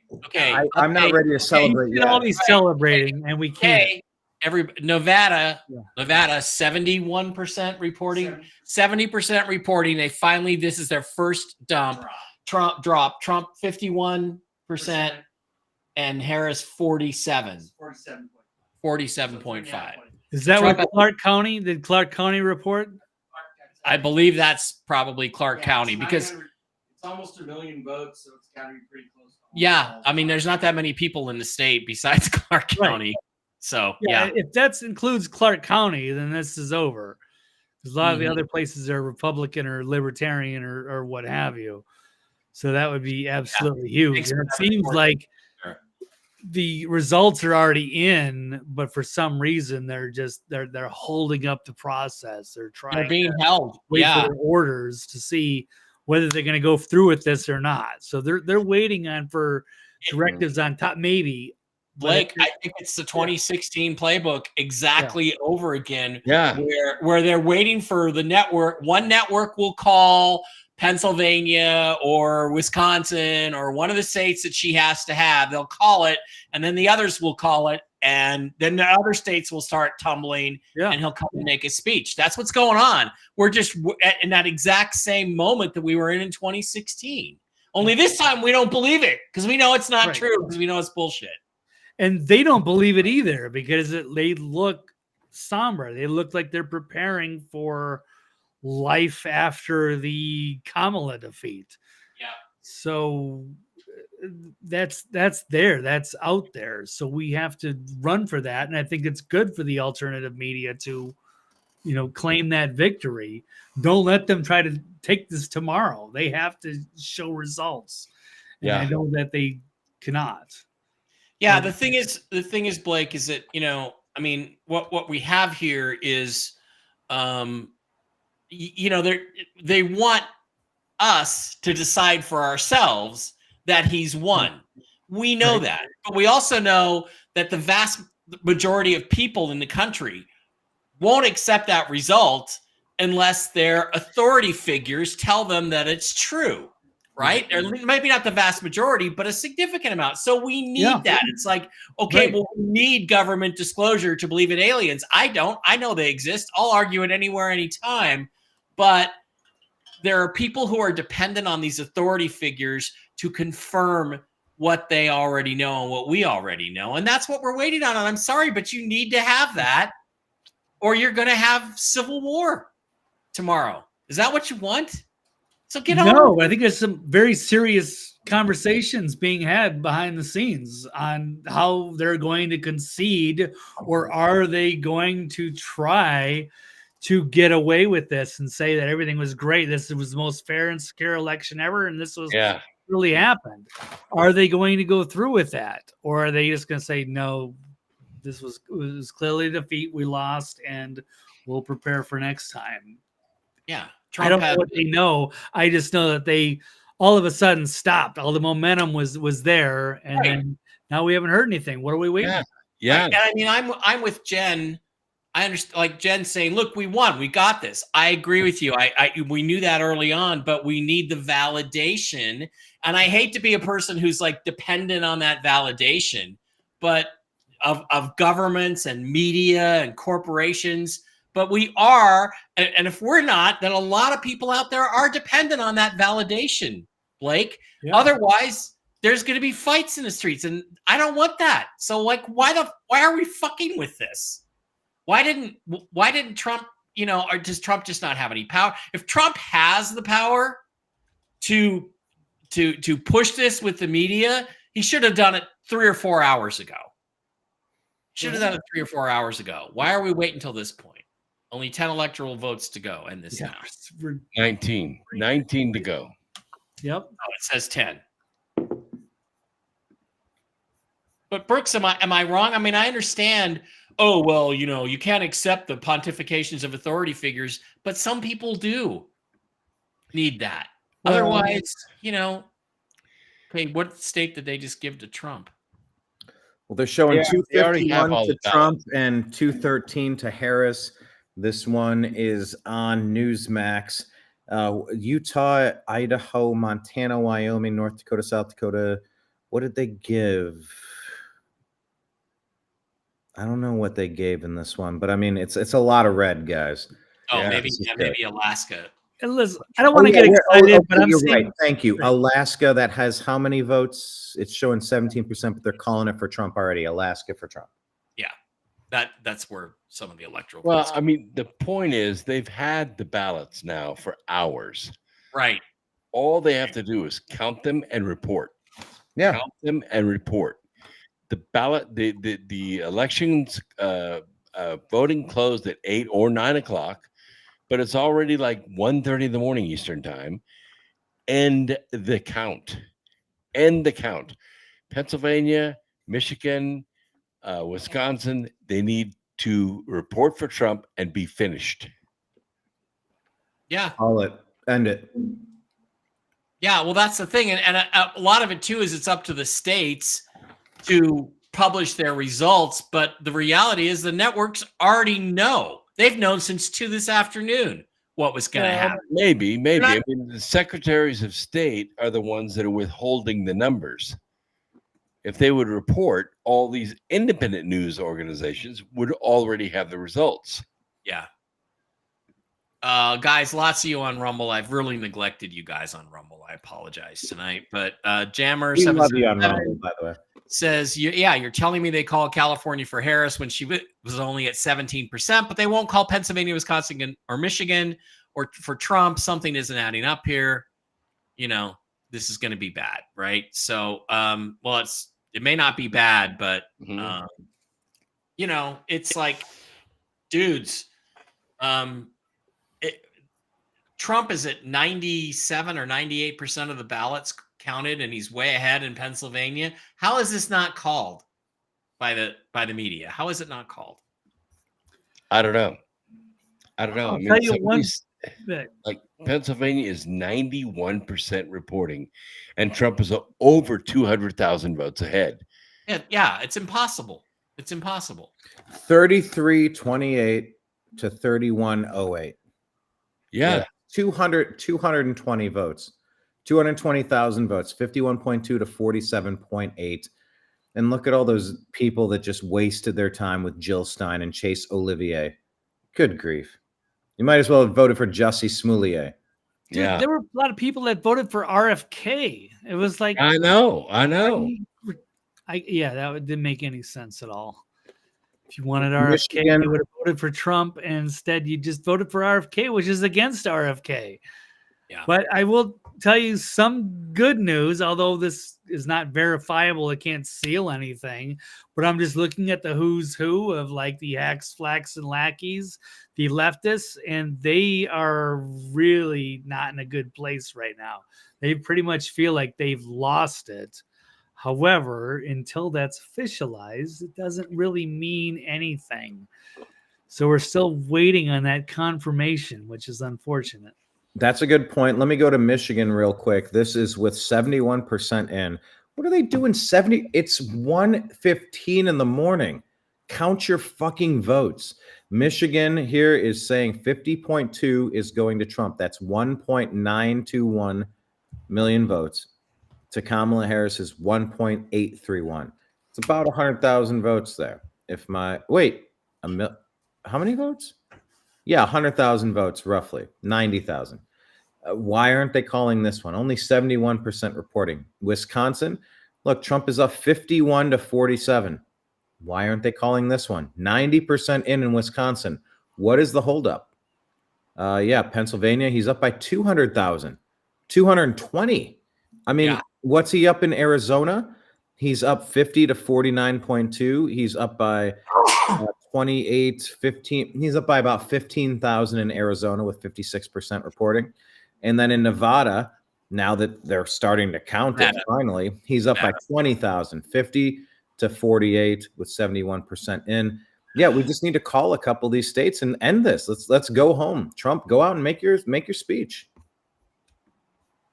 That's what I'm saying. Somebody tweeted out Trump wins Pennsylvania and it's officially over. The Keystone. How many is 18 in Pennsylvania? How many is Pennsylvania have? 19 electoral votes. Oh yeah, then it is over, right? That's 270. Call it. Tucker Carlson has arrived at the Palm Beach Convention Center. Oh, let's fucking go. Let's go, guys. Come on. Matt Drudge just posted an American flag with the world in shock, is what it says. Matt Drudge is a piece of crap. I don't know how compromised he is, but that guy lost me about 4 to 8 years ago. He is massively compromised. He sold out to China. He sold his whole thing to China. Yeah, there we World go. in shock. You mean like, hey, we finally have our boss back? Yeah. Yeah, I'll put Ron Paul and Elon Musk in charge of kind of redesigning our government. Are you kidding me? This is the libertarian fever dream that we're about to enter. They're going to smash 95% of this bullshit. Yeah. Still no libertarians that had to go to Chase Olivier because he's a perfect candidate. Oh, no, he's not. Guys, another thing to point out, by the way, is Trump still has a 4 or 5 million popular vote lead, and California has been counted already. Yeah. Oh, California's done. Pretty much. It's been counted. So okay. That works for me. I wish New York could have went for Trump. I wish California could have went for Trump. Well, that's the thing too. Is I think this victory was decisive, but because of the cheating, it was made to appear closer than it actually was, and that's a big thing too. Is we need people need to see just how much Trump won by and how popular he really is. But otherwise, he's not going to have the leverage he needs. Right, but it's just like last time, though. He became president, but he didn't fix the voting system in 2016. Right. Look, we are 50 independent states that have a loose configuration, a loose partnership called a union for a United States of America. There's 50 independent states, including the Republic of Texas, that will never let you forget it. I don't know how we are allowing certain states to have wide open, Wild West style, anything goes. No, it's a crime to ask for your identification card. Location. Yeah. There needs to be a sweeping overhaul of this entire voting system so that the cheating cannot happen like it has been moving forward. That has to be Trump's number one game plan. Oh, breaking news from Jen Jen. Yes. Jen, RSBN just called Pennsylvania for Trump. Fox just called Pennsylvania for Trump. Dave Barra, get over on Fox. Hold on now. Let's look at the map. What does that mean? Let me refresh. Show. Newsmax called. Okay. Yeah, Newsmax already had it. Let me switch, make sure we're watching this. Where's my Newsmax? Yeah, Newsmax has Where'd it go? Doggone it. There it goes. Yeah. 270. He's done. No. Hold on. They have Newsmax has Pennsylvania. That has him at 251. No, it's 270 according to Newsmax. No, I'm on Newsmax. It's 250. Hold on, I hit refresh, I think. Yeah, it's over. 251 still. It's over. Trump wins. Where are we looking? That's it. Where are we looking? Anywhere with Pennsylvania as the winner, because Fox News just called Pennsylvania for Donald Trump, says Sean Davis. Breaking. Fox News says that Pennsylvania goes to Trump. Oh, there it is. There it is. Trump wins. Trump wins. Oh, there it is. Yep. There it is. Trump wins. Stocks soar. Hold on, guys. Stocks soar. Guys, I love you. But just for a second. Gentlemen, can I have 10 seconds of shut the fuck up? Let's just 10, 9, 8. Okay, yep. That's it. Fuck yeah. America. Fuck yeah. Coming again to save the motherfucking day, yeah, America. To speak, baby. Freedom is the only way, But this moment should have happened 4 or 5 hours ago. I reckon so. All right, let me see I wish I had more whiskey to cheers you guys. I drank it all, but buddy, I don't think you need any more whiskey. I really don't. That's true. Thank you. Where's the champagne? And like we've been like 4 years is like the resistance. Finally. Yeah. Finally, Donald Trump. Hold on, guys. Hold on. Let me just say 270 to win is not, they still have it at 259. I'm sorry, 251. AP still has it at Trump at 247. Look, let's switch to info. Let's just go to InfoWars. Fuck, look at this. Where'd it go? I'm looking for a live feed of the actual. Yeah, InfoWars has this right here. They're having a big party. Let me turn up some volume here on InfoWars. Let's see what they're up to. Oh, that's here he is. How do I get the volume here? Yeah. General Flynn. Where's the volume though? I can't get the volume. Let me refresh. Try it again. That was a setup, and we have people, and Owen knows this. We have people that went to jail that are still in prison. Yes, those people are out. going to end up being vindicated and get them released out in the coming months. And these are the kinds of things that I know are on the table. And when I say this is the end of the Democrat Party, the Democrat Party died a long time ago. And the other thing that this is the end of, I call this the podcast presidency. I mentioned that earlier. To you, Alex. You know, you've been at the tip of the spear for decades, and there's been others now that are in the fold, that are out there doing great work for the country. These citizen journalists, these podcasts. That's going to be the emerging media, and that's where people are going to go to discover and find the truth. What is going to die is going to be the mainstream corporate media. Fox News should be ashamed of themselves. I mean, Georgia was called hours ago, and they've been holding Georgia. They finally called it, I don't know, 30 minutes ago. Fox News should be ashamed of themselves. They're as far as I'm concerned, I'll speak for myself, but I think I speak for millions of people, and I know you have millions of people listening. The corporate media is dead. Turn those people off. Turn those networks off if you're watching them. Tell anybody that's still watching them to shut them off. Shut it off. They're lying. They've been part of the propaganda. They've been part of the projection. They've been part of the deception that to try to convince us that Kamala Harris, well, number one, that Joe Biden was actually in charge of our country. Right. It's so sad that we have a president. Right on. There's another one. All these people in the security state, all these people in the military-industrial complex that have been holding on like a clutch, you know, to our throats for the last 4 years, actually for the last 8 years. And anyway, I feel really good tonight. I'm in a really good spot, and I'm in a quiet room right now because we got about 1,000 people outside that are just so excited. Last thing, we need to stay humble, okay? Because as you guys have always reminded us on your great show, and hold on. It's okay. You're great. You're saying as the broadcast has reminded people, stay humble. Yeah, as your broadcast has always reminded, we need to stay humble. I mean, we got to be courageous, and there's determination, there's humility, and we do that because we believe we have a strong faith in God, and I think that matters a lot. And one of the things that we have to do is we have to stay really focused on exactly what needs to be done. We have to do this. We have to do this under the rule of law, something that the left has totally abused. And we have to do this peacefully, and we have to do this smartly, and we have to do this in a very disciplined manner. And I do believe that as we go forward here, number one, I want Donald Trump to stay safe. I want that man to stay secure.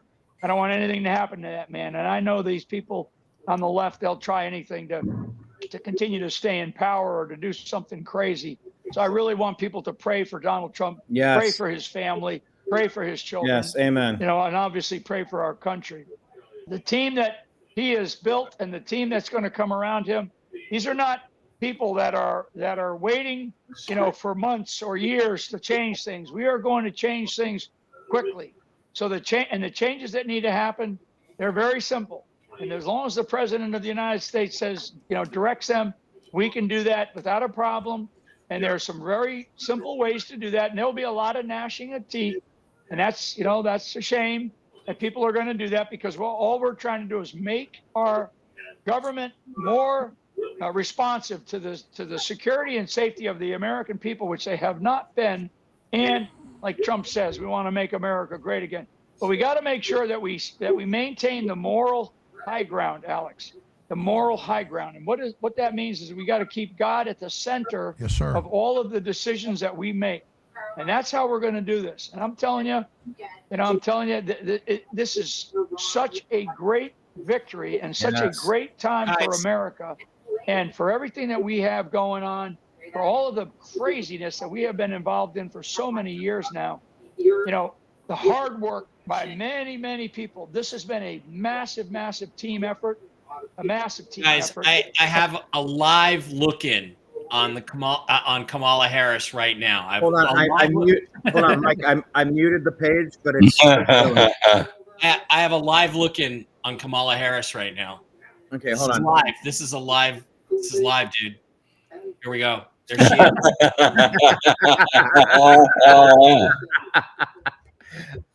Can you believe that somebody convinced her she had a chance to become a president of the United States? And she believed it enough to go along with it? Are you kidding me? Hey, we had to sweat this shit out till 1:30 Eastern time on the 6th, just after midnight, to get this thing across the finish line. That's right. Scare. And it was won. It was won by about 6:30 at night. It was won. Yes. Should have been. Right. 4 more fucking hours.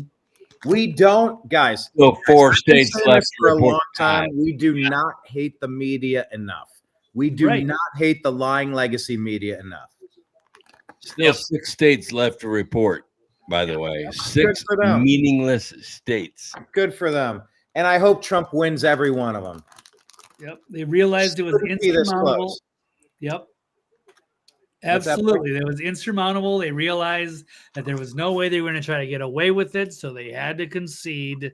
And now the work begins. But at least this is pretty awesome. So I'm so glad we could be here on this historic night. What a great ending. I thought we were going to have to go to bed and wait for results in the morning. So this is awesome. I'm so happy about this. I'm so happy about this too. And let me just reiterate what was on the line here. Besides the future of America, besides the future of humanity, with humanity. 2 world wars, 2 World War IIIs brewing on, plus Taiwan, if you want to call China. We got 3 World War IIIs on the horizon. We're not just saving humanity. We're not just saving America. This is enormous what just happened. This wasn't supposed to happen. And Blake, how much have you had to dedicate in your life to just give everything you have to just try to move the needle on this? I know you don't want to be doing this any more than I want to be doing. No, I never wanted to get involved in journalism. I just figured I was capable of doing it. So I got involved back in like 2012 and 2016. I looked at that. That was the end. That was either, our country depended on that, whether we were going to have Trump or whether we were going to have Hillary Clinton or Jeb Bush. Like, that was game over. So I had to go all in. So yeah, some of us have taken some enormous sacrifices to help. I guess the good guys win. We can keep this republic here that our forefathers left us. So this is a huge night for us to win this one. So real quick before I go to Brooks, I just want to read a couple of comments here. JJ saying, meanwhile, the Harris headquarters is playing Diddy music. That's pretty nice. Layla saying thousands are still in line because we get red hats. That's pretty nice. Lisa saying, I'm starting to feel unburdened by what has been. Lisa, thank you so much for that. Laura saying, thank you guys for being there for us tonight. Hey, we got 545 people in on one streaming feed, and how many others on Rumble? Another 500. Yeah, we'll take it. Zelda's asking, is Flynn good or bad? Brooks, is Flynn good or bad? Well, I've watched Flynn. I've taken pictures with Flynn. I've met him. I've sat with him. I've talked with him. I think he's all about Flynn. He has, some morals to him, but he's not very quick on his feet. And I've watched him get caught several times saying the wrong thing at the wrong time. And that's why I think the Trump administration dumped him. But let me just say, I started in this business in 2005, not as a journalist, as an engineer, as an analyst. So what I did is I would analyze the truth. I would analyze science. I would analyze the math of the situation and report it. And that's what I've done, even in government, even in politics. I am not a journalist. I don't report that kind of stuff. I analyze and I offer my expertise in that analysis. That's what I do. And I've been very satisfied doing it. And I've had, up to 220,000 followers on YouTube at one time. And then they canceled my YouTube account. I had to start over again. But it's been worth it. It's been worth it to be here with you guys for the last year and a half, reporting on what's going on to our country, because it's not just the country, it's the human fucking race. Yes, it is so much bigger than that. What do you say, Mike? Any thoughts on Flynn? And we're gonna keep our eyes peeled for as soon as Trump is getting ready to take the stage for his acceptance speech. I don't trust Flynn, and I never will. And I think it may be as simple as what Brooks says, which is he's just all about Flynn, but I feel like there's something dishonest about him, and I really don't. I really don't want him anywhere near a new Trump administration, to be quite honest. I think people like you, Brian, and Brooks, and me could do a lot more service for that administration. Not Blake, not that asshole Blake over there. If Blake he's not burdening you. He's not going to burden you by what has been, Blake. He was trying to get if Blake can control his drinking problem. No, I meant all of it. I'm only drinking once a week. Actually, I was about to say Blake, but okay. All right. And I don't trust him, but I think that I have so many "I told you so" tweets to put out tomorrow. I'm just too tired and wrung out to do it tonight. But well, here comes Trump. Here comes Trump. Well, good. Let's watch. Where do we go? Hold on. Where am I going to? On Fox News, he's getting ready to speak. The place is packed to the rafters with supporters, and they're waiting for him to come out. Trump, Kamala. Oh my God! Look at this watch. It is dead over here. Holy shit, that's funny. Someone share the page if I got to switch it. I'm not seeing it. What do I search? Trump speech. Yeah. I don't know. I mean, I'm watching Fox News on the TV, and he's getting ready to come out. There's Mark. Watch. I got one for you. Okay, I got it. Okay. I got a funnier one. Can I do the funny one? Yeah. All right, I'll do the funny one. Where we at? Where'd we go? Where's my screen? I mean, you can't get much funnier than Kamala snorting a big mountain of coke, but no, this is pretty good. You guys ready? Yeah. Listen, there are a lot of Thanksgiving tables that people still have hard feelings. After I guess Fox. Any other election. I have one of them. And if you passing the Brussels sprouts is Not not going this to be one. as easy Thanksgiving Day. But this is a chance to move forward, Brett. Go ahead. Well, I was just going to say that one thing that can happen here, and it happened to Biden, in my view. I'm so happy Biden was right now. elected. We had every reason to believe that he would be this sort of moderate deal-making guy that he'd been when he was in the Senate. That's mine. Yes, he's Go always ahead. followed Fuck sort you, of Brady. the drift of his party, but he worked across the aisle with many senators, had Republican friends, and so on. We thought that would Blah be the blah kind of blah. president. Who's talking? And then something happened. Trump went to Georgia and made a mess of that Senate, those two Senate races down there. Rick Democrats Hume? ended up with Yeah, it control of the sounds Senate, like him. At which point, Blah blah blah blah blah blah blah his blah. hysterical sugar plums dancing in his head. Blah Went blah out for a sugar very plums. aggressive Blah, agenda. blah. Sure, there were articles about FDR. Oh, He yeah, was going to be the FDR next was gonna be the FDR. next FDR. He's going to out Obama. Remember that? Yep. Well, in my view, that was Yes. He Here's would have the. been if the Republicans had maintained control of the Senate. First thing that wouldn't have happened was all that wild spending that led to the inflation, or led to a big part of the inflation. And Biden and the country would have been better off because of it. There's always a danger in overreading your mandate. One wonders if Trump will be sober-minded about his. I think that happened to Biden. Early on, remember he said he's going to be returned to norms, and then the historians came in and said, no, you could be bigger than FDR. So he says, fine, okay, I'll spend all the money. Then they caused inflation, and now they end up with this result. Well, He has said that this looks like new President Trump, if he gets to 270, which we expect he will, fairly shortly, yes, exactly, has a moment to bring about the unity that people expected after the last election. Of course, we would be kidding ourselves to think that there won't be a tremendous response to this, tremendous backlash in a lot of corners of the country. So listen, he's going to get there because Alaska's going to be Republican, but we're not done as far as calling states. There could be even more states that go Trump's way. This could be a massive landslide just by what we're looking at in the polls. More states. I want every state.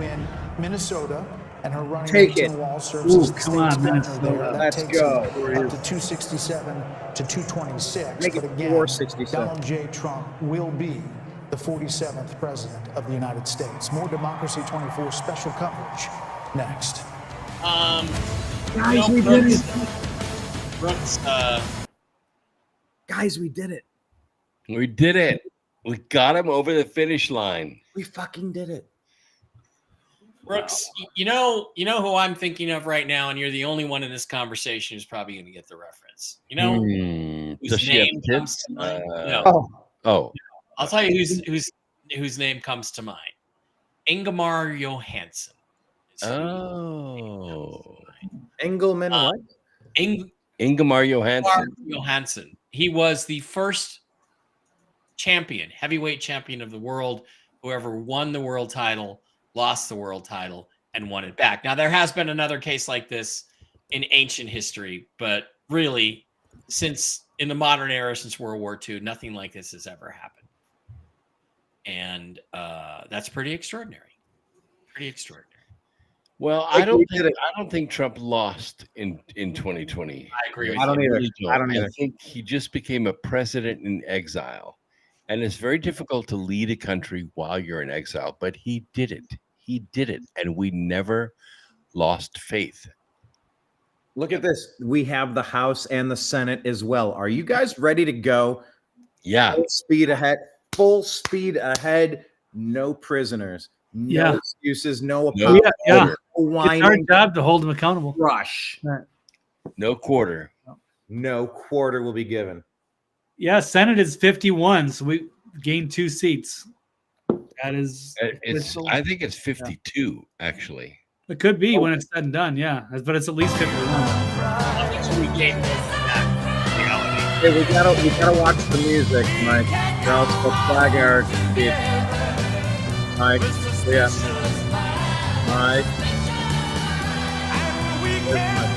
Mike, we got to be careful. They're going to flag our content because they're playing suspicious lies. Stealing money from the Elvis estate. Guys, they will erase 6 hours of our live. I'll go into Graceland, right? Is it worth deleting 6 hours of footage because of this song? I don't think so. So that's RFK Jr. talking, figuring out how he's going to take the right out. Yeah, a shitty Elvis song.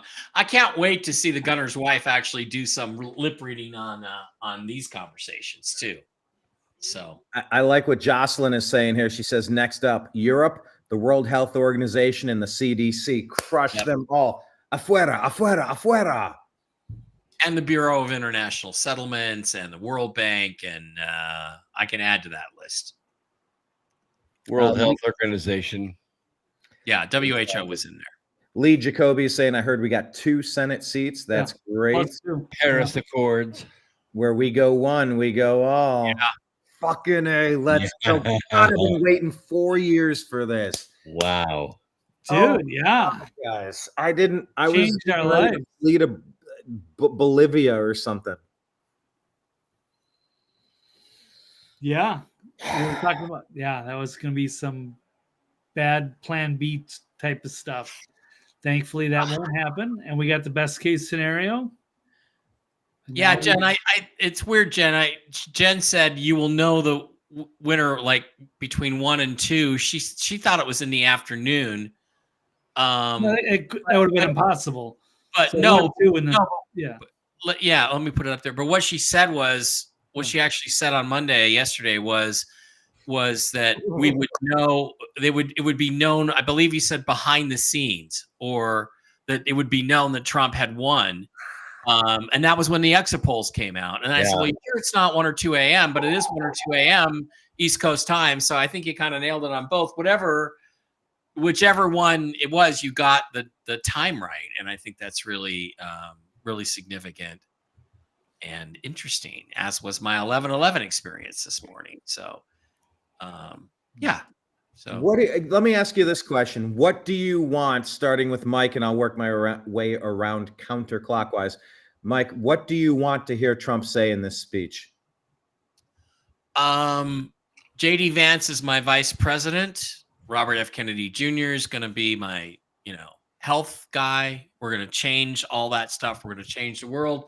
And by the way, John F. Kennedy Jr. faked his own death 22 years ago, and I've been protecting him ever since. And he is going to be my chief of staff, and he's going to run for president in 4 years when I can.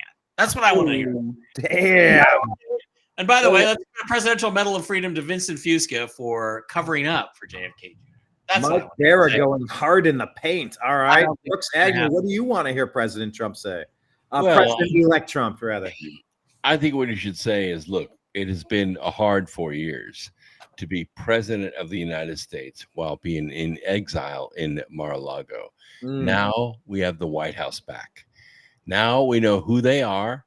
We forced them to come out in the public, take off their masks, pick up their battle axe, and come to do battle with us. It is time for the battle to be won. We have the right team at the right time, and we are entering a golden age. Yes. You know what I want him to say, Brian? I did this earlier, but I want him to come out and pull a bunch of folders out of his pocket and say, you know what these are? These are one-way plane tickets. You know these are for? Let's see.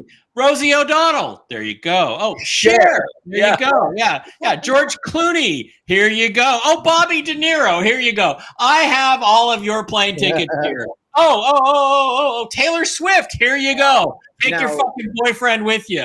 That's what I want to hear him say, but he's not going to. Now, Blake, you've done segments on this before, talking about how when we take over and the deep state has to go crawling underneath the rock from under which they came, maybe they should just have an exile island where they get to go live out the rest of their years, kind of quarantined from the rest of society in their sociopathic ways. What do you think? What would you like to hear President Trump say? Here's your one-way ticket to Epstein Island. You guys are never to mingle with us ever again. You're a penal colony now. You can either come back and face your treason charges, or you can go sit on this island forever. What do you want to hear President Trump say? Well, maybe in due time, but I would like him to say that they're going to fully investigate, release everything from the JFK files to the Epstein files. We all deserve to know that, and then let the people decide what should be done about that. If these people have gotten away with crimes against humanity, and what the punishment should be, leave it up to them. I don't know exactly, but yeah, he definitely needs to get on that. So we need to make some major changes. So they stopped everything he really wanted to do in his first administration, and now if you're going to bring in Elon and Vivek and JD and Tulsi, this is our opportunity. And if they're taking the Senate, if they're taking the House, everything's got to be on these next 2 years, and it's up to us now to start rebuilding and putting that pressure on for them to get things done. So it's time for justice and a new era for this republic. Yep. By the way, Pied Piper is saying they also just called Wisconsin for Trump. Yeah, see, that's pile on. I want this to be the biggest landslide since Mondale. Also, Swami Mommy is saying that their island, Blake, their island is called Guantanamo. Guantanamo. How about that? JJ saying world leaders are calling Trump to congratulate him, hoping to get on his good side. Yeah, just say he looks slim. Oh, you look real thin, Mr. President. I like him. I think he's great. She says so many nice things.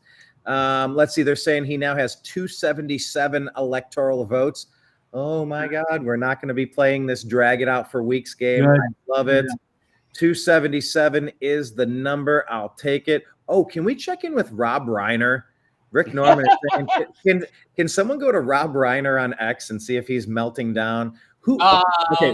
Stephen King, Rob Reiner. Who do we need to check in on right now? I've got one that I think is on there right now. Let's check. This is Harry Sisson. American decency was destroyed tonight. We used to be a nation that expected our representatives to be mature, professional, experienced leaders and made us proud. Now we're a nation that permits someone like Trump, who bullies and mocks, to thrive. But that is a concession of defeat. Boom. Trump is elected the 47th president of the United States, according to Fox News, projecting it right now. Even Fox, those traitors at Fox have admitted Donald Trump won. First president. Megyn Kelly endorsed him, by the way. Megyn Kelly. First president to serve 3 terms since FDR. Okay, elaborate on that, though, because people don't understand what you're saying. What does that mean when you say that? FDR was actually elected for 4 terms. He died in his 4th term in his conservatory in a wheelchair. But he served 2 terms and then didn't run again. John Nance Garner ran, who was his vice president. Unfortunately, John Nance Garner could not secure 50% of the vote, so it went to brokered convention in 1940. In 1940, in the convention, FDR stole the election with 86% of the delegates, and he wasn't even running. And he ended up serving a 3rd and almost a 4th term. Trump is the first president since FDR to serve 3 terms. His 2nd term was in exile in Mar-a-Lago. He managed to keep us out of World War III. I don't know how he did it, but he did it. Pause on World War III. Because Biden was in charge making the Afghanistan withdrawal decisions, funding Ukraine. How could Trump have been the actual president? Like, what does that mean? Well, because he wasn't in the White House, so he didn't have the authority to actually make executive orders and blah, blah, blah, and all that. But there was an exercise going on called continuity of government that they had put in place while he was still president before January 6th. And that operation, or that exercise, kept on going and could not be stopped by Biden for the 4 years to keep the country from being destroyed. That's why he was still president while he was at Mar-a-Lago. It's fascinating, guys. This is truly historic times. I'm watching the screen as soon as I can click over to President Trump speaking. And if we're in the middle of any sentence, somebody yell at me and let's switch it over. Let's get the audio. I am also so excited. Right. Also, justice for Peanut, the poor squirrel who was euthanized by the New York State. Yeah, it was. I think the Peanut and Fred story is important because their city is being completely overrun by non-Americans who are being prioritized and funded at the expense of Americans. And a government that will waste their time and energy on barging into somebody's home for 5 hours trying to threaten that man's wife with deportation when the whole city is being overrun with illegal aliens, to kidnap 2 harmless animals, and by the way, not just take them somewhere, they just decide to kill them. I'm sorry, a government that's big enough and stupid enough to come into your home to mess with you and your pets, that's a government that's far too big, and it needs to be dismantled brick by brick. Yeah, and starting with those, every single person involved in that needs to go to prison for, I say forever. Actually, I would do more than that, but 5 years. They need to pay the price for what they did to those people, and it needs to be a price that is so high that no fucker with a badge or judge with a black robe ever tries to pull any shit like that again. And government, like you said, Brian, needs to be made about 90% smaller. And Elon and Ron Paul are going to do this. And to all my libertarian friends that had to sit this one out because Donald Trump didn't pass your purity test, give me a break. You guys got to get off the fence and get in the game. Become the man in the arena, covered with blood and dust and sweat.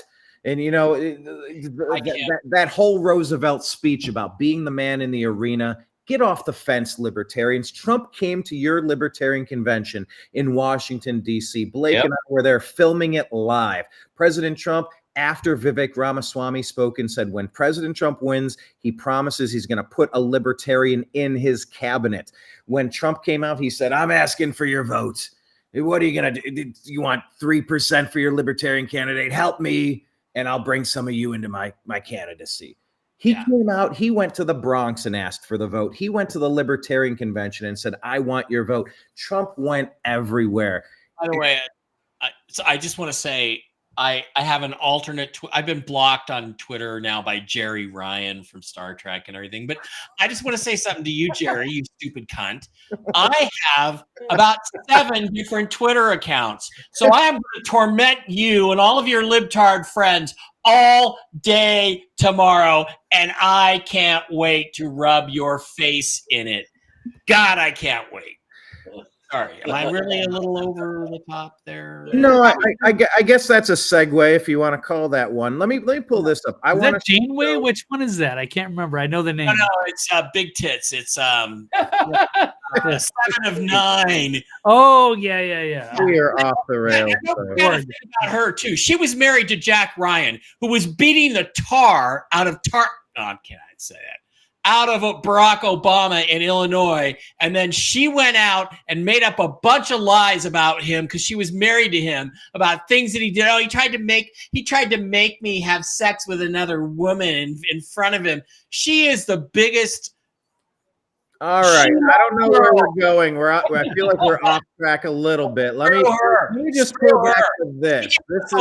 She caused all this. She gave us Obama because he was beating Obama until she into the race. So you're going to get. All right, let me bring this up. This is Van Jones nearly in tears. I think this. I love it. I love it. God, this it might be glorious. Can't hear it. No volume. Why can't you hear it? Hold on. I'm gonna unmute it. Maybe. Can you hear it? Can everyone else hear it? Nope. Not yet. Okay, hold on. I'm listening. Do I need to refresh it? Because it's playing fine on my side. I'm going to try it one more. Okay, I just juiced it up. I'm just going to refresh. Okay, hit it again. I think it's good now. All right, let's try it. Here we go. Thinking about the people who are not a part of anybody's elite, who are hurting tonight. Oh, they're so hurting. There are African-American women who know. I'm sorry, what? Know a little bit about being talked down to. Talked down to. Trump talks raising everybody up. You know, a little bit about having their economic dreams crushed. No, their economic dreams are increasing, not decreasing.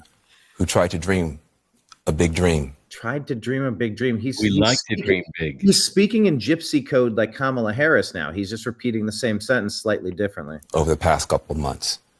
And tonight they're trading in a lot of hope for a lot of hurt. And they were hoping that maybe this time, one of their own could be seen as worthy. Oh my God. One of their own. We're talking about a Jamaican lady. Wow. What is she? Jamaican, Irish? We had Obama in office. What is he? He's talking about racial politics? Like that? And once again, they're facing rejection. And that hurts. Kamala Harris should be rejected on the content of her character. She is an empty vessel. They thought tomorrow morning they're going to walk out with their shoulders back a little bit. Who thought that Kamala was going to win? Maybe able to breathe for the first time. They were going to be able to breathe for the first time, says Van Jones. Feel like they belong someplace. They did everything that they knew how to do. Except they didn't know how to promote a candidate that could stand on her own feet and answer questions legitimately. And it's going to be harder than it should be tomorrow for them to hold their heads up. And they're not the only people who are hurting tonight. If you're a parent of a trans kid. Oh my Lord, this is what we're talking about. Sam Brown just took the lead in the Senate race. Sam Brown did what? Took the lead in the Nevada Senate race. So there's another seat that's going to fall. Okay, very good. Child's face was used as a springboard to power for somebody. That doesn't feel good. There are going to be people tomorrow. We're going to be handing clothes at the dry cleaners to people who don't have papers. There's going to be people who are going to be cleaning your teeth tomorrow. Oh, So people that snuck into the country, they need special who don't have papers. I guess that's everyone else's fault. And they're terrified tonight. Well, there's a way to do it. They should be. And they have till January 20th to get the hell out of our country. Yeah, leave. Go ahead and leave. Yeah. And so it's easy to blow this off. Oh, look at the elites. They're going to get their comeuppance. It's not the elite that's going to pay the price. Oh, yes. It's people who woke up this morning with a dream and are going to bed with a nightmare. A dream and a nightmare. Give me a break. The people that knew that Donald Trump won 4 years ago had the nightmare for 4 years while you funded all the bad guys and gave all the weapons in Afghanistan, started damn near 2 World War IIIs, tanked our economy, rose inflation through the roof, and flooded our country with 30 million illegal alien invaders. Give me a break, Van Jones. And those people didn't deserve to be respected and held. Fentanyl. Say it again. And killed over 100,000 Americans with fentanyl. And 350,000 missing children. And those are the people who are going to pay the price for whatever Donald Trump decides to do. Yeah, but Van, how do we know that those people didn't vote? A large portion of those people aren't part of the people that elected Donald Trump. Well, right? I think that's a good part of the electorate. And the black women, the Democratic Party let those black women down. Not Donald Trump. Hey, the Democrat Party did let everybody down that was lied to by these people. Any thoughts on this one? All I can say is he's right. They got to hold their head up, arch their back, and back that ass up. Wow. Brooks, even outdoing me tonight. I'm on a roll. We're waiting on Trump to give his speech. We see a lot of these Make America Great Again hats. Swami is asking, in our victory, why are we listening to Van Jones? You know why? Because liberal tears are just delicious to drink. I love salty liberal tears. I put them in my Dr. Pepper and drink them down. Nick is saying we're not buying your bullshit anymore, Van Jones. Sorry, just stop.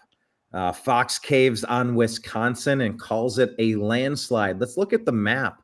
Where we AP is still only showing 248. That's unfortunate. Newsmax. Am I sharing this? Hands share instead. Let me put this up on. You're saying 270. They still haven't called them Wisconsin, Michigan, Arizona, Nevada, or Maine, or Minnesota. I will say that Epoch Times is still only showing 248 for Trump. Will not call Pennsylvania, Michigan, or Wisconsin, or Arizona, or Nevada, or Alaska. So they're definitely behind the times. This one over here, if I share this is 270towin.com. They are showing, 270 for Trump, 213 for Harris. It's over. And that's not showing Michigan, Wisconsin, Minnesota, Maine, Arizona, Nevada, and a lot of these states are going to go Trump. Brooks, you were saying that all 6 swing states were going to go Trump, right? Are we still on track for that? How many were the 6? Kamala had to win all 6. Which ones were they again? It was Pennsylvania. Well, it was Pennsylvania, Michigan, Wisconsin, Minnesota. Arizona, Georgia. Okay, and we got Georgia already in Pennsylvania. Right, and we got Pennsylvania. She's going to lose Nevada too. And Arizona, and Michigan, and Wisconsin, and probably Minnesota. Hey, any thoughts, guys, on the fact that the vice president has to certify this election? And that's yes, they have changed the law since Pence was vice president, and the law now puts the vice president, which is Kamala Harris, into a purely ministerial position. She has no authority whatsoever. All she does is take the report from the states and hand it to the Electoral College. That's it. She has no role whatsoever. Well, here's a weird one from Paul. He says, what if Biden resigns, Harris refuses to nominate a VP, and then there's no one there on 1/6/25 to count the electoral votes? Well, now this is something that needs to be considered, because let's go, because I love that we're in this position where we get to talk about it, by the way. If for some reason Biden is gone, he's dead, or 25th Amendment, or for some reason he's out of the president's position, and Kamala becomes president in the interim between now and January 20th, she is in a position to write executive orders. And those executive orders could have a drastic effect on how the next administration comes in. What do you expect her to do that she could get away with? Well, I think everything that can be written by the global syndicate for her. She's not smart enough to write anything. No, I mean, we know that. Yes, it's Weekend at Bernie's. We know that. Yeah. I mean, I think it could be crazy stuff like different requirements for the incoming administration, but not unlike what Barack Obama did on January 7th, 2017, which was to convene a group inside the Oval Office and assemble all of the intelligence agencies and point them at Trump as one coordinated weapon. That was an act of treason. It was done by Barack Obama with people like Susan Rice and Comey Chameleon and John Brennan and others inside that group. All of them need to be hung, I think. But that is within the power of the sitting president, which is during that lame duck period, to do, which could be Kamala Harris. Jen reporting fireworks going off in Coeur d'Alene, Idaho. Nice. All right, you go, Idaho. Yeah, this is really nice, though, that Obama's completing his third term since Biden was a puppet. We did not need a fourth Obama term. Right. That's what the deep state has been pushing this whole time. He's in the basement with his earpiece in. We've known that for a long time. Rick Norman saying a lot of pardons are due. Yeah, you got to get those J6 political prisoners out ASAP and stop these two world wars from going on. That's for damn sure. Kim is saying, oh my God, Trump did it. Yeah, Trump ran the perfect campaign, the best campaign I've ever seen in my lifetime. And I'm actually a little terrified that any Republican could ever have a chance of winning because it took Trump getting shot in the head, running the perfect, hilarious campaign, having nonstop energy against the worst possible candidate, and you still barely win. I don't know. Like I'm happy, but I'm also kind of going, what in the world? Why didn't we win by 30 or 40 points? So anyway, that's a separate issue. I'll worry about that down the road tonight to celebrate. Of course, Paul is saying, will the FDA send in stormtroopers to end illegal Amish milking and meat harvesting operations? Of course. Yeah. Look, if Pennsylvania got called for Trump, the Amish did their job. The Amish came out. We want to be left alone. We don't want bank loans. We don't want to be debt slaves. Get out of our lives. We're in charge of ourselves. We want to have families and do like. The Amish came out and really helped push Pennsylvania across the finish line. I can't say enough great stuff about them. Kim is saying hello to Blake. Blake, say hello to Kim Reck. Hello, Kim. Hi, how are you? Layla can't believe it. She's saying, is it really confirmed, guys? Yeah. Is it really confirmed? It's not going to change tomorrow? I think some organizations seem to be reluctant to call it, although, Van Jones obviously seemed to be. And I've seen a lot of people on Twitter X that are just conceding defeat, but maybe it's Fox is the only major organization. I don't know if CNN or MSNBC, but I think they know it. It's over. No, Fox is saying it. Right. Yeah. Yeah. Brett Sturz is saying that Fox is the only network reporting that Trump is the winner, right. And all the others have not called it yet. That could be. Yeah. We're not seeing it, but the general consensus is that they lost. They just called Wisconsin. Trump is now at 280. Oh, that's 20 in Wisconsin. What is it? It's 15 in Wisconsin? It's 10. Okay, Yeah, I'm 10. squinting there. Okay, thank you. Yeah, so it's just Fox is the only one reporting it. I guess, AP is still 248. And Newsmax. Let me see what Newsmax they see. Yeah, they're at Newsmax is at 280. Let me switch and share this tab. Yeah, so we got two places calling it 280. Oh, I guess MSNBC called Penn. So Yep. that's pretty much that's the dagger right there. Yep. Oh, that's nice. I said North Carolina, Pennsylvania, Wisconsin, Arizona, Nevada. Those are the states that I called, and they will all go for Trump.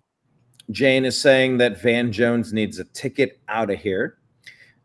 John saying Trump was CIC, Commander-in-Chief.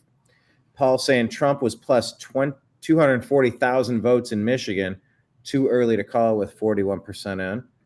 I don't know. Just Nick. I must be cracking Nick up in some way. Appreciate that. That's good. Someone's a delusional fool. I don't know who's a delusional fool. You need to type in full sentences. I don't know what you're referencing there. I'd love to comment upon it. Kathleen's a good person, though, so we know she's saying something bad about somebody who I think she's talking about Van Jones, probably. That actually might be the case, but that's why I say please type in sentences, because I don't know how to jump in and acknowledge your comment if I can't attribute it to what it is. Boy Dogs 2 is saying by the time they count the votes in the electoral votes, he'll be over 300. Do you think Trump will be over 300? Like Brooks, you said it's easy, right? He's going to win. I said 401. There's going to be some settling in here, but it's going to be over 300 for sure. Boy Dogs 2 has it for sure. Yeah, 270 to win now has Trump at 280 as well. So nice. Blake, are we going to hit over 300?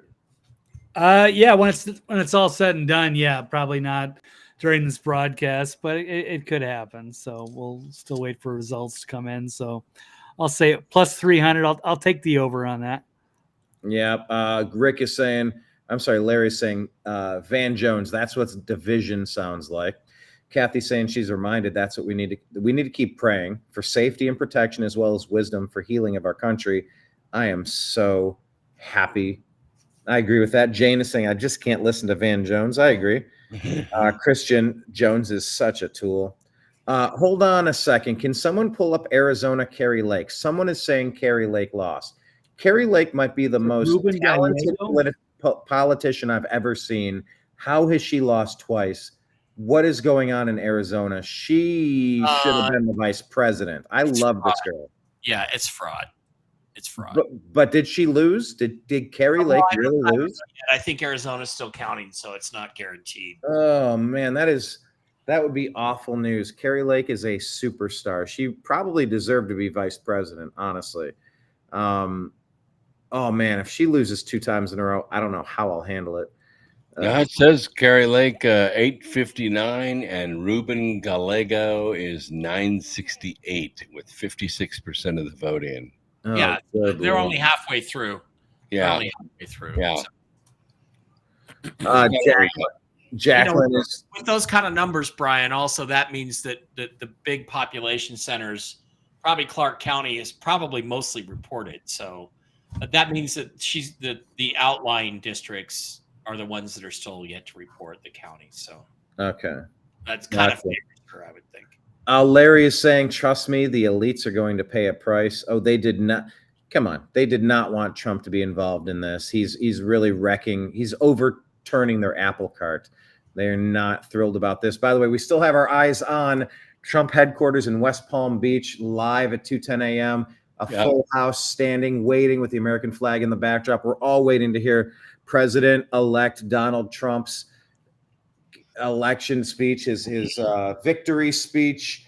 I mean, Blake, God, we gave how much of our lives to this effort to just try to fix our country? What does this mean to you, real quick? Because if you didn't come to me a year and a half ago and be like, dude, I don't know, I'm doing shows, let's do shows again. I'm like, okay. Right. I mean, I wouldn't have jumped back into this. What does it mean to you to finally get this administration across the finish line after all of the bad guys tried to take him out?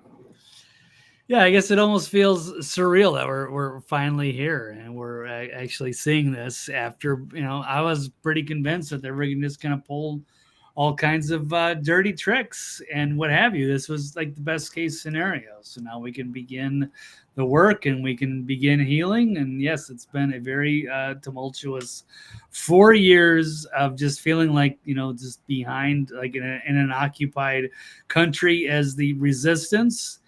And just awesome that we're here taking this victory. 2024. Here we are, November 5th.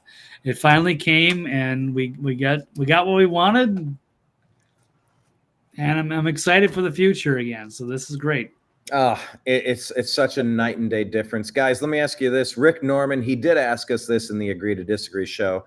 That's the only reason I'm bringing it up. He was just curious, like procedurally, what if something happened to Trump before January 20th? Would we get a President Vance? You're nodding your head. I believe that it would then go to the House of Representatives. That's correct. And they would put Vance in, or they could put anybody they want in. Anybody in. Like Mitt Romney. Yeah, Jesus. I know. Just let's do us. Hey, gentlemen, dear Heavenly Father, I thank you so much for delivering us from evil and giving us a chance to get our country back on track. Please watch over the Trump Vance administration between now and election, and of course through their entire term, to protect them and their families against any evildoers. In your name we pray. Amen. Amen. Amen. All right. So there we go.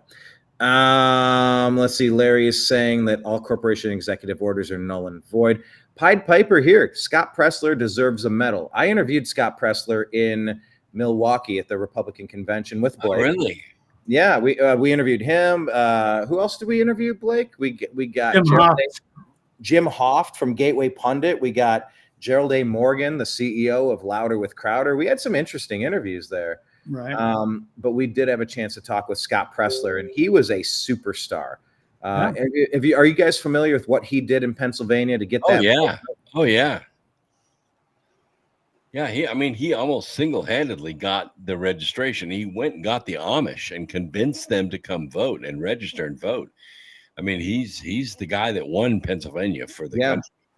And we can't discount what Elon was doing. He was giving out $1 million to people. He dumped everything he had into Pennsylvania, and he knew instantly. He said, look, if I don't win, if Trump doesn't win, they're coming after me. They're ruining my companies. We're done. Our country's done. It's over. Like, we're not pretending this isn't hyperbolic. We're done. And Trump knew if I don't win, they're going to cage me and kill me. He knew it. He absolutely knew it. Boy Dogs is saying Trump's first week will be busy. Oh my God. On day one, I'm going to be a dictator. Two things, energy and the wall, the big, beautiful wall.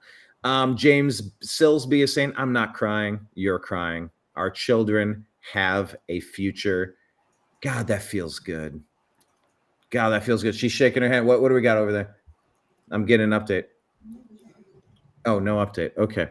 What else we got here? Rick wants to see Trump in that garbage truck hauling off Harris signs and posters. Now, I'm okay with that. I would be a big fan of that. Myrtle Mayhem saying Kamala didn't get all those votes. They still cheated and they lost anyway. Is that fair to say? We just assume that they cheated? Oh, they cheated. There's no way this race was this close. No. There's no way. No. Yeah, I know it really isn't that close because Trump won fairly comfortably. But I bet her percentages are probably inflated by 2 to 3% in every state. So she probably lost in a pretty record landslide. So yeah, they probably made it slightly respectable and held out long enough. But they've known for hours. You could read the tea leaves. They knew that they were done. Jennifer Falah-Doring is saying she says 389. I think it's 401, but we'll see when it all settles out. Well, I'm going to tell you something too, Brooks. Jen had two maps, and one of them was 389, and the other one was 401. So you're right. I've got them both here on my Twitter account. Somewhere. Wow. Yeah. So 401, she would agree with you on that. But she then said, I think maybe I keep hearing 389, but so then we worked out how do you get to 389. But look, there's still I think the opportunity here is to expose the fraud that did take place today and get those votes thrown out and say, well, guess what? Trump also won Virginia. Trump also won New Hampshire, and then that's how you get to that number. So absolutely. Paul Martins is saying put Carrie Lake in the cabinet. She'd be a good pick for 2028. What would you do with Carrie Lake? She's a free agent. You'd put her in the cabinet right away, right? Arizona is not blue. Arizona is not even close to blue. No. And this is all fraud. And that's all got to be exposed. And the governor's got to be removed. What's her name? Katie Hobbs. Katie Hobbs. Mm-hmm. She stole her seat. Sinema stole her seat. Mark Kelly, the fucking creep who dresses like Hitler astronaut, stole his seat. It's all been because of the corruption in Maricopa County. And all that needs to be exposed. She needs to be installed as the senator there because she really probably won. And all those people need to go to prison. every single one of them in Arizona. So this does not happen again. Well, let me ask a follow up here, Mike. Ed Malls is saying Republicans voted against Lake. Arizona quit counting hours ago. Do you think a single Republican voted against Kari Lake? What does that even mean? No, that's ridiculous. That's ridiculous. It's all fraud. It's all fraud.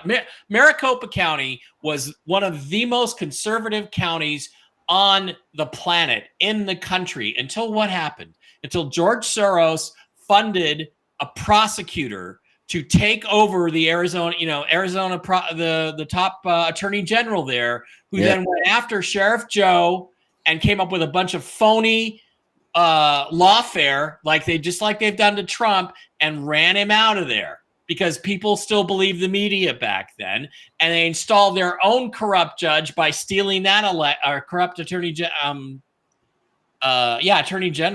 and sheriff in there, and Maricopa has been corrupt from that moment forward. That all needs to be cleaned up. There's a lot of work to be done starting tomorrow. Agreed. If I could ask one question, then following up, I'm getting a question on Facebook. I have to stream the screen because they won't let us go through Restream because Meta hates the new American media.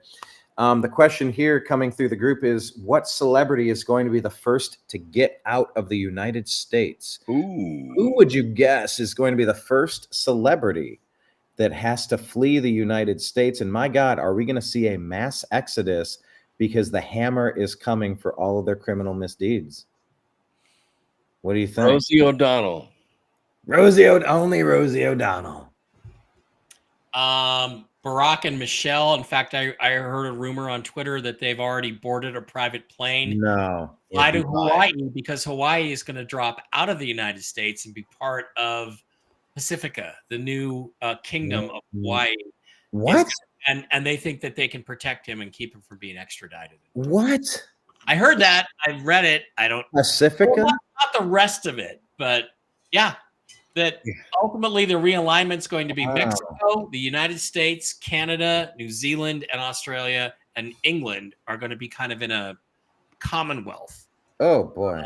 And then Hawaii is going to be part of Pacifica, or whatever they're going to call it, which is all the Pacific Islands. So Blake Wally, which celebrity would you guess is going to leave the United States first? I'll say George Clooney. Clooney already lives in Italy.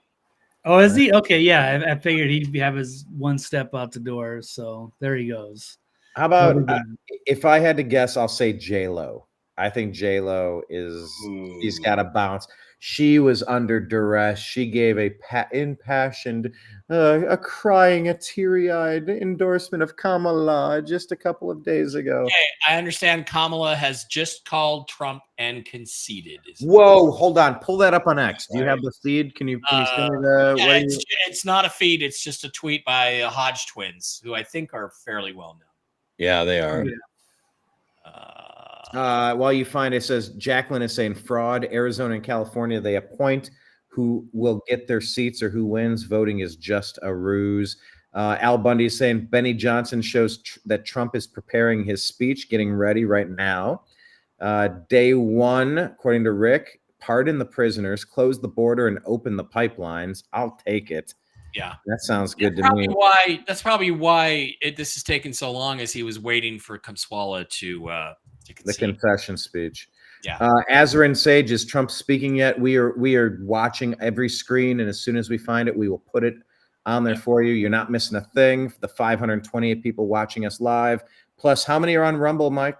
528 plus another. Well, we're down to about 800 now, but we had basically 1,000 at one point, right? Which is great for Toxically Masculine Tuesday, because Tuesday's not a very popular night to be doing the show, but we killed it tonight because it was election night. So right. Boy Dogs is saying Trump got 51.2% of the popular vote at this point, and it's going to keep growing. This is a landslide win. The Republicans never get popular vote. This is Kimberly Reck, my lovely friend. I love you so much. Goodbye, fracking Mark Hamill. Yeah. Mark Hamill. Bye. I like William Redding here. Can someone tell me how to become Amish? Yeah, move into central Ohio, central Pennsylvania, and just figure it out. Just do it. Give up internal combustion. Ooh, Christian Hellwig saying, so mote it be. Yes. Amen. So mote it be. Appreciate that. Rick Norman is a little concerned they still might kill Trump. He's not safe. Sorry to be a downer. Yeah, I mean, look, he's got all the worst people in the world against him, which is why we like him. Right. All the worst people hate him. I mean, that's what I always used to tell people. How can you vote for Trump? Well, you know what? I look at all the people who are against him. Stop it. Yeah, that's right. You judge a man by the enemies he's had. Democratic Party establishment, the Republican Party establishment, the corporate media is against him. You know, the big corporations, the pharmaceutical companies, the World Health Organization, the UN, NATO. These are all the people that are against him. That tells me this is the guy I need to be voting for. The Federal Reserve, the bankers. That tells me who I am supposed to be voting If a man has the same enemies as you, that's the guy you support. Yep. Let me share this one with you guys. Yeah. Mike, give us examples, Nick. She says Dems are melting down on X. Give us some do some screen caps. Well, you can't do screen caps, but yeah. Can you, Mike, do you still have the screen from Fox when Trump does go live? Do you have the feed pulled up? I do have it. I'm still watching it. Yeah. Okay. Trump's live on Instagram? Okay, this is Benny Johnson right here. Look at him. Look at this picture. Trump in the mirror in a back room looking over he's looking very slim, by the way. Yeah. He's looking kind of old, like this took a toll on him, but man, I've never seen somebody more possessed than this guy. I'm so impressed. I was very reluctant to support him and hope that he won in 2016. I was adamant in 2020, and I would have crawled through broken glass in 2024 after watching all the wrong people hate this guy. But here he is, according to Benny Johnson. This is him behind the scenes getting ready to go up and deliver. Here he comes. Oh, wait. Where do we go? Where is he? He's on Fox right now. All right, hang on. Mike, do you have it? I'm getting it. Hang on. Let's get it fast. He's out there with his team right now. Okay, let's get over there. There we go. You got it, Mike? Oh, look at Barron. Barron is huge. Oh, Trump's on? Here we go. From the lakes of Minnesota to the hills of Tennessee, across the plains of Texas, from sea to shining sea, Detroit down to Houston, and New York to LA, where there's pride. Why did it stop? Did I do that?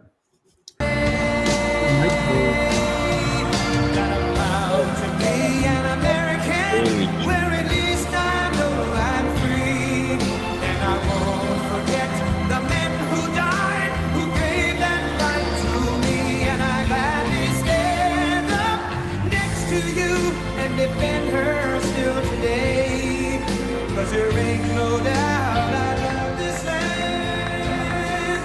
God bless the USA.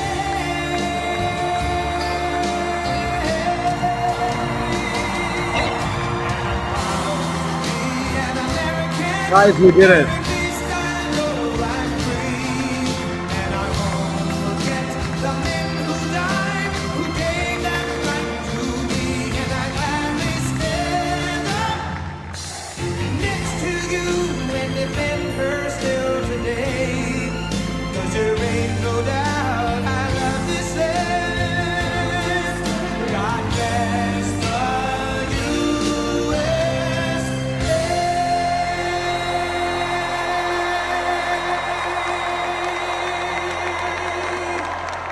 Guys, we did it. Thank you very much. Wow.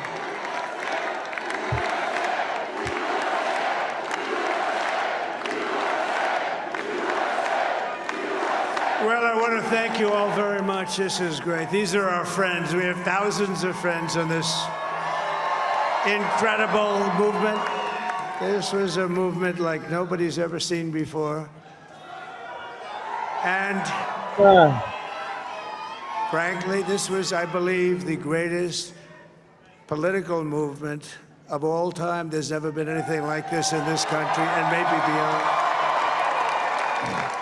And now it's going to reach a new level of importance because we're going to help our country heal. We're going to help our country heal. We have a country that needs help, and it needs help very badly. We're going to fix our borders. We're going to fix everything about our country. And we made history for a reason tonight, and the reason is going to be just that. We overcame obstacles that nobody thought possible, and it is now clear that we've achieved the most incredible political thing. Look what happened. Is this crazy? We did it, guys.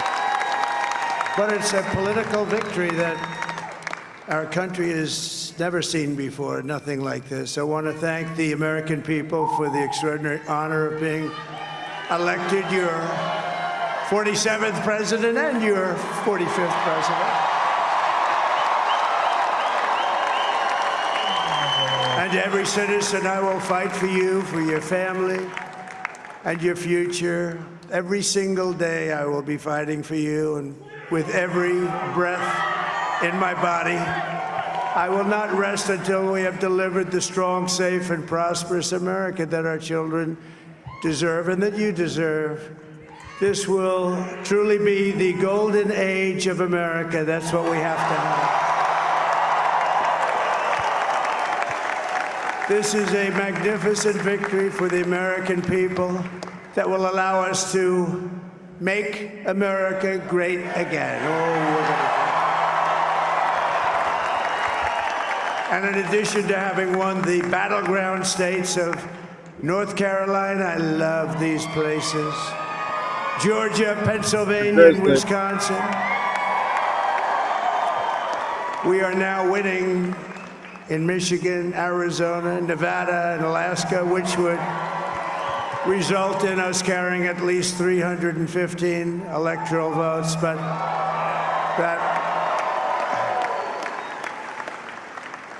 it's much easier doing what the networks did or whoever called it, because there was no other path. There was no other path to victory. We also have won the popular vote. That was great. Very proud of that. That's a big deal, guys. Oh, yeah. Thank you.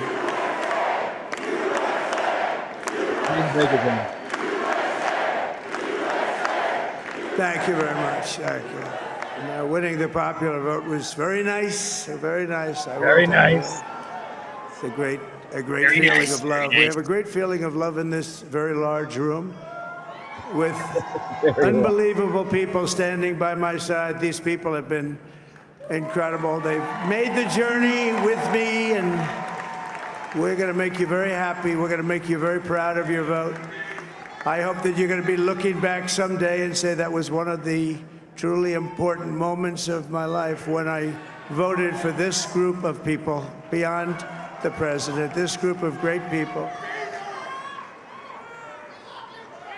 America has given us an unprecedented and powerful mandate. We have taken back control of the Senate. Wow, that's good. And the Senate races in Montana, Nevada, Texas, Ohio, Michigan, Wisconsin, the great Commonwealth of Pennsylvania, were all won by the MAGA movement. They helped so much. And in those cases, every one of them, we worked with the senators. They were tough races, and I mean, the number of victories in the Senate was absolutely incredible. And we did tele-rallies. We did tele-rallies with each one of them, and sometimes we did 2 or 3 and it was amazing to look at all of those victories. Nobody expected that, nobody. So I just wanted to thank you very much for that. And you have some great senators and some great new senators. And it also looks like we'll be keeping control of the House of Representatives. game is on. Let's go. And I want to thank Mike Johnson. I think he's doing a terrific job. Terrific job. I want to also thank my beautiful wife, Melania, First Lady. He put up with more than she did.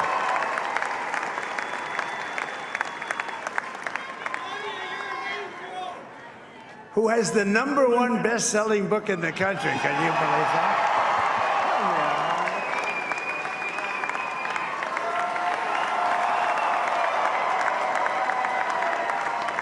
It's a great stocking stuffer. Oh, no, she's done a great job. Works very hard. Works very hard to help people. So I just want to thank her. But I want to thank my whole family, my amazing children, and they are amazing children. Now, we all think our children are amazing. Everybody here thinks their children are amazing, but that's a good thing when you think they are.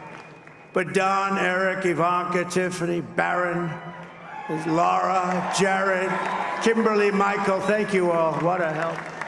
What a great... Dude, Barron Trump is so tall. 6'9". My father-in-law, Victor, is tremendous, and we miss very much Melania's mother, Amalia. We miss Amalia, don't we? Huh? She would be very happy right now, standing on this stage. She'd be so proud. She was a great woman, that one. Beautiful inside and out. She was a great woman. I want to be the first to congratulate our great, now I can say, Vice President-elect of the United States, JD.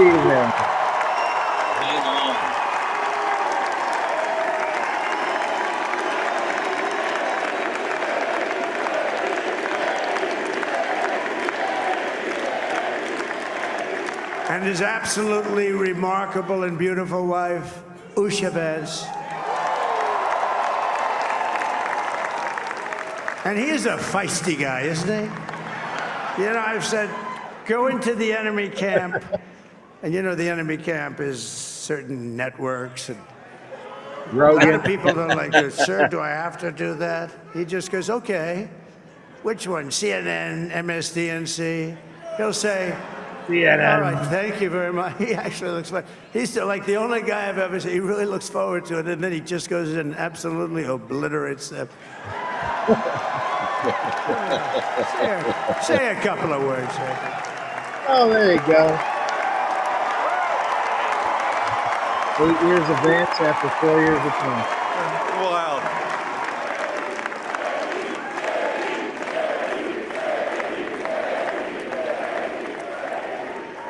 Well, Mr. President, I appreciate you allowing me to join you on this incredible journey. I thank you for the trust that you placed in me.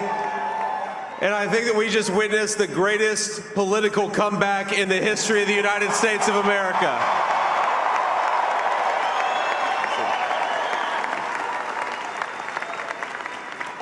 And under President Trump's leadership, we're never going to stop fighting for you, for your dreams, for the future of your children. And after the greatest political comeback in American history, we're going to lead the greatest economic comeback in American history under Donald Trump's leadership.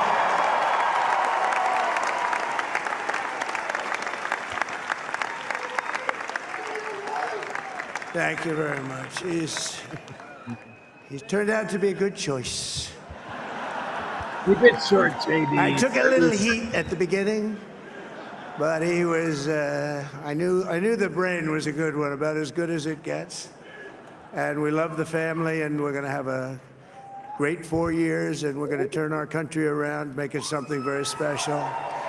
It lost that little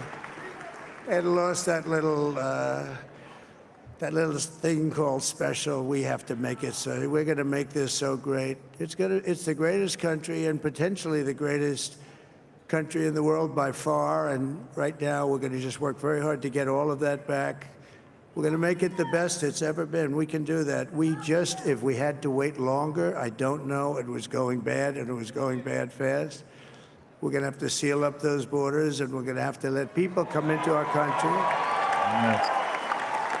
We want people to come back in, but we have to let them come back in, but they have to come in legally. They have to come in legally.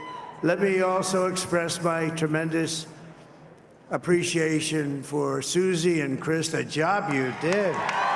Susie, come here. Come here, Susie. Chris, come here, Chris. Susie likes to stay sort of in the back, let me tell you.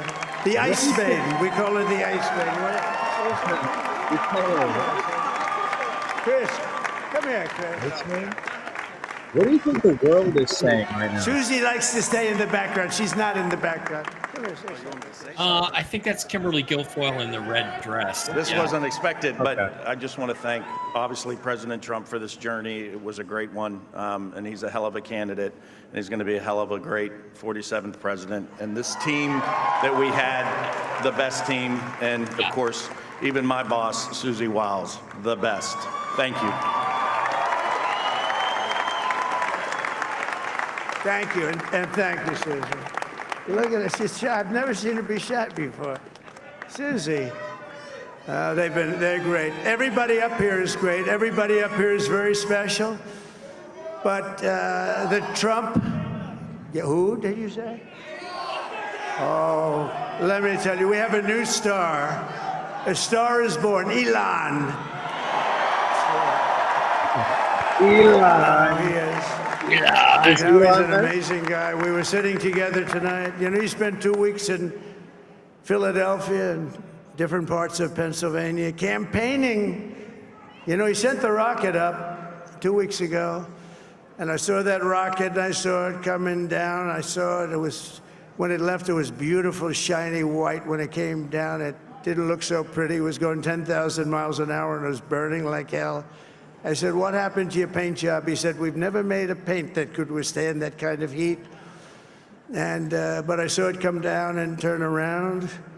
And it was, you know, it's like 22 stories tall, by the way. It looks a little smaller than that, but it's big. And it came down, and you saw that fire burning. And I'm saying, only Elon can do this. It must Elon be is Elon. a big And I rocket. tell the story. I told it last night. I had a man on the phone. I had the screen muted, no sound. I was talking to a very important man, happens to be here. And that very important guy, one of the most important people in, I would say, the country, actually. But, you know, I was president, and now it looks like I was going to be maybe president again, so I figured I could ask him to hold. So I asked him to hold. And because, especially because you're going to be president again, they hold. So I took the phone down, and I'm looking at the screen. I'm seeing this crazy thing that's going around and coming down. It looks like it's going to crash into the gantry. And I said, oh, no. And I said, do me a favor, do you mind holding for a couple of minutes? I want to see this. I thought it was a space-age movie or something. I put the phone down. Bad part, I didn't pick it up for 45 minutes, and he was holding. But this spaceship came down, and I saw those engines firing, and it looked like it was over. It was going to smash, and then I saw the fire pour out from the left side, and it put it straight, and it came down so gently, and then it wrapped those arms around it, and it held it, and just like you hold your baby at night, your little baby. And it was a beautiful thing to see, and I called Elon. I said, Elon, was that you? He said, yes, it was. I said, who else can do that? Can Russia do it? No. Can China do it? No. Can the United States do it other than you? No, nobody can do that. I said, that's why I love you, Elon. That's great.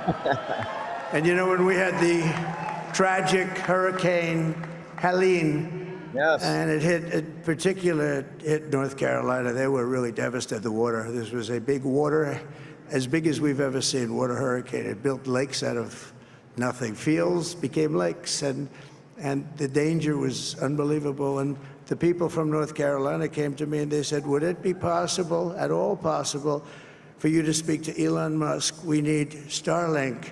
I said, what's Starlink? It's a form of communication. So I called Elon, and I'll tell you what, he had, and it was very dangerous. People would die. They had no communication. All the wires were down. I called Elon Musk. I said, Elon, you have something called Starlink. Is that right? Yes, I do. What the hell is it? He said, it's a communication system that's very good.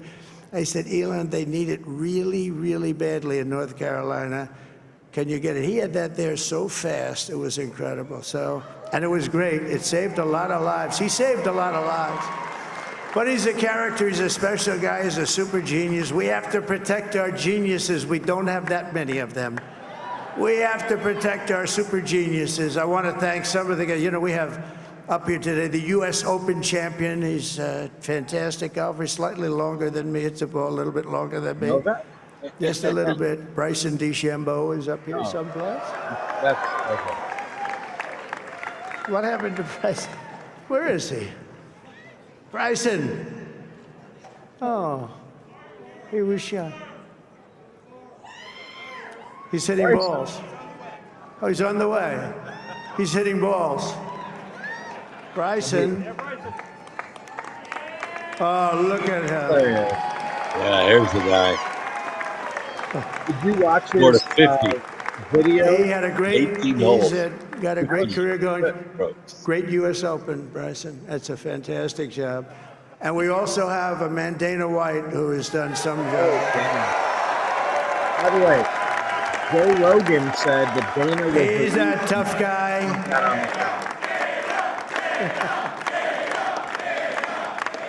So Dana started UFC and came to me, do you mind if I use your... Nobody wanted to give him a rinse because they said it's a rough sport, a little rough. And I helped him out a little bit, and I went, and I said, this is the roughest sport I've ever seen, but I began to like it, and he loved it, and nobody's done a better job in sports. And you know, he's a very motivational kind of a guy, what he does. He gets these fighters, and they really go at it, and it's become one of the most successful sports enterprises anywhere at any time. It's doing so well. I'd like to ask Dana just to say a couple of words, because people love to hear from him. Dana, please. Wow. Dana White. He's responsible for Trump getting on Rogan. Nobody deserves this more than him, and nobody deserves this more than his family does. This is what happens when the machine comes after you. What you've seen over the last several years, this is what it looks like. Couldn't stop him. He keeps going forward. He doesn't quit. He's the most resilient, hard-working man I've ever met in my life. His family are incredible people. This is karma, ladies and gentlemen. He deserves this. They deserve it as a family. I want to thank some people real quick. I want to thank the Nelk boys, Aiden Ross, Theo Vaughn, busting with the boys, and last but not least, the mighty and powerful Joe Rogan. And thank you, America. Thank you. Have a good night. It did not hurt. That is a piece of work. Yeah. He's really an amazing guy. But most of all, I want to thank the millions of hardworking Americans across the nation who have always been the heart and soul of this really great movement.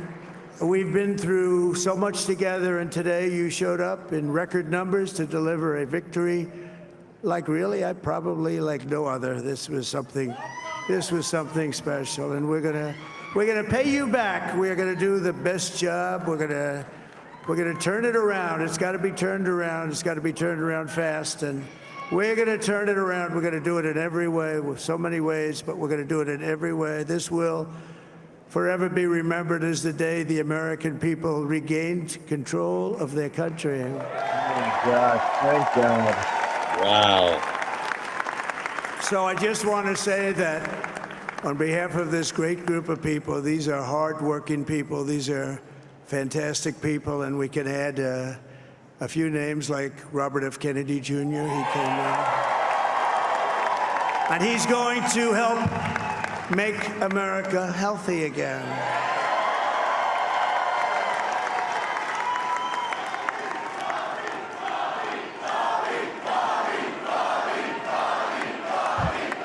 Screw it up this time, Tom. And now he's a great guy, and he really means it. He wants to do some things, and we're going to let him go to it. I just said, but Bobby, leave the oil to me.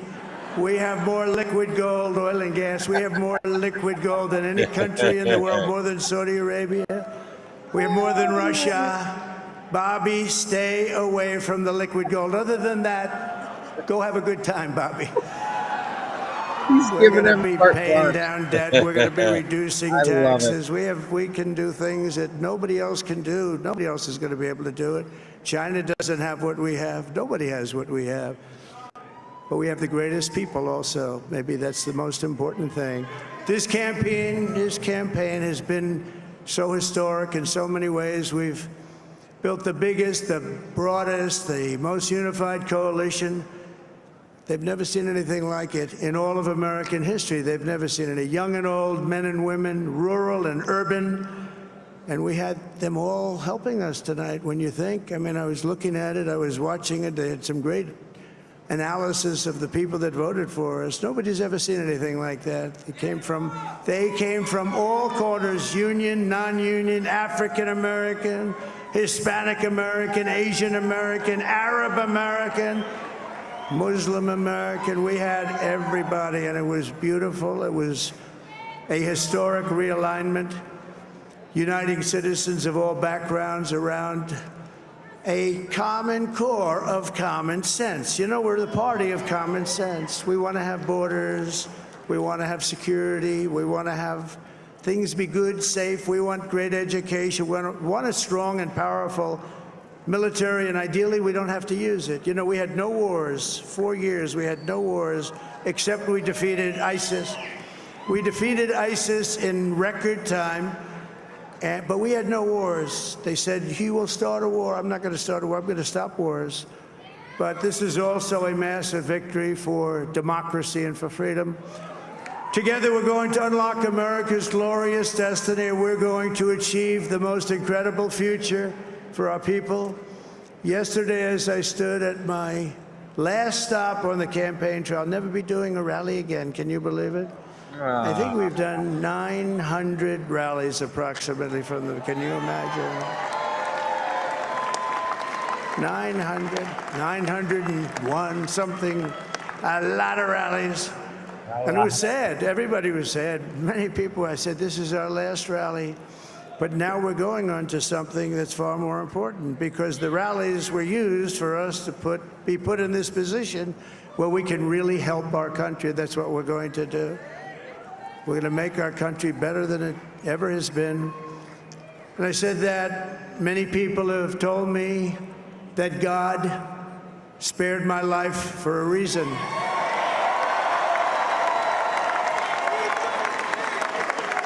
And that reason was to save our country and to restore America to greatness. And now we are going to fulfill that mission together. We're going to fulfill that mission. The task before us will not be easy, but I will bring every ounce of energy, spirit, and fight that I have in my soul to the job that you've entrusted to me. This is a great job. There's no job like this. This is the most important job in the world.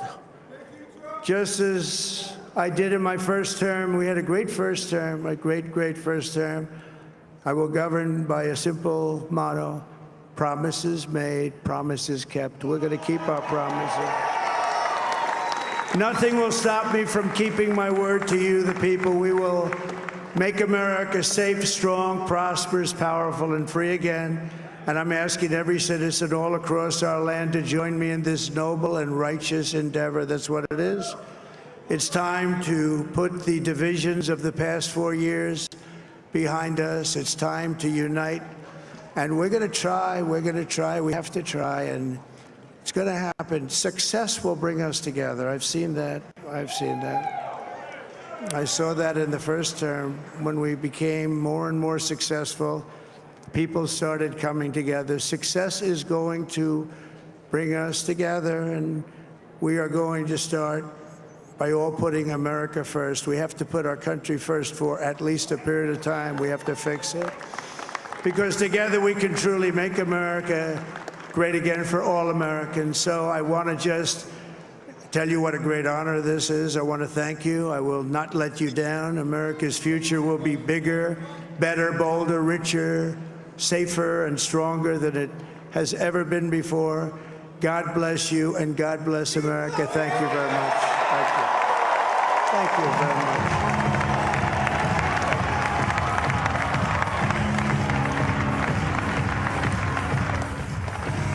Yeah, now turn off the volume before they flag us for copyright from the Village people. Now just get in a bunker, keep yourself safe until you can assume power and start making some decisions here. That's all I'm saying. Keep yourself safe. What do you guys think? Well, we're entering dangerous times now between the election and inauguration, and even after then, it's going to be a challenge. Yeah, because the global syndicate does not like losing, and just because they've lost an election does not mean they've lost the war.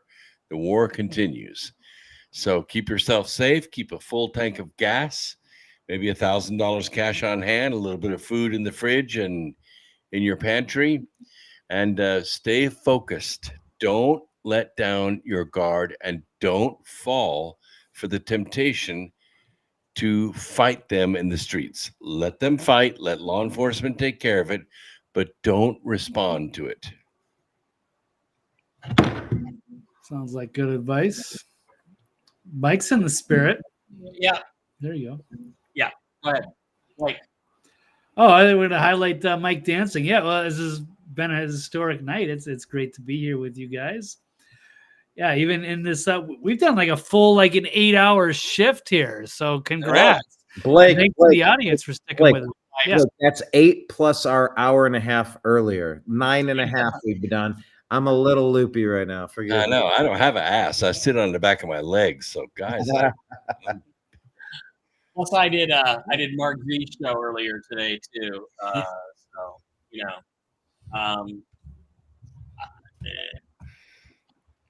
I just got a friend texted me, and she said, "So they called it. Do you think we're safe?" The answer is yeah. I think we're safe with this result, but they're playing a lot of shenanigans. They're calling states for swallow that she didn't really win. I don't think she won Minnesota. So I think the next battle is we're going to have to fight. We're going to have to fight the fraud. We're going to have to fight to expose the fraud. And I didn't like some of his. I don't want to reconcile with these people. I want to go to war with them. They are clear and present danger. Yeah, as I posted on social media yesterday, I hate Democrats with every fiber of my existence. And I don't feel any different about that now. I'm in no mood to be conciliatory. We did that in 2017, and look what happened. Yeah. So I think what needs to continue to happen is to expose the fraud that took place tonight, and prosecute all those people. Agreed. So this is Joe Rogan putting this out there. It's a little goofy because I have a background on. Let me close this out. Holy crap. Play this again. But Joe Rogan posting this. It's Donald Trump's acceptance speech, and his comments at the bottom say, "Holy shit." It actually happened, guys. This is big time right now. This is a big deal. This is a big deal. So, yeah, I do think it's going to stand, but I think we should not delude ourselves that, like Brooke said, we've won a battle, but we haven't won the war yet. But this is midway. I have one more thing to add. MSNBC is still saying that Harris has a chance. Oh my God!